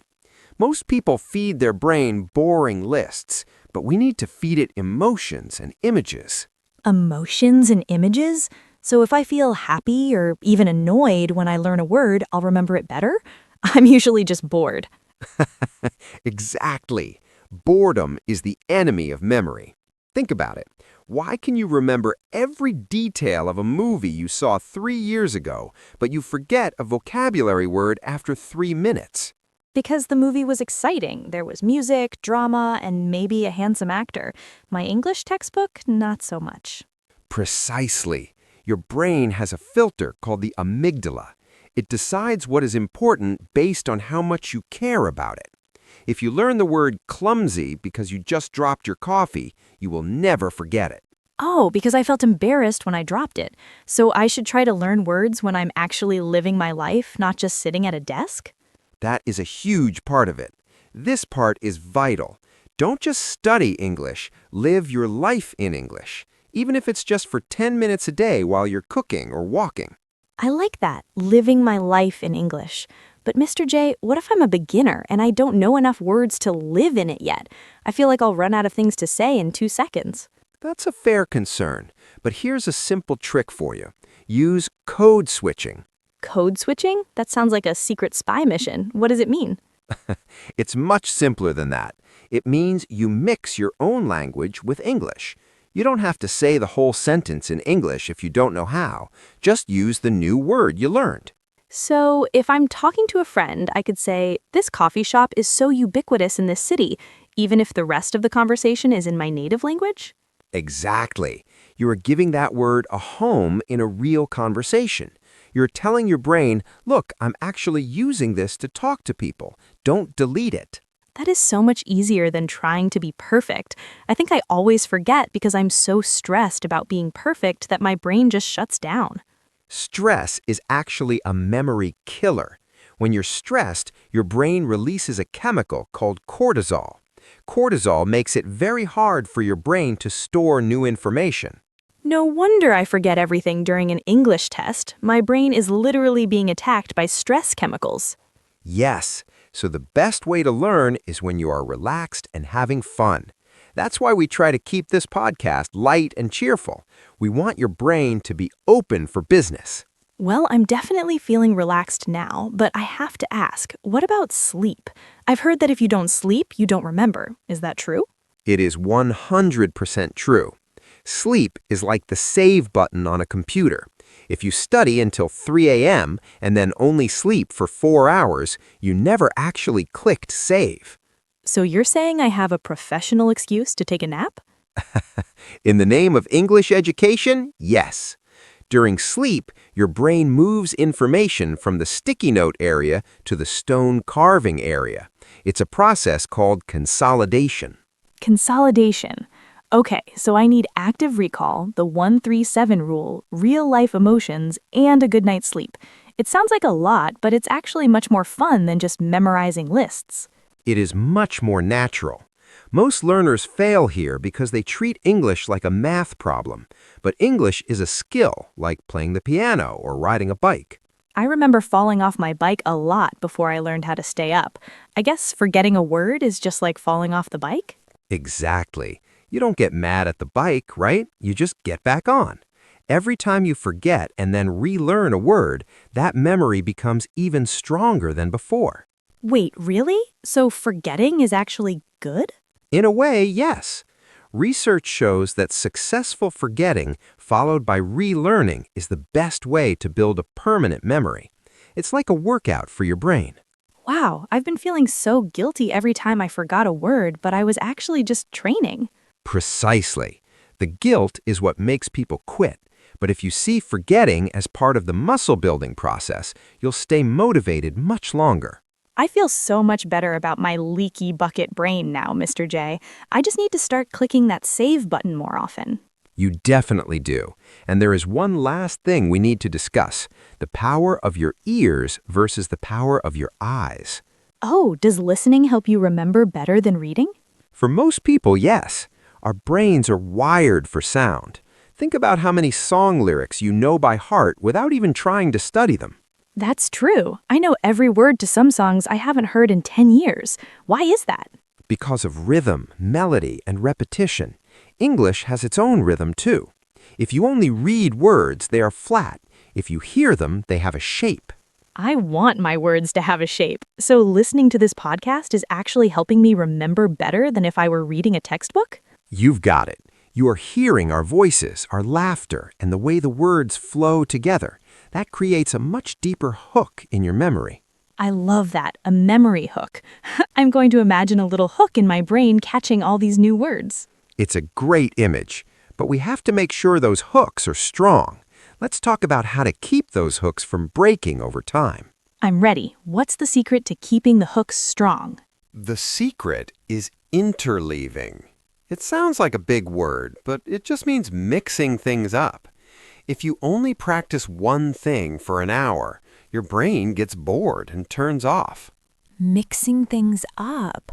So instead of studying only past tense for an hour, I should do 10 minutes of past tense, then 10 minutes of new vocabulary, then 10 minutes of listening?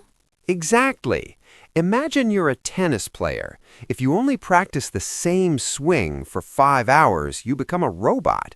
But in a real game, the ball comes at you in different ways. Your brain needs to be ready for the surprise. Oh, so if I mix my study topics, my brain stays awake because it doesn't know what's coming next. Precisely. This part is vital. Variety is the spice of memory. When you jump between different topics, your brain has to work harder to reload the information. That reloading process is where the real learning happens.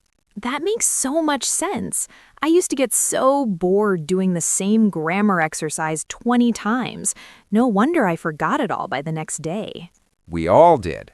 Now, before we wrap up, let's do a quick recap of the key words we used today so our listeners can start their 137 schedule right now.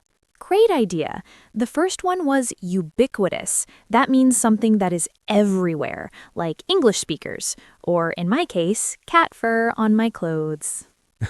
Perfect. Then we had active recall. This is the act of trying to remember something from your mind instead of just reading it again from your notes. And we can't forget the forgetting curve. That's the scientific graph that shows how fast we lose information if we don't review it. Don't forget spaced repetition. That is the strategy of reviewing information at specific intervals, like our 137-day rule, to push it into long-term memory. We also talked about the amygdala. That's the part of the brain that decides if a word is trash or treasure based on our emotions. And finally, consolidation. That is the save button for your brain that happens while you sleep. Wow, we covered a lot today, Mr. J. I feel like I finally have a map to find my way out of this forgetting forest. I'm gonna go take a consolidation nap right now. You've earned it, May. Just remember, forgetting isn't a sign of failure. It's just a sign that you're human. Use the system and the words will stay. Thank you so much for sharing these secrets with us. It's been so helpful. It was my pleasure. I can't wait to hear how our listeners use these tricks. Me too. Before you go, we want to hear from you. What is one English word you always seem to forget no matter how many times you study it? Let us know in the comments and maybe we can help you find a memory hook for it. We look forward to reading your stories. Happy learning, everyone. Bye-bye.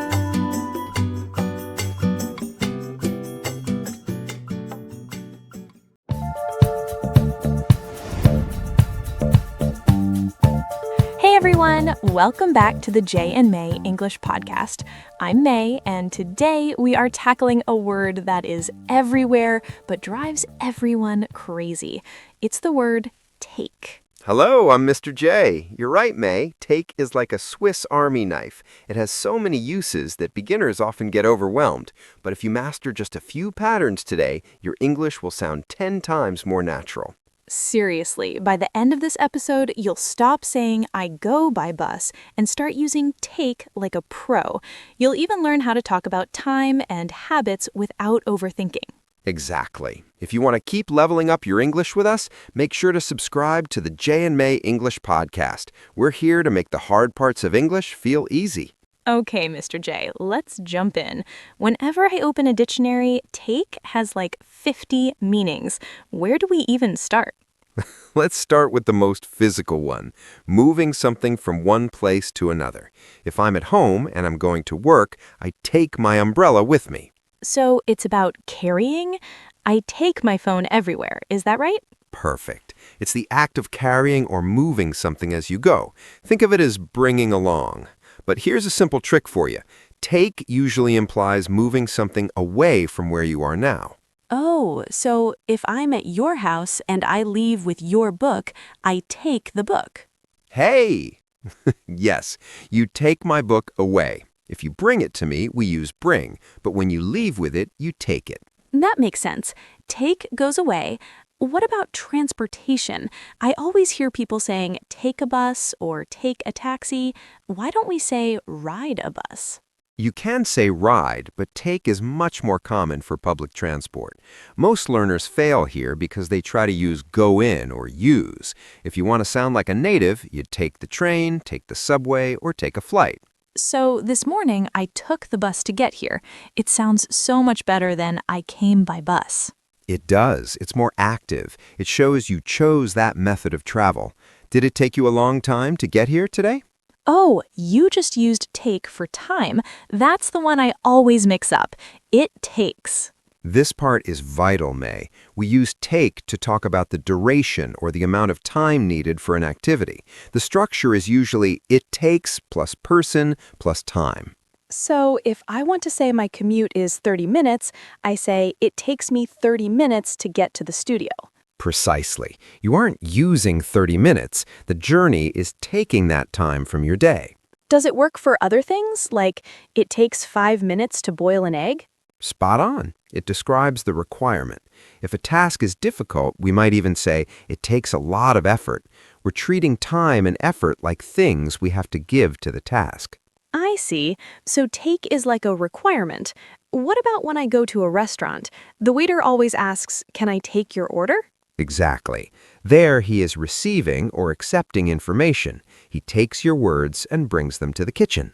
This word is such a thief. It takes books, it takes time, it takes orders. That's funny. It's a very busy word, but think about your daily routine. What's the first thing you take in the morning? I take a shower. Or do I do a shower? No, it's take a shower. Yes, in American English especially, we take a shower or take a bath. We also take a nap if we're tired. Why do we use take for those? I'm not carrying the shower anywhere. Think of it as performing an action or experiencing something. You're taking that moment for yourself. You take a rest, you take a break, or you take a seat. Take a seat is much more polite than sit down, right? Much more polite. If a guest comes to my office, I say, "Please take a seat." It sounds welcoming. I've also heard take a look, like, "Can you take a look at my homework?" That's a great one. Instead of just saying, "Look at this," which can sound like a command, take a look sounds like a small request. It's softer. So take makes my English sound softer and more natural. I like that. But what about medicine? My mom always says, take your vitamins. Correct. We never eat medicine in English. We always take it. Whether it's a pill, a liquid, or a vitamin, you take your medicine. That's a mistake I see a lot. People say, I ate an aspirin. That sounds like it was a snack. Yes, aspirin is definitely not a snack. You take it because you need it to work in your body. Okay, let me see if I've got this. I take my bag, carry. I take the bus, transport. It takes an hour, time. And I take a break, action. You're catching on fast, May, but we haven't even touched on take when it comes to photos yet. Oh, take a photo. That's probably the most used one for tourists. It is. You take a picture or take a photo. You're capturing a moment and, in a way, carrying it with you in your phone or camera. I took so many photos of my cat yesterday. He was sleeping in a tiny box. That sounds cute. Did it take a lot of tries to get a good one? It took about 20 tries because he kept moving his ears. See? You used the time and effort meaning perfectly there. It took 20 tries. I'm starting to feel more confident. But Mr. J, what about when people say, take it easy? I hear that in movies all the time. That's a classic idiom. Take it easy means to relax or to not get stressed. If I see you working too hard, I might say, May, take it easy, have a coffee. I love that. It's like saying, take the easy path, not the hard one. That's a nice way to remember it. You're choosing to accept a relaxed state of mind. Does take always mean something positive or neutral, or can it be negative? It can be used for stealing if you don't have permission. If someone takes your wallet, that's a crime. Right. Context is everything.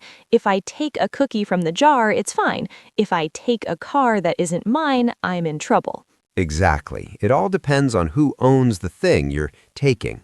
This is so much clearer now, but I know there are also phrasal verbs with take, like take off or take out. Those always confuse me. Those are definitely the next level. Take by itself is a foundation, but once you add a small word like off or up, the meaning changes completely. Is that what we're going to look at next? Because I really want to know why a plane takes off, but I also take off my jacket. It feels like two different worlds. It does feel like different worlds, but there is a logic to it, I promise. When a plane takes off, it is leaving the ground and moving away. When you take off your jacket, you are moving the clothes away from your body. See the connection? Oh, so off always means moving away from a surface, the ground for the plane and my skin for the jacket? Exactly. You've got the intuition for it already.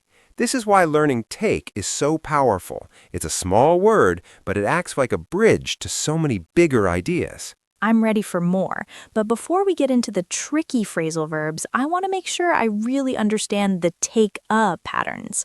We mentioned take a shower and take a seat. Are there others that beginners should know right away? Definitely. Take a chance is a big one. It means to try something even if you aren't sure you will succeed. Like me taking a chance on learning English? Exactly, and you are doing a great job. Another common one is take a message. If you call someone and they aren't there, the assistant might say, "Can I take a message?" Right, they are taking my words to give to the other person later. It fits that carrying meaning we talked about earlier. Spot on. Now, let's look at take when it comes to decisions. We often say, "Take your time." I hear that one a lot. It means don't hurry, right? Yes. It's like saying, "The time is yours to use. You don't have to give it back quickly." It's a very kind thing to say to someone who is nervous. I'll remember that. Take your time. I often need to tell myself that when I'm trying to remember a difficult grammar rule. That's a healthy way to learn.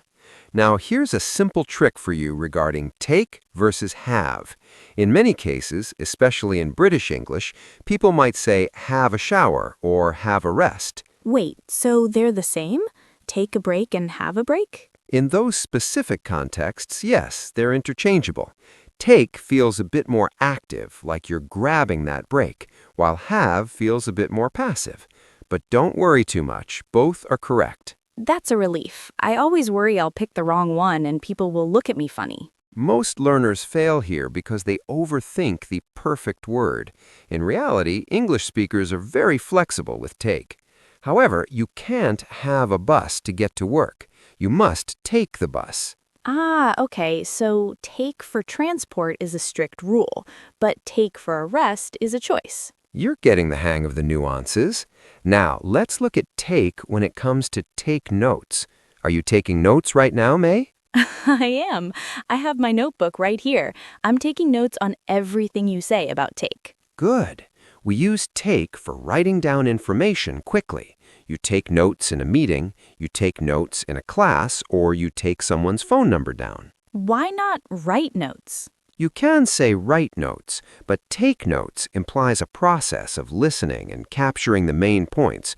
It's much more common in a learning environment. It feels more like I'm grabbing the information from the air and putting it on my paper. That's a perfect mental image. You're capturing the essence of the lesson.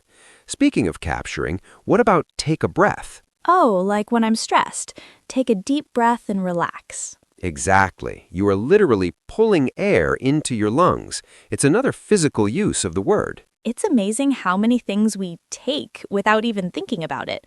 We take breaths, we take notes, we take showers. I'm starting to think take is the most hard-working word in English. It might be. And here's something vital. Take is an irregular verb. Do you remember the past tense forms? Oh, let me think. Take, took, and taken? Perfect. Yesterday, you took the bus. If you have already finished your medicine, you have taken it. Take, took, taken. I need to make sure I don't say taked. I used to say that when I first started learning. That's a very common mistake. Even native-speaking children say take it before they learn the irregular form. Just remember, I took a photo is the golden rule for your vacation stories. I took a photo and it took a lot of time. You're a natural. Now, let's look at one more use before we move on to the really tricky stuff. Take a test. Oh, I hate taking tests. But why take? In my language, we say write a test or give a test. This is a major point of confusion. In English, the student takes the test. The teacher gives the test. So if I'm sitting at the desk with the paper and a pen, I am taking the test. Exactly. You are taking the challenge. If you say, I gave a test, I will think you are the teacher. Oh, wow, that would be a big misunderstanding. I took a test means I was the student. Got it. This is why take is so important for students to master. It defines your role in the classroom. Okay, so we've covered carrying things, transport, time, actions like showers, and even tests. I feel like my brain is full, but in a good way. You're doing great, but I have to warn you, the next part is where most students get a bit tangled up. We're going to look at how take changes when we add words like up, in, and after. You mean the phrasal verbs? I've heard take after. My aunt always says I take after my mother. She's right. That's a very common one. It means to look like or act like an older relative. Does it mean I'm following her? In a way, yes, you are following her appearance or her personality traits. But what about take up?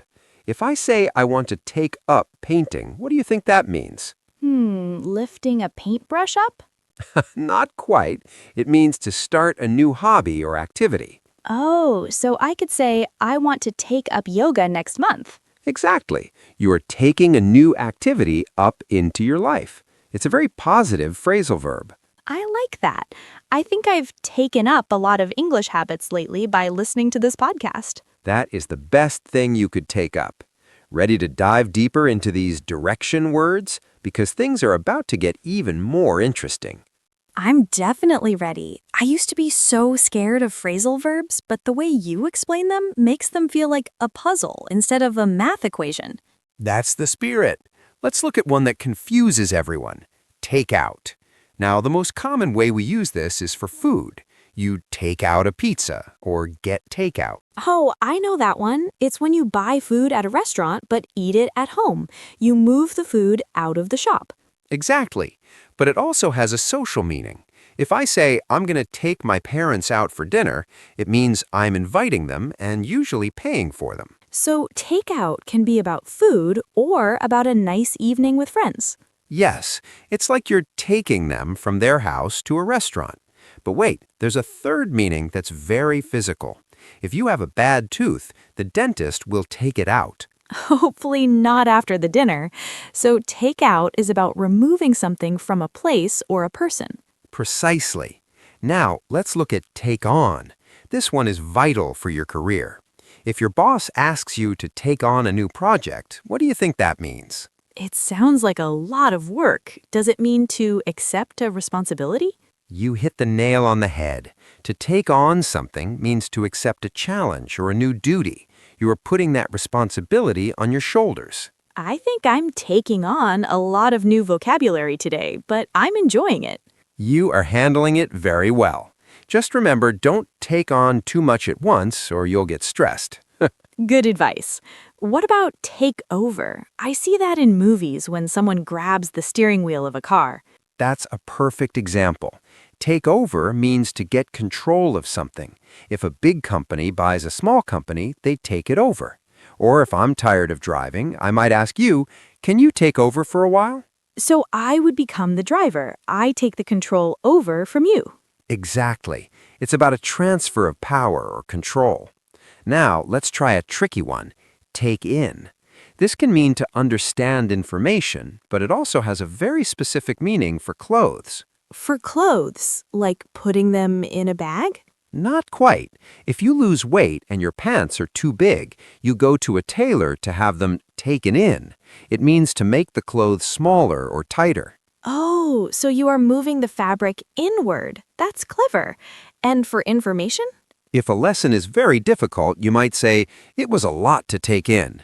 It means you're absorbing the information into your brain. Wow, my brain is definitely taking in a lot right now. We've had take off, take out, take on, take over, and take in. It's a lot, isn't it? But don't feel like you have to memorize them all in 1 minute. The best way is to pick one and try to use it 3 times today. That's a great trick. I think I'll start with take off because I need to take off my shoes when I get home anyway. Perfect. Now, before we finish, let's do a quick recap of the big points we covered. Let's do it. So first, take is for moving things away or carrying them. Second, we take all kinds of transport, like buses, trains, and planes. Right, and don't forget the time rule. It takes followed by the amount of time.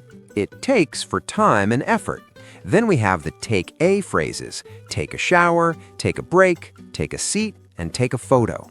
And most importantly for students, you take a test. You don't give one unless you're the boss. I'll definitely remember that.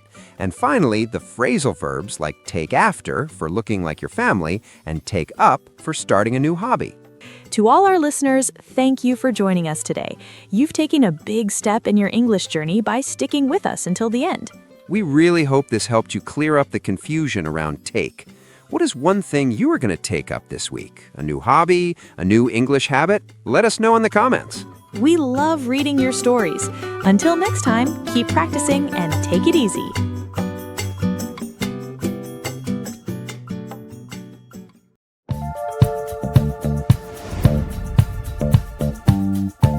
Hey everyone, welcome back to the Jay and May English podcast. I am May, and today we're tackling a tiny word that is actually a giant in disguise. We're talking about the word go. Hello, I'm Mr. J. It is great to be here. Most learners think go just means moving from A to B, but by the end of this episode, you'll be using it like a native speaker to describe your feelings, your health, and even the food in your fridge. I'm ready. If you want to master these high-frequency words with us every week, make sure to subscribe to the Jay and May English podcast right now. So, Mr. J, go is just about walking or driving, right? Not quite, May. While it does mean to move, we use it for so much more. For example, what happens if you leave milk on the table for 3 days in the summer? Oh, that's easy. It smells terrible. It becomes bad. Exactly. In English, we say the milk goes bad.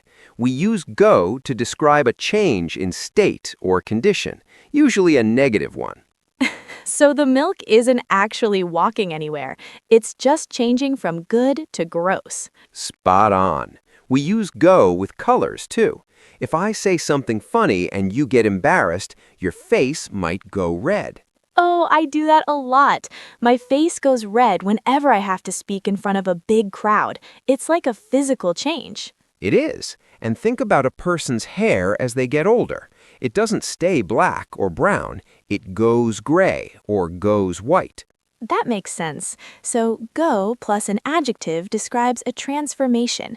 Does it work for everything? Can I say I go happy? That's a great question. But no, we usually use go for becoming something negative or a physical change like colors. You get happy or become happy, but you go crazy or go blind. Ah, I see. So if I lose my mind because there is too much homework, I go crazy. This is a simple trick for you listeners. Think of go as a downward slide or a physical shift. Precisely. Now let's look at go in a different way. Have you ever been in a meeting or a class where everything was perfect and finished on time? That's rare, but yes, it feels great when everything is smooth. In that case, we say everything went well. Here, go describes the progress or the result of an event. So if I have a job interview and I come home smiling, I can tell my mom it went well. You certainly can. On the flip side, if you spilled coffee on the interviewer, you would say it went badly or everything went wrong. Let's hope that never happens. So, go is like the engine of the story. It tells us how the story is moving forward. That's a beautiful way to put it. It's the how of a situation. But here is where most learners fail. They forget that go also connects to sounds. Sounds? You mean like a car engine? Exactly. A phone goes off when it rings. An alarm goes off in the morning to wake you up. Wait, off? That's confusing. Usually off means stopping. If my alarm goes off, isn't it starting? It is confusing. In this context, go off means to explode or make a sudden loud noise. A bomb goes off, and an alarm goes off. Okay, so if my alarm goes off at 6 a.m., it is making a loud noise to wake me up. I always hated that sound. Now I have a word for it. Most people do. Now think about animals. What does a cat say? A cat says meow. Right, but in a story for children, we say the cat goes meow. We use go to introduce the sound an animal or object makes. Oh, like the cow goes moo, or the big clock goes tick-tock. Exactly. It's a very natural way to describe sounds in casual conversation. You could even say, the balloon went pop. This word is everywhere. I thought I knew go, but it's like a Swiss Army knife. It has a tool for every situation. It really does, and we're just getting started. There's a very specific way we use go with activities that use ing words. Like go swimming or go shopping? I use those all the time. Yes, those are very common, but do you know why we use go there instead of just saying I swim? Maybe because go implies I'm leaving my house to do it. You've got it. I swim is a general fact. I go swimming means you're making a trip to the pool or the beach to do the activity. It's a planned hobby. So I wouldn't say I go sleeping because I don't travel to my bed as a hobby. Correct. You go to sleep or go to bed, but you don't go sleeping. We use the go plus ing structure for recreational activities, things you do for fun outside your normal routine. That's a vital distinction. I go hiking, I go dancing, and I go bowling. Perfect. Now, let's test your intuition. What if I'm looking for my keys and I can't find them? I would say, where did they go? Yes. Here, go means to be moved or to disappear. If something's missing, we ask where it went. It feels like the keys have little legs and walked away. It feels that way sometimes. This part is vital because it shows that go isn't always about a physical person walking. It's about the location of an object changing. So, if my money is all spent, can I say my money went? You could say, I don't know where my money goes every month. It means the money disappears or is spent quickly. I say that every single month, Mr. J. My paycheck just goes. You and me both, May. You and me both. I think we all feel that way about our bank accounts. But speaking of things disappearing, what about when we talk about a machine? Like if my computer stops working, can I use go there too? Actually, we have a very specific phrase for that. We say the computer went kaput, or more commonly, the power went out. When a service or a machine stops functioning, we use go. Oh, I've heard people say the engine went. Does that mean it broke down completely? Yes, if a car's engine goes, it means it has failed or died. It's a very common way to describe mechanical failure in casual English. So if I'm driving and my car suddenly stops in the middle of the road, I can tell the mechanic, my car just went? Exactly. It's a bit dramatic, but it gets the point across. Now, let's shift gears. There's another way we use go that is a simple trick for sounding more like a native speaker. It involves the word by. Go by? Like a car driving past me on the street? That's one meaning, yes. Time goes by. If you are having a lot of fun, time goes by very quickly. Like this podcast. I can't believe how much we've covered and the time is just going by. It really is. But go by also means to be known by a certain name. For example, my full name is quite long, but I go by Mr. J. Oh, so it's like saying people call me or my nickname is. Precisely.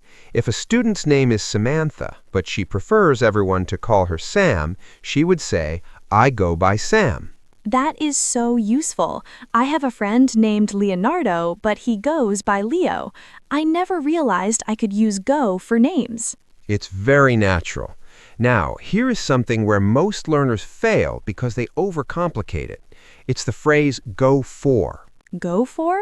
Does that mean I'm walking towards something I want? In a way, yes. It means to choose something or to try to achieve something.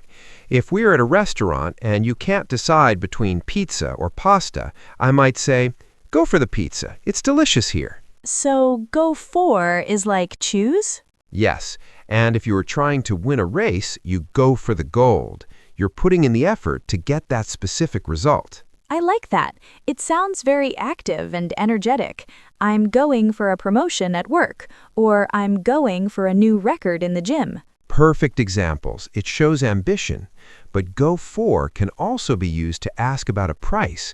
You might ask, how much does this old car go for? Wait, so it means what is the price?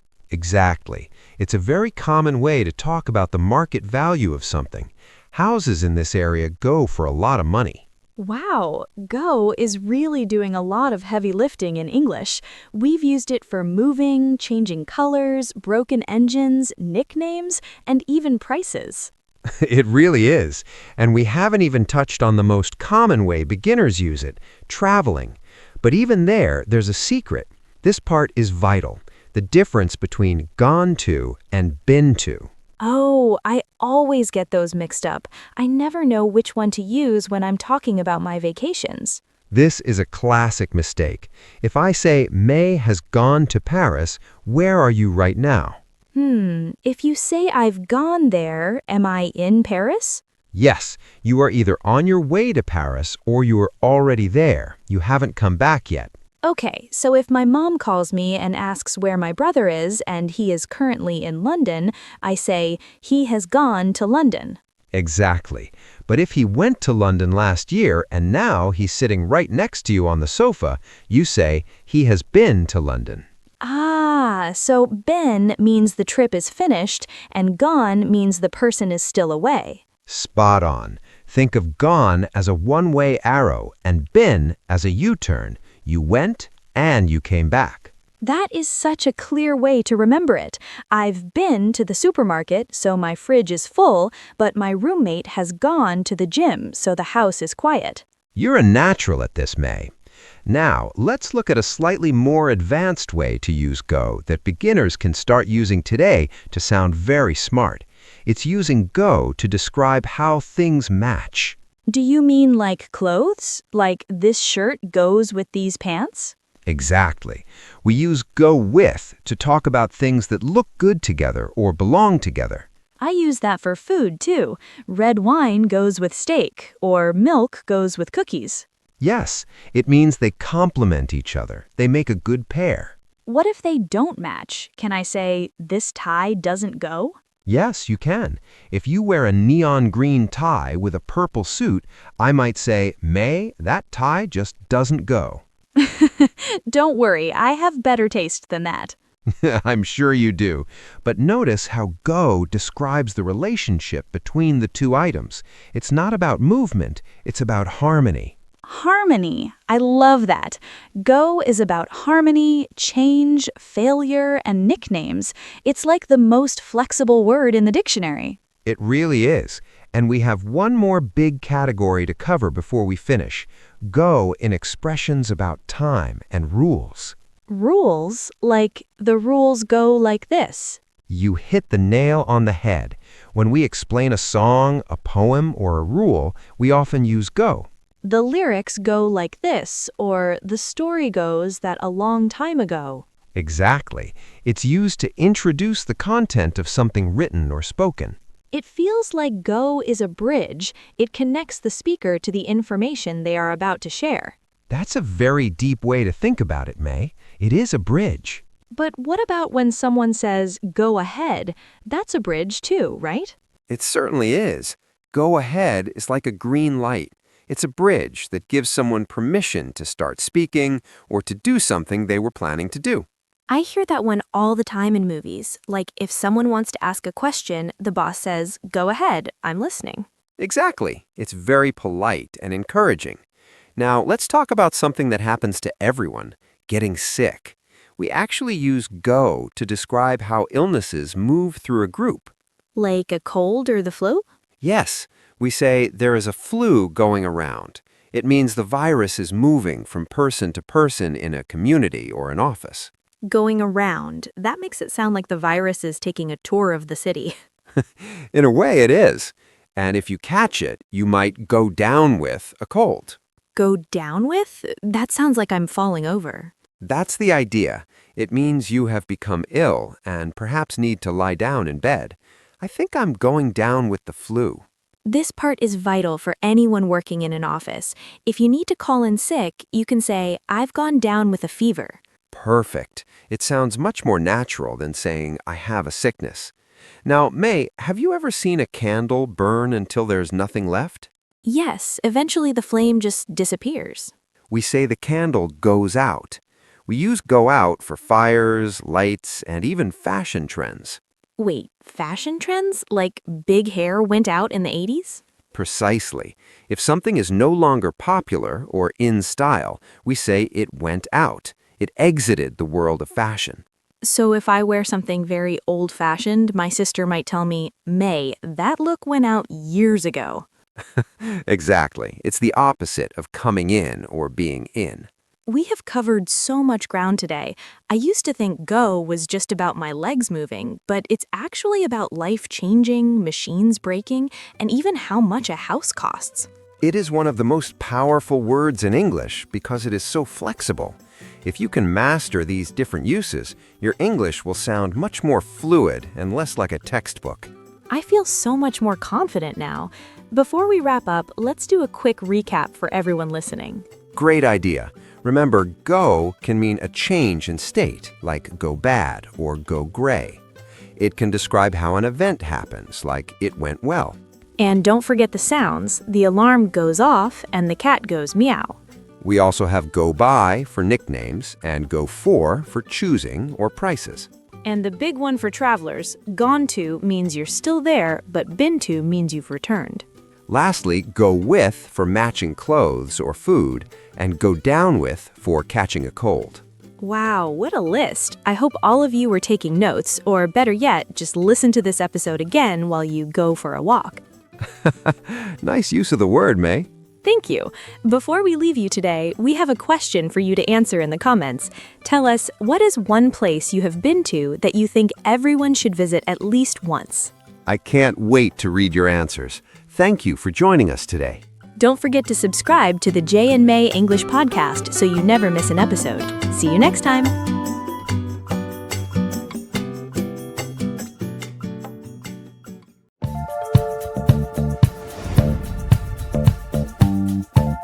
Hi everyone, I'm May and I am so happy you're here today. And I am Mr. J. It is great to be back with you all. Today, we are talking about something so exciting. We are talking about the future. That is right. Specifically, how to answer the question, tell me about your future plans. This is a huge topic because if you listen until the very end of today's episode, you will learn exactly how to talk about your dreams, your career, and even your weekend plans without getting stuck on complicated grammar. Most learners fail here because they think they only need one verb, but we are going to show you 3 different ways to sound natural. This skill will help you in job interviews and in making new friends. I need this too. Sometimes I just say, I will go, and then I stop. It feels a bit boring. You aren't alone, May. Before we dive into the secrets of the future tense, make sure you subscribe to the J and May English podcast so you never miss a lesson. Yes, join our community. Okay, Mr. J, let's start with the basics. When someone asks about my future, where do I begin? The simplest way is using going to. We use this for plans we have already decided on. So if I already bought a ticket for a movie, I say I am going to see a movie? Exactly. It's a solid plan. A simple trick for you is to remember that going to is like a bridge. It connects what you decided yesterday to what you do tomorrow. That makes sense.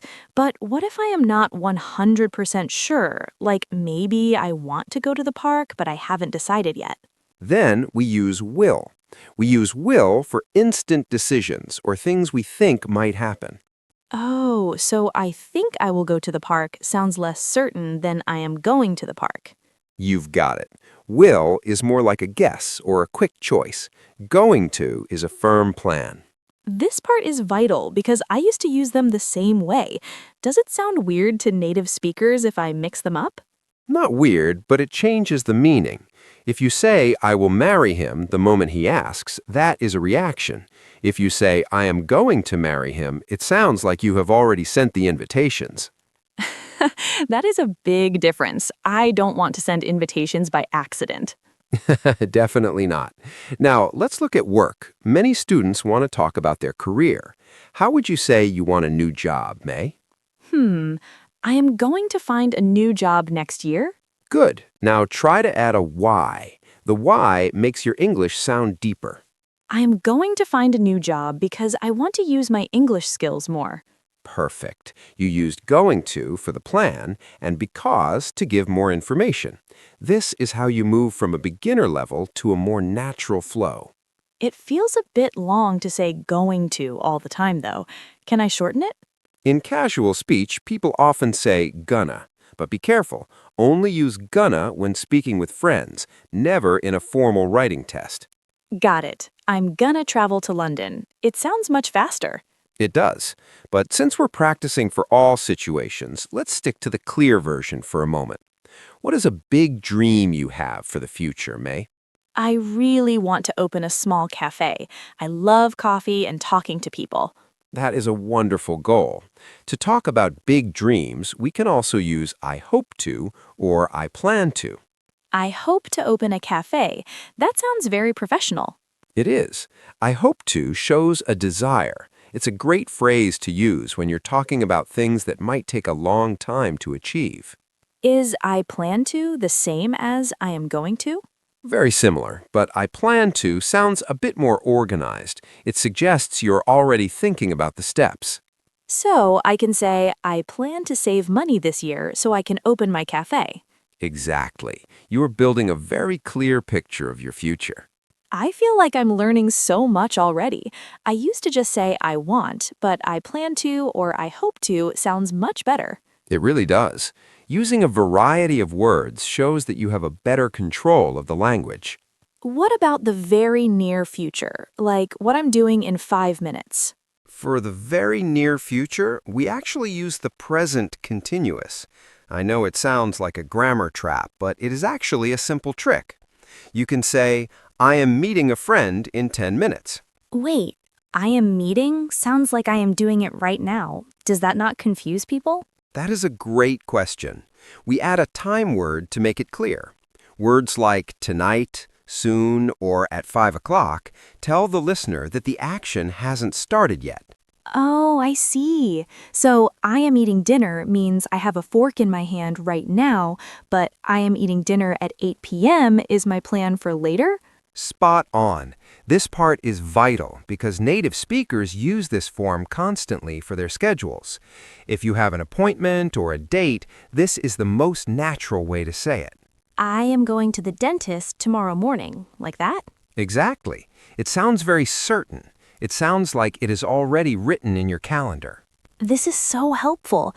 I used to think the future was only about the word will, but will feels a bit like a robot sometimes, doesn't it? Well, it can. I will go to the store. I will buy bread. It sounds a bit like a computer program. Using I'm going to or I'm buying makes you sound much more human and relaxed. I want to sound human.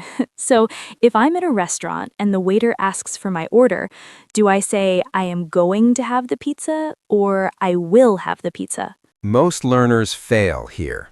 In that specific moment, you should use will. Remember, will is for decisions made at the moment of speaking. You looked at the menu, you decided, and you said it.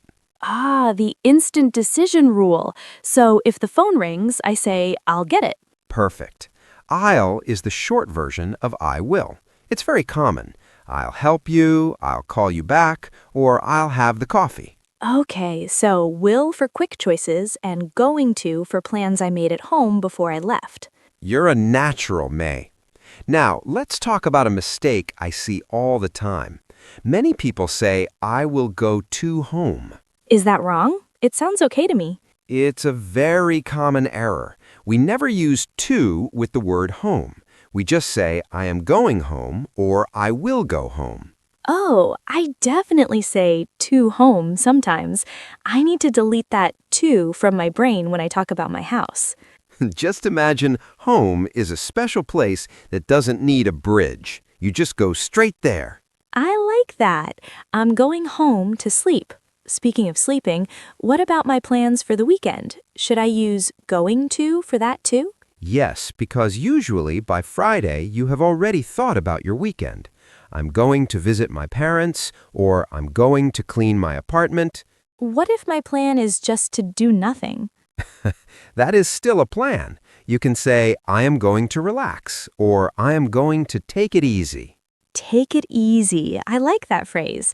It sounds very chill. It is. It means to rest or not do anything stressful. It's a great phrase to use when people ask about your vacation plans, too. I am going to Italy and I'm going to take it easy on the beach. That is my dream future.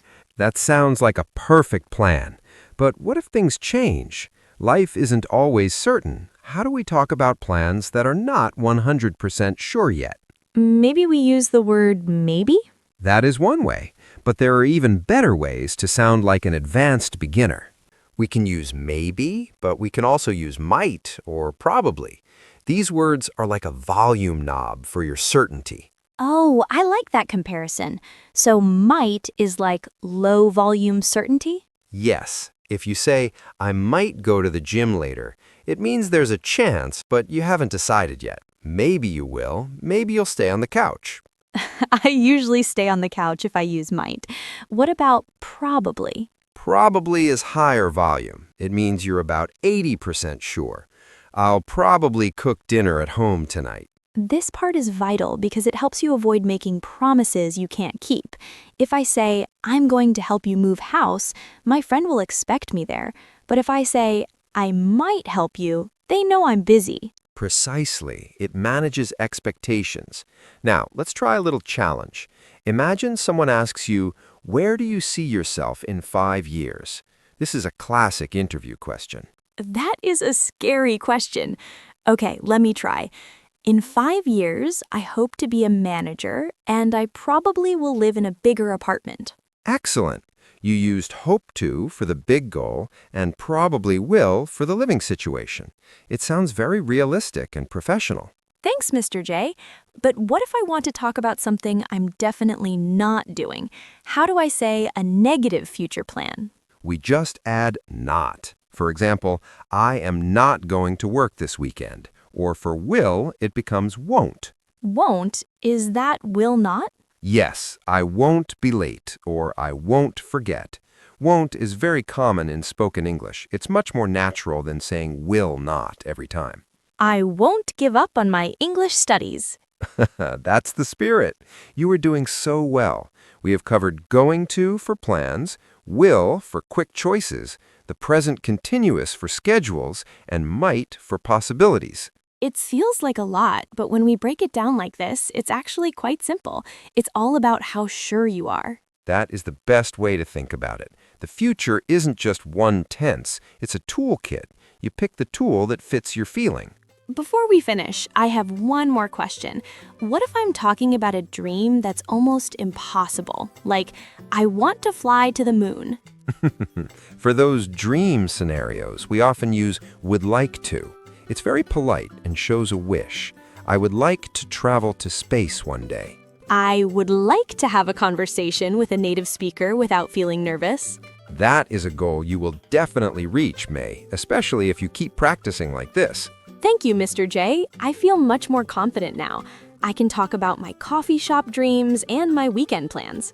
I'm glad to hear it. Remember, the key is to start using these phrases today. Don't wait for the perfect future. You're right. No more academic talk, just real conversation. We have covered so much today. We certainly have. From gonna to won't, you've mastered the basics of looking ahead. I hope everyone listening feels the same way. Now we want to hear from you. Yes, we have a question for all our listeners. Tell us in the comments, what is one thing you are going to do this weekend? Use the phrases we learned today to practice your English. We can't wait to read your plans. Thank you for listening to the Jay and May English Podcast. See you in the next episode.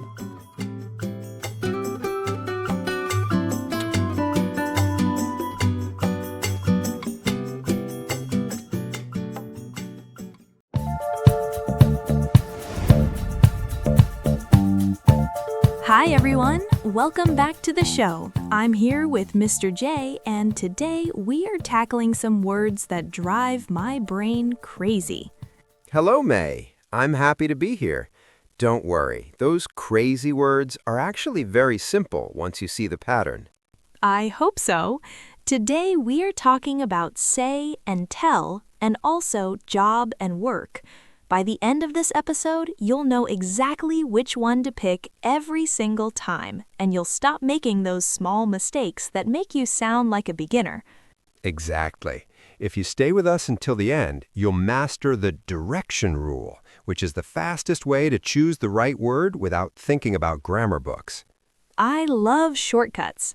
Before we dive in, if you want to level up your English every week, make sure to subscribe to the Jay and May English Podcast.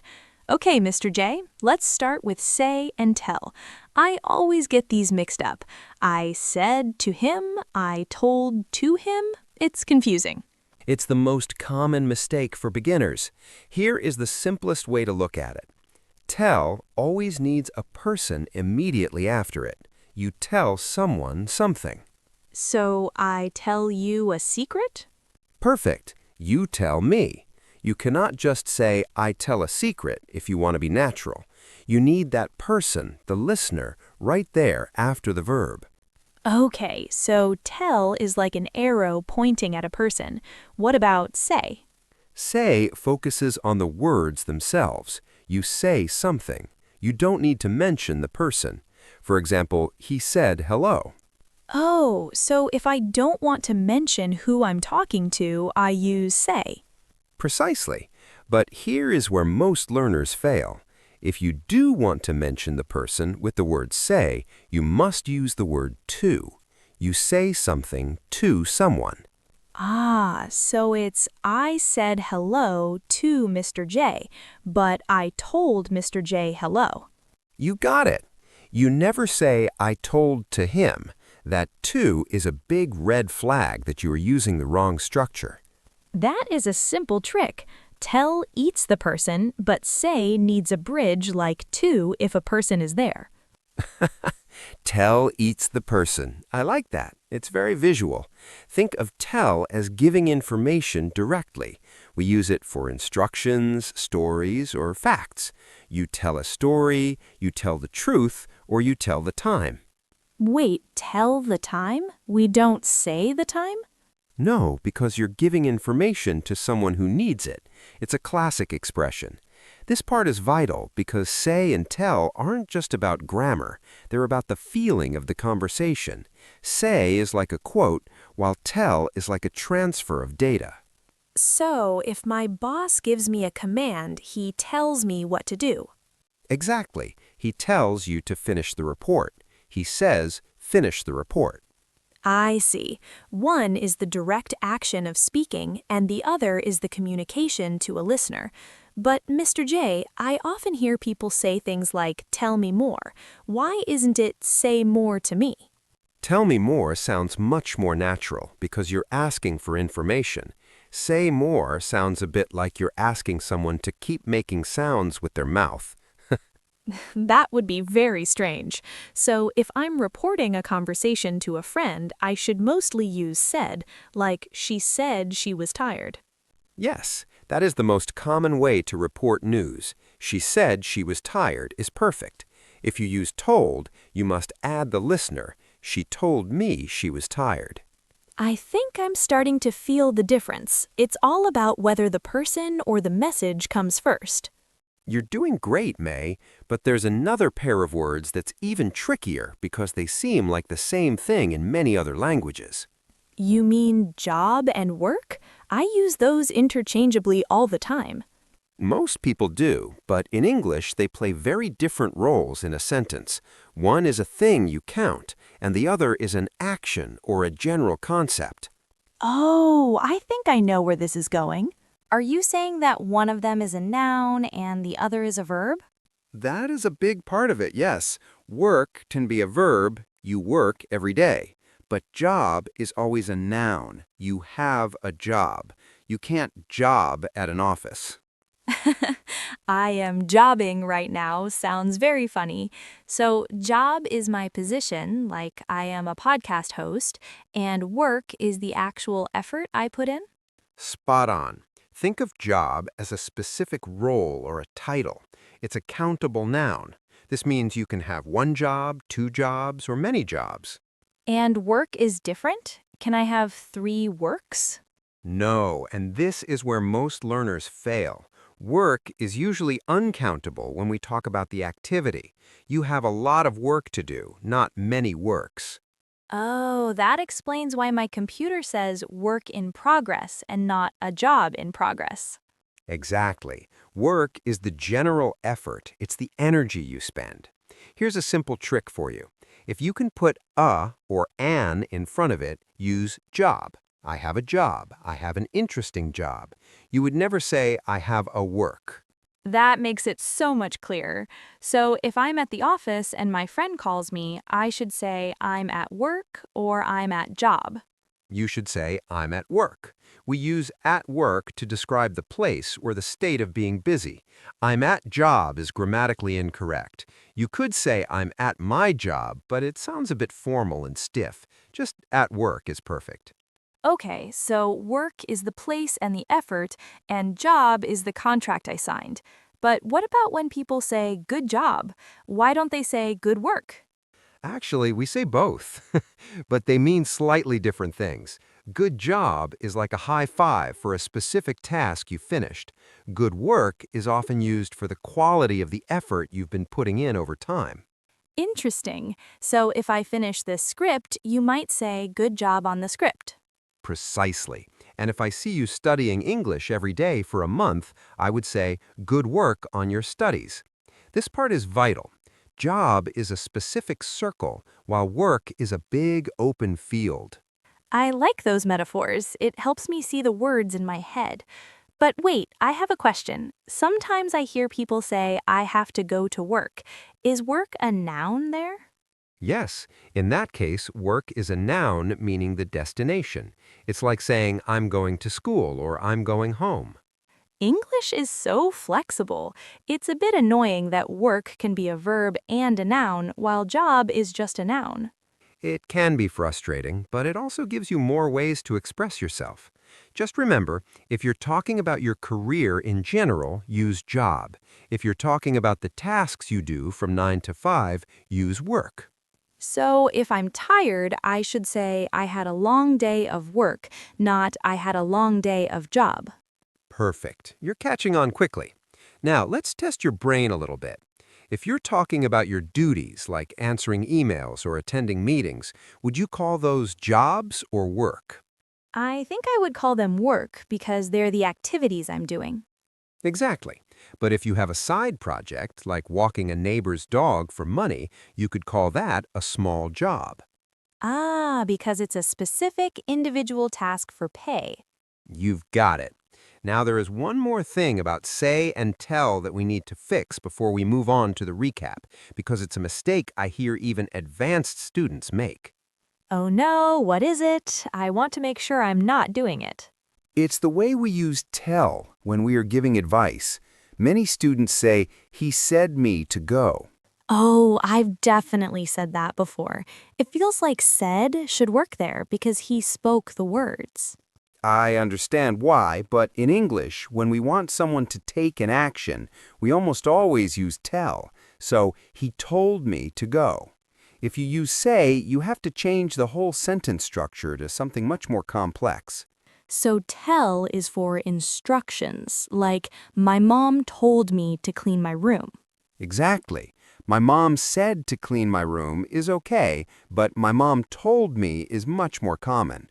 Remember our rule from earlier. Tell needs the person. Told me. It's direct and clear.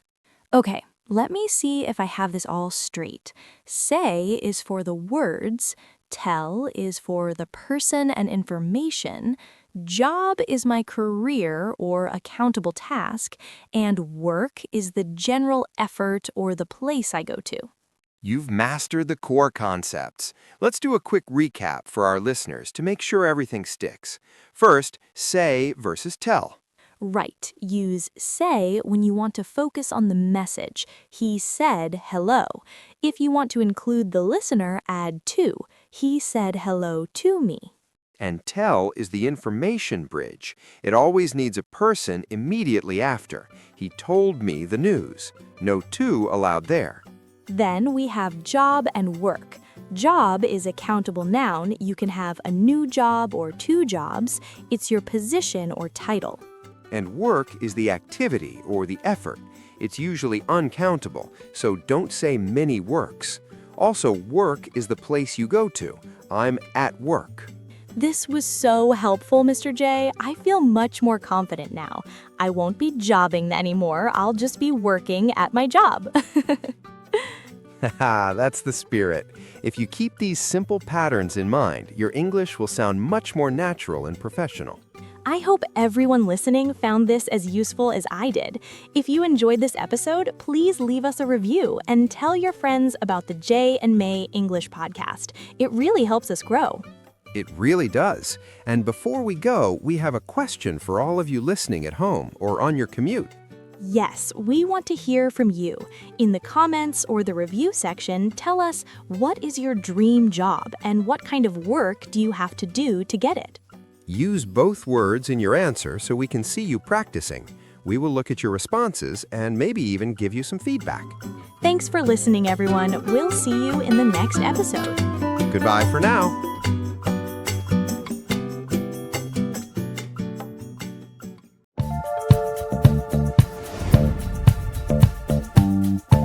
Hi, everyone. Welcome back to the Jay and May English podcast. I'm May, and I'm here with Mr. J. Hello, May. It's great to be here. I'm ready to dive into today's topic. Me too. Today we are talking about English for shopping.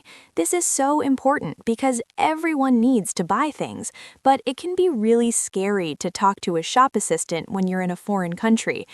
It certainly can be. Many learners feel a lot of pressure when they enter a store. They worry they won't understand the prices or how to ask for a different size.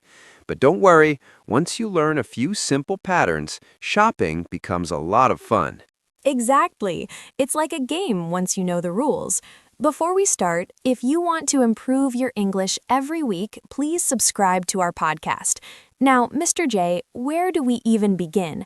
Imagine I just walked into a beautiful clothing store in London. Usually, the first thing that happens is a staff member will approach you. They might say, "Can I help you?" Or, "Are you looking for anything in particular?"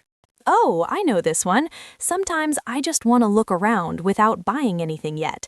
I feel awkward if they keep following me. What should I say? That is a very common feeling. Most learners fail here because they think they have to have a long conversation. You can simply say, "I'm just browsing, thank you." To browse means to look at things casually without a specific plan to buy them right that second. I'm just browsing. I like that. It sounds very polite, but also gives me some space to breathe. But what if I actually do need something? Like if I see a cool jacket, but I can't find my size? Great question. This part is vital for getting what you want. You should use the phrase, "Do you have this in..." For example, do you have this in a medium or do you have this in blue? Do you have this in a small? That's easy to remember. What if I'm not sure about the size? Can I try it on? Of course. You would ask, where are the fitting rooms? The fitting room is the small private area where you put on the clothes to see if they look good. Some people also call them changing rooms. Fitting rooms, got it. I always get confused because in some countries they say dressing rooms, but fitting rooms sounds more common for shops. Yes, in a shop, fitting room is perfect. Now, while you are in there, the assistant might knock on the door and ask, how is it fitting? Or is everything okay in there? That always happens. If the jacket is too big, do I just say, it's big? You can, but it's better to say, it's a bit too big. Do you have a smaller size? Or if it's tight, you say, it's a bit too small. Can I try a larger size? A bit too big. Using a bit makes it sound more natural, right? It's not just big, it's a bit big. Okay, I have my jacket, it fits perfectly, and I want to buy it. What's next?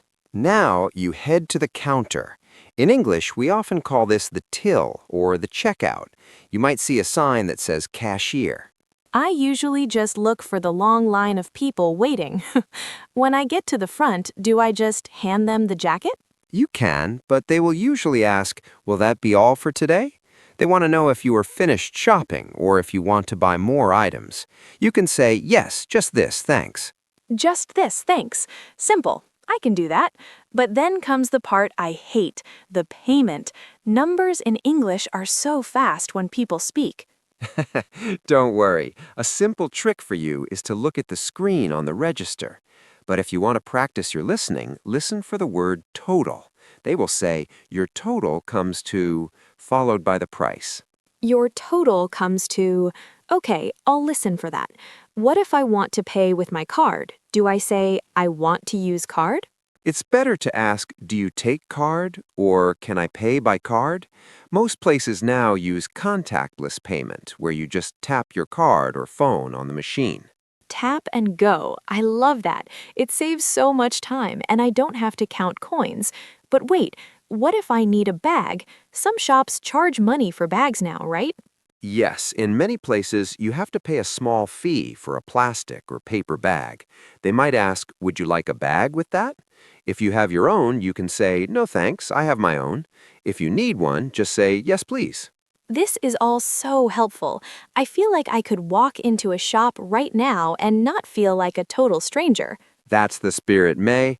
Confidence is half the battle when speaking a new language. Knowing these basic phrases gives you a map to follow. A map for shopping. I like that. So I've paid for my jacket. I have my bag. Is there anything else I need to do before I leave? Just one more thing. They will almost always ask you, would you like the receipt in the bag? A receipt is the piece of paper that proves you paid. You need it if you want to return the item later. Oh, receipt. The P is silent, right?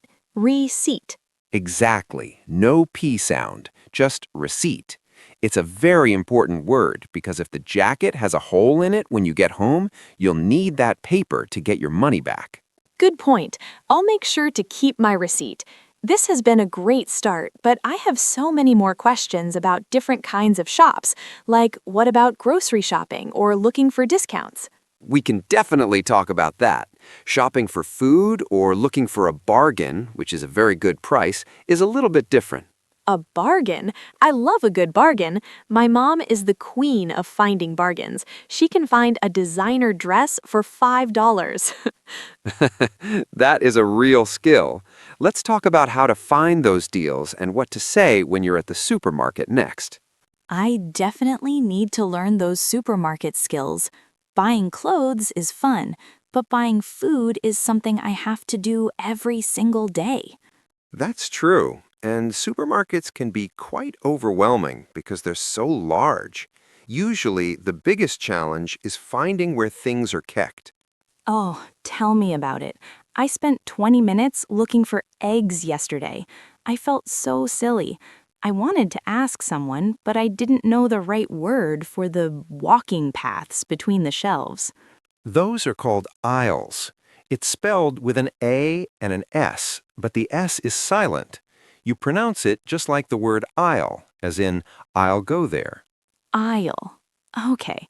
So if I'm looking for the eggs, I should ask, which aisle are the eggs in? Perfect. Or even simpler, excuse me, where can I find the eggs? Most staff members will give you a number, like aisle 4. Aisle 4. Got it. But what if they use words I don't know, like dairy or produce? I see those signs hanging from the ceiling and I get so confused. This part is vital for navigating any grocery store. Produce usually refers to fresh fruits and vegetables. Dairy is for things like milk, cheese, and yogurt. Ah, produce and dairy. That makes sense. What about the meat? Is there a special name for that section? Usually it's just called the meat department, but you might see a sign for the butcher if they cut the meat fresh right there. And if you want bread, you look for the bakery. Bakery is my favorite aisle. The smell of fresh bread is dangerous for my diet. Now, once I have my eggs and my bread, I usually go to the checkout, but sometimes there is a machine where I scan the items myself. Those are called self-service checkouts or self-checkout. Most learners fail here because the machine speaks very quickly. It might say, "Please scan your first item," or "Unexpected item in the bagging area." That machine is so bossy. Unexpected item in the bagging area always makes me panic. What does it actually want me to do? It just means the weight on the scale doesn't match what you scanned. Usually a staff member will come over to help. You can just say, "The machine is stuck," or "It's not working." Okay, the machine is stuck. I'll remember that. Now, Mr. J, what if I'm at a smaller shop, like a local market or a convenience store? Can I ask for a lower price there? In most Western countries, prices in regular shops are fixed, meaning you cannot change them. However, at an outdoor street market, you might try to haggle. Haggle? That's a funny word. What does it mean? To haggle means to negotiate or argue over the price to get it lower. You might say, "That's a bit expensive. Can you do it for $10?"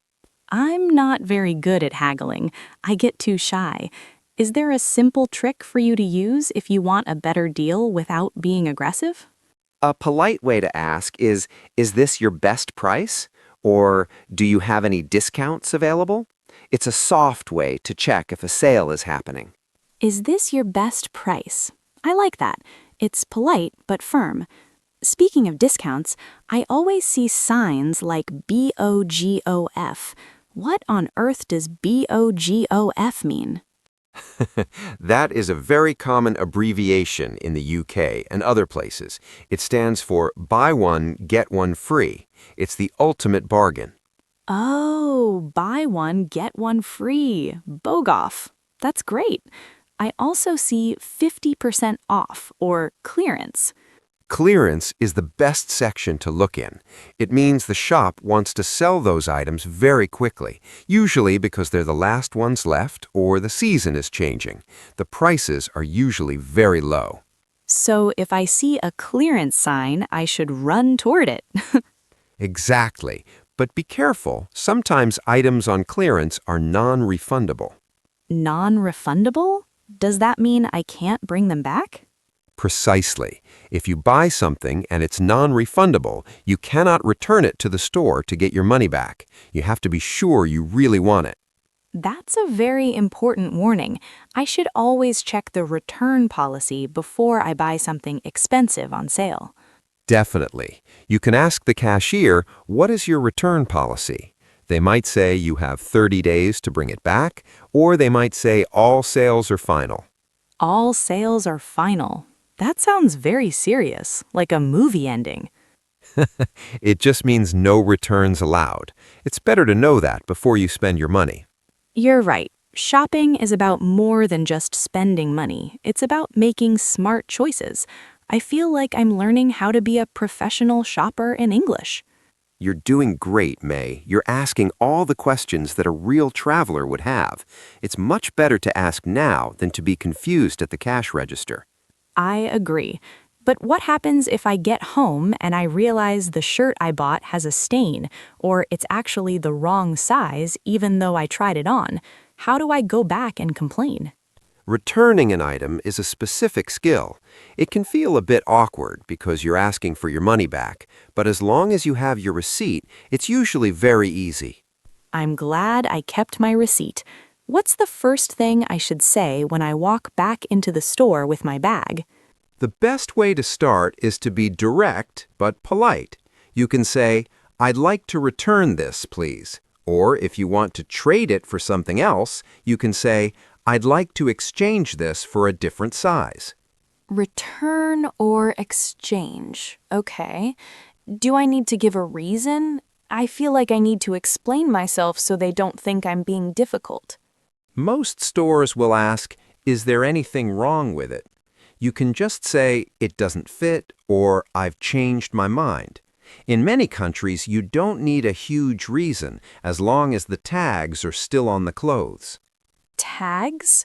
Oh, you mean the little paper labels that hang from the sleeve? Yes, those are the tags.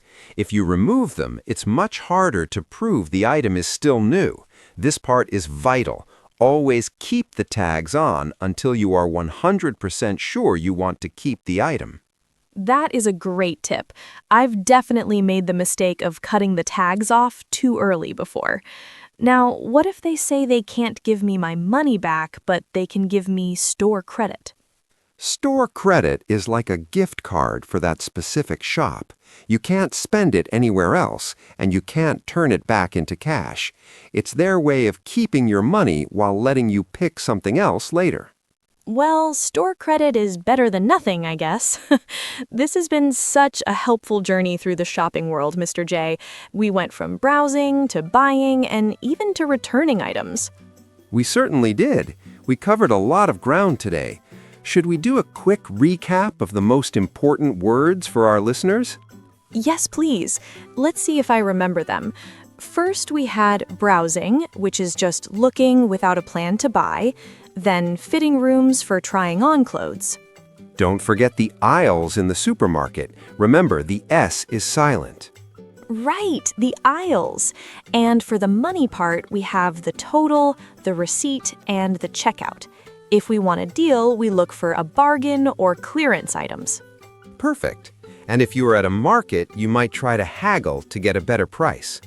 And finally, if we aren't happy, we can return or exchange the item as long as we have the receipt. You got it, May. You're ready to shop anywhere in the world now.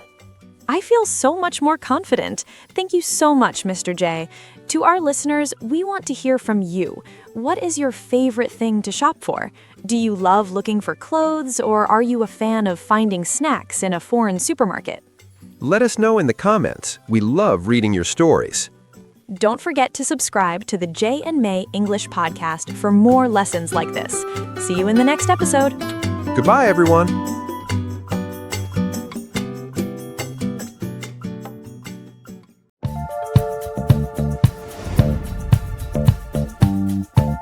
Hi, everyone. Welcome back to the show. I'm here with Mr. J, and we are so excited you're joining us today. Hello, May. I'm happy to be here.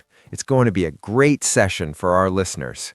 It really is, because today we're tackling a huge problem. Have you ever watched a movie or heard a native speaker and thought, wait, are they even speaking English? That is the #1 complaint I hear.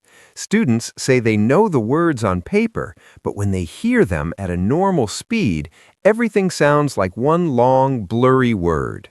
Exactly. It's like a secret code.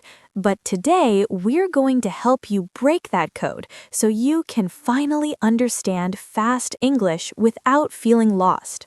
That's the goal. And if you want to keep improving your listening every week, make sure to subscribe to the J and May English podcast. We're here to help you get comfortable with real conversations. So, Mr. J, why does English sound so fast? Is it just that people are in a hurry? Not exactly. Most learners fail here because they try to hear every single word clearly. But in English, we don't say every word with the same power. We have stressed words and unstressed words. Stressed and unstressed? That sounds a bit like music. It is. Think of it like a drum beat. We emphasize the important words, the nouns and verbs, and we squeeze the small words like to, for, and at into tiny spaces. So the small words almost disappear? They do. They change their sound. For example, the word to often becomes a very short t. Instead of saying, I want to go, a fast speaker says, I want to go. Oh, I've heard that. Wanna. Is that why I can't find the words in my dictionary sometimes? Precisely. We call this connected speech. It's when the end of one word slides into the start of the next one. It's a simple trick for you to remember. English is a language of flow, not a language of individual blocks. That makes sense, but it's so frustrating when I know the word and, but I only hear a tiny N sound. I know. It's like rock and roll becoming rock and roll. If you are waiting to hear the full and, you will get confused and stop listening to the rest of the sentence. That's exactly what happens to me. I get stuck on one word I didn't hear clearly, and then I miss the next 5 sentences. That is a very common trap. You have to learn to let go of the small sounds and focus on the big words that carry the meaning. This part is vital. Your brain needs to listen for the rhythm, not the spelling. So if I stop trying to be a perfectionist about every the and of, I might actually understand the main point? Yes. Think of it like looking at a painting. If you put your nose right against the canvas, you only see dots. You have to step back to see the whole picture. I love that image. But how do we actually practice this? It feels like my ears aren't fast enough yet. We start by training your ears to recognize those squeezed sounds. Instead of what do you, many people say what'ya. It sounds like one word, right? What'ya? It sounds like a completely different language. It does, but once you know what'ya is just what do you, your brain stops panicking when it hears it. You start to recognize the pattern. So it's about pattern recognition, not just knowing more vocabulary. Exactly. You already know the words, you just don't recognize their fast version. It really is a mental shift. Most people think they need to study more grammar books to understand fast English, but they actually just need to listen to how words marry each other. Marry each other? That's a romantic way to put it. Do you mean they just stick together? Exactly. In English, when one word ends with a consonant sound and the next begins with a vowel, they join together. For example, an apple sounds like an apple. Oh, I see. So turn off becomes turn off. It sounds like a single strange word if you aren't expecting it. Spot on, May. If you are listening for turn and off as two separate sounds, you'll feel like the speaker is going too fast. But if you expect turn off, it feels normal. This is a vital secret.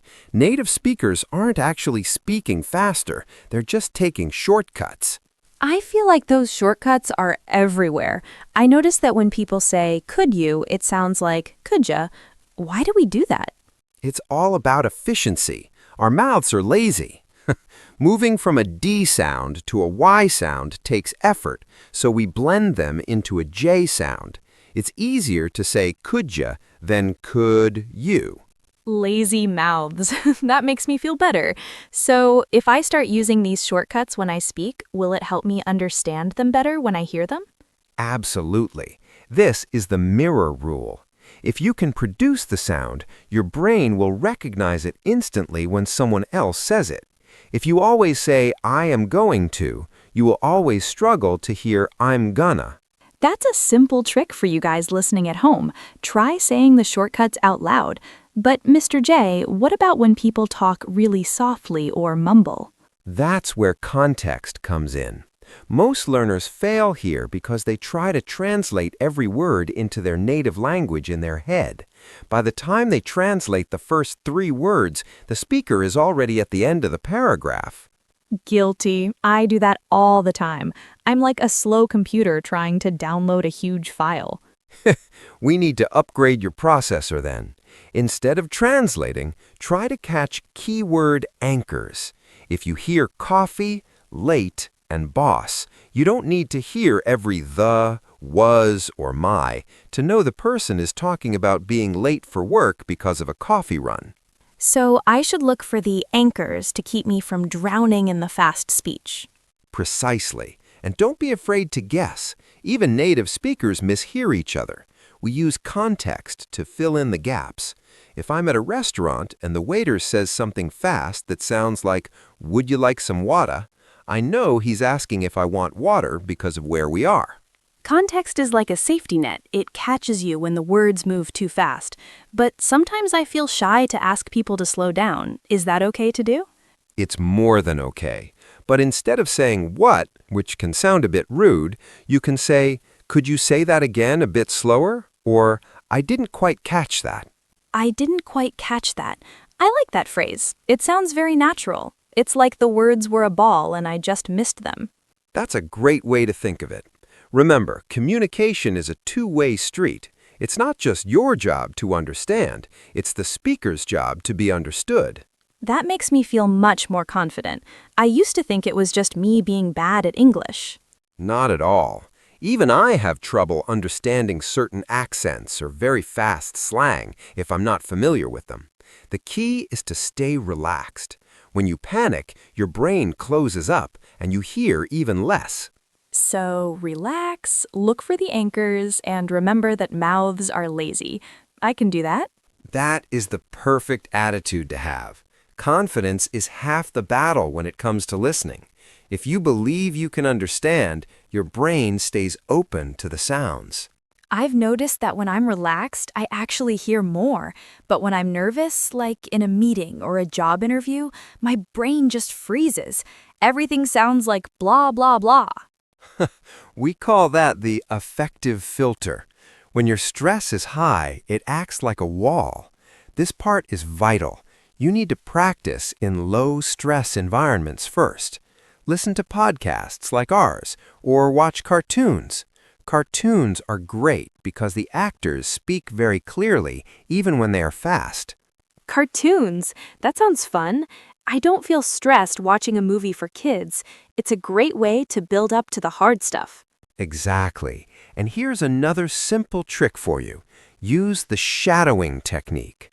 This is where you listen to a short sentence and try to repeat it immediately after the speaker, mimicking their speed and their lazy sounds.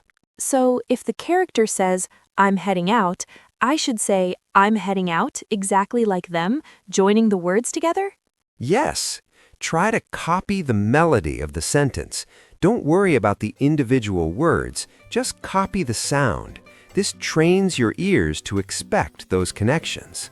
I'm gonna try that today. It's like being an actor. What are you doing?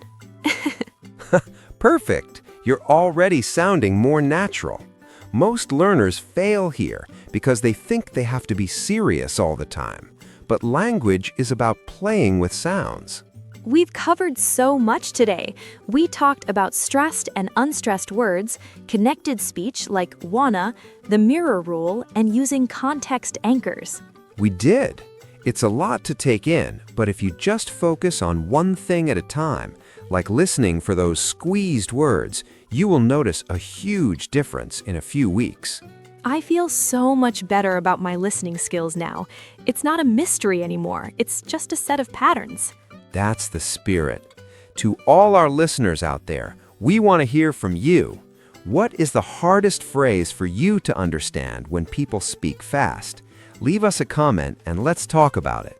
Yes, please. Tell us. We love reading your stories. Thank you so much for hanging out with us today, Mr. J. It was my pleasure, May. Keep practicing, everyone, and don't forget to have fun with it. See you in the next episode. Bye. Goodbye.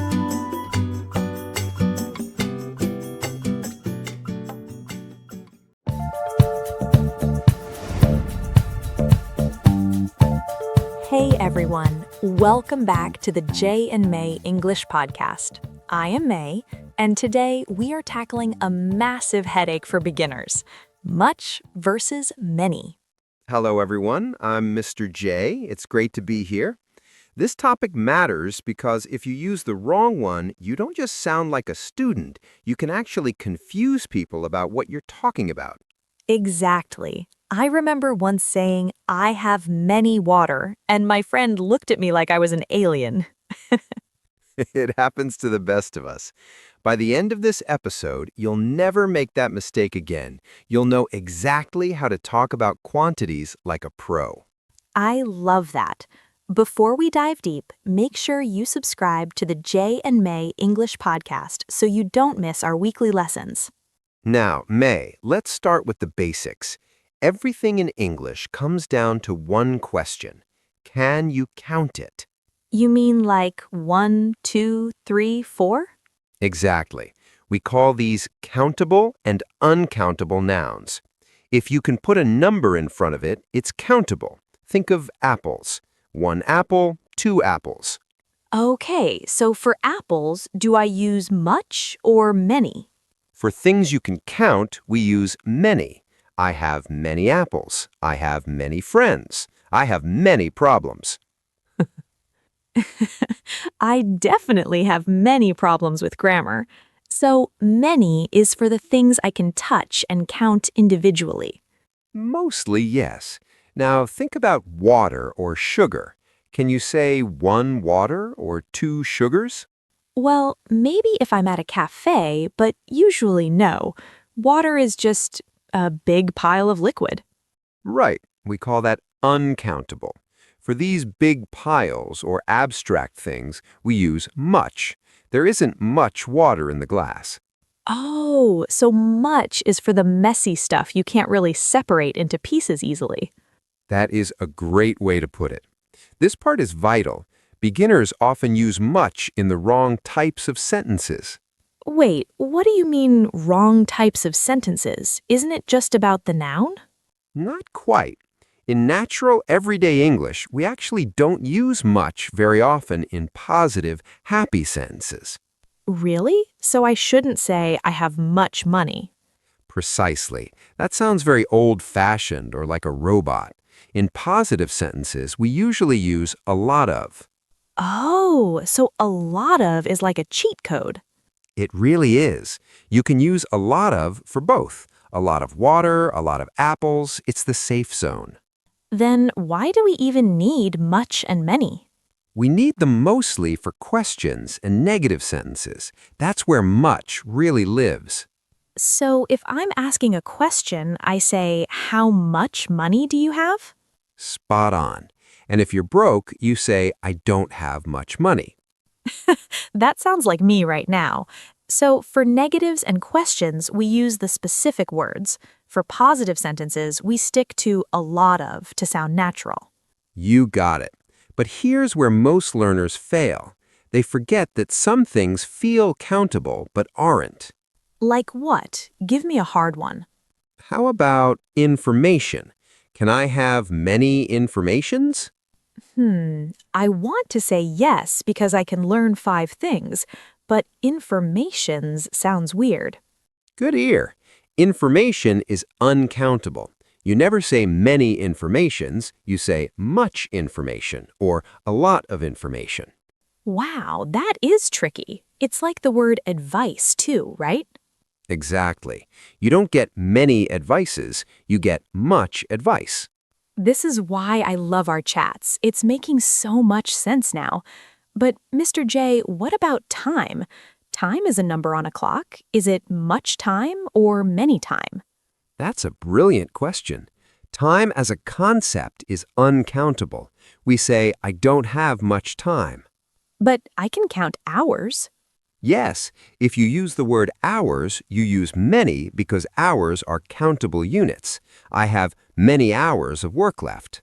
So it depends on the specific word I choose, not just the idea of time.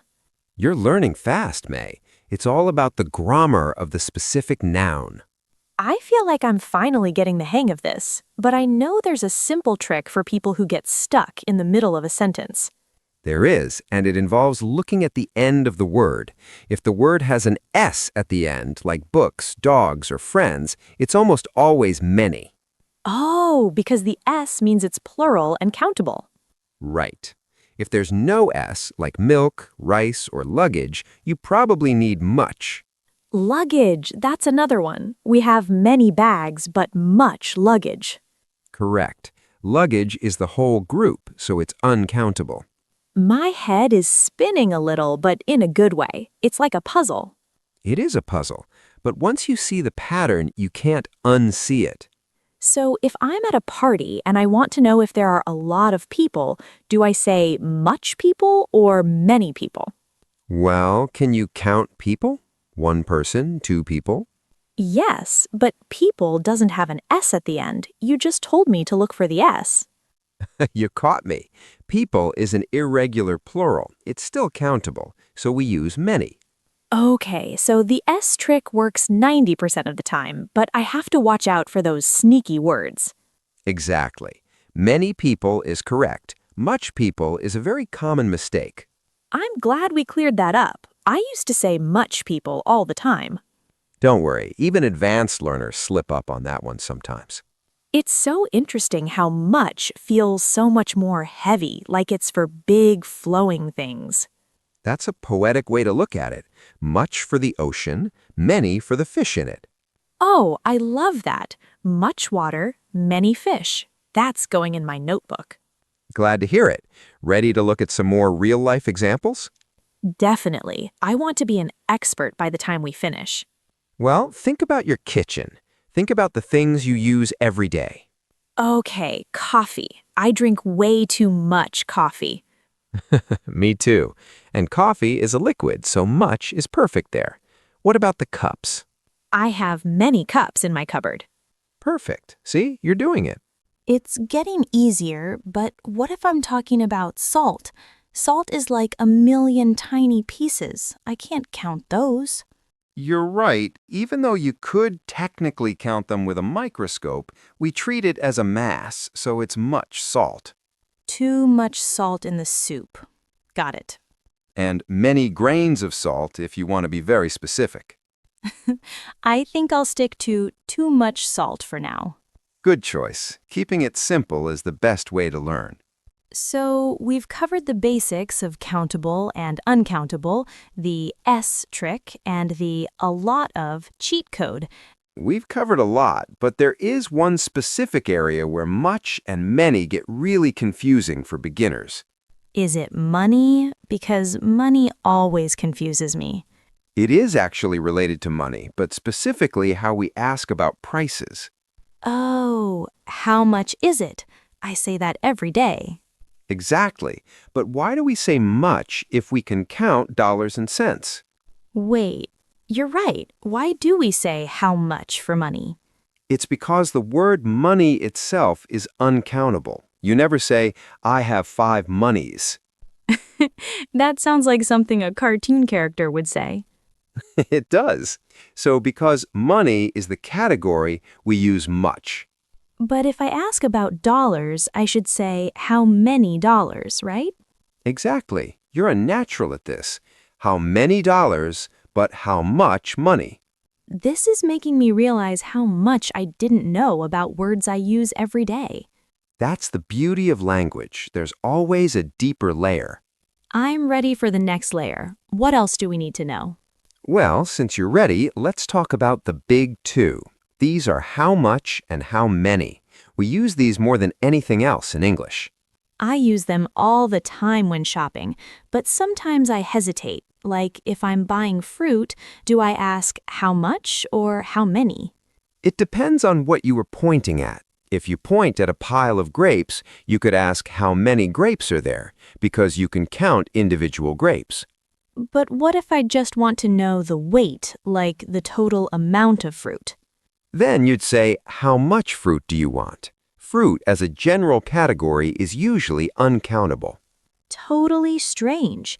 Grapes are many, but fruit is much. Exactly. It's like the money and dollars rule we just talked about. The specific items are often countable, but the big group name is often not. Okay, let me try one. Clothes. I love shopping for clothes. Is it much clothes or many clothes? Actually, clothes is a special word. It's always plural, so we use many. I have too many clothes. Oh, thank goodness. My closet definitely has many clothes. But here's a simple trick for you. If you're ever unsure in a shop, just say, "How much is this?" Because I'm asking about the price? Right. When you ask how much, you're usually asking about the cost, which is always an uncountable concept. That makes life so much easier. I can just point and say how much for everything. It's a great survival phrase, but to really sound like a native speaker, you need to understand too much and too many. Oh, like when there's an annoying amount of something. Exactly. Too adds a negative feeling. It means more than you want.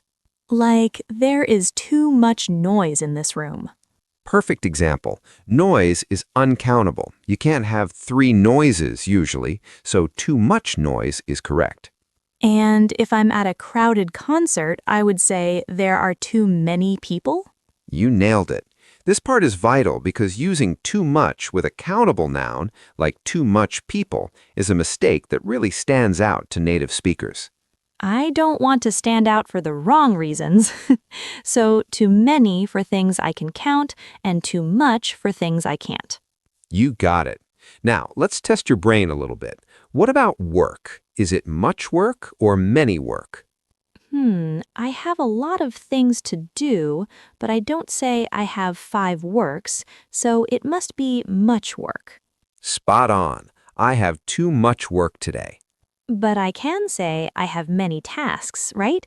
Because tasks are individual things I can list. You are getting really good at this logic. Tasks are countable. Work is the general mass. Exciting! I feel like a detective finding all the countable nouns. A detective grammar suit. That's a good look for you, May. But wait, Mr. J, I heard someone say thank you so much the other day. Why much? Can we count thanks?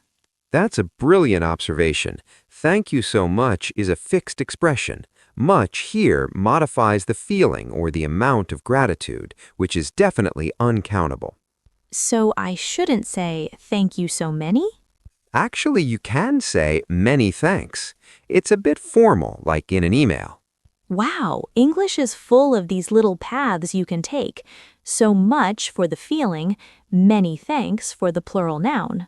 Precisely. It's all about whether you're treating the idea as a single mass or as individual pieces. Let's talk about the kitchen again. I was cooking last night and I got confused with flour and eggs. Okay, let's look at those. If you're making a cake, do you need much flour or many flour? Well, flour is like dust. I can't count the little grains, so much flour. Correct. And the eggs? I can see them, I can hold them, so many eggs. Exactly. How many eggs do we have? And we don't have much flour left. It's starting to feel like second nature now, but I sometimes hear people use much in a way that sounds like they are comparing things. Ah, you mean like, this cake is much better than the last one? Yes, is that the same much? It's the same word, but it's doing a different job. Here, it's an adverb. It's making the word better stronger. Can I say, this cake is many better? No, definitely not. When we compare things using better, faster, or stronger, we always use much. Much faster, much stronger, much taller. Okay, I'll remember that. That's a good much cheat code. It really is. Now, here's a simple trick for when you're stuck in a negative sentence. I'm listening. If you aren't sure, try to use very. If you can say, I'm not very happy, you are using an adjective. But if you are talking about an amount, you must choose between our 2 friends. So, I don't have very friends sounds wrong. It has to be, I don't have many friends. Exactly. And I don't have very money is also wrong. It has to be, I don't have much money. That really helps me hear the mistake before I say it. Hearing the music of the language is a huge part of moving from beginner to intermediate. I'm definitely feeling the rhythm today. We've covered too much, too many, how many, and even much for comparisons. You're doing a great job, May, but don't get too comfortable yet because there are a few traps that even advanced students fall into. Oh no, not the traps. What's a common one? It's the word advice. We mentioned it briefly, but people always want to say many advices because they think of different tips. I've definitely said thanks for your many advices before. Is that really wrong? It is. In English, advice is a mass. You can have a lot of advice or some advice, but never many advices. What if I want to count it? Like if you gave me 3 things to remember. Then you use a container word. You can say 3 pieces of advice. Pieces of advice. That sounds so much more professional. It really does. It's the same with news. You don't have many news. You have much news or some news. Even though news has an S at the end? Yes, that's the ultimate trap. The S in news is just part of the word. It doesn't mean it's plural. English is definitely trying to trick me today, Mr. J. It's not a trick, it's just a personality. And once you know the personality, you can be friends with it. Well, I'm trying to be best friends with much and many right now. You're doing great. I think you're ready to see how we wrap this all together. I'm ready. Let's keep going. Before we wrap up, I want to share a secret. Most learners fail here because they overthink it during a real conversation. If you freeze up, just remember, many is for things you can physically count on your fingers. And if I can't count it on my fingers, like water, air, or even abstract feelings, I go with much. Exactly. But remember our a lot of safety net from earlier. If you are making a positive statement, like, I have many friends, it's actually more natural to say, I have a lot of friends. Right, so I should save much and many mostly for my questions and my no's, like, I don't have much time, or do you have many questions? Perfect. You've summarized the core of the lesson beautifully. Let's do a quick recap of the trouble words we found today. Okay, let's see. Money is uncountable, so it's much money, but dollars are many dollars. Correct. What about our favorite morning drink? Much coffee, but many cups of coffee. Oh, and I remember the S trick. Books, cars, and ideas usually take many because they're plural. And the exceptions, the sneaky ones? People doesn't have an S, but it's still many people. And news has an S, but it's actually uncountable, so we use much news. You nailed it. You really are a grammar detective now, May.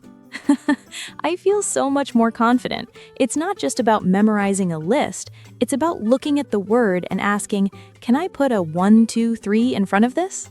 That is the golden rule. If you can count it, many is your friend. If you can't, much is the way to go. This has been so helpful, Mr. J. I think our listeners are going to feel a lot better about their English after this. I hope so. Language is about communication, and getting these small things right makes your communication so much smoother. Definitely. Thank you so much for the help today, Mr. J. It was my pleasure, May. To all our listeners, thank you for hanging out with us. We want to hear from you. What is something you have too much of in your house? Is it too much clothes or too much furniture? Let us know in the comments.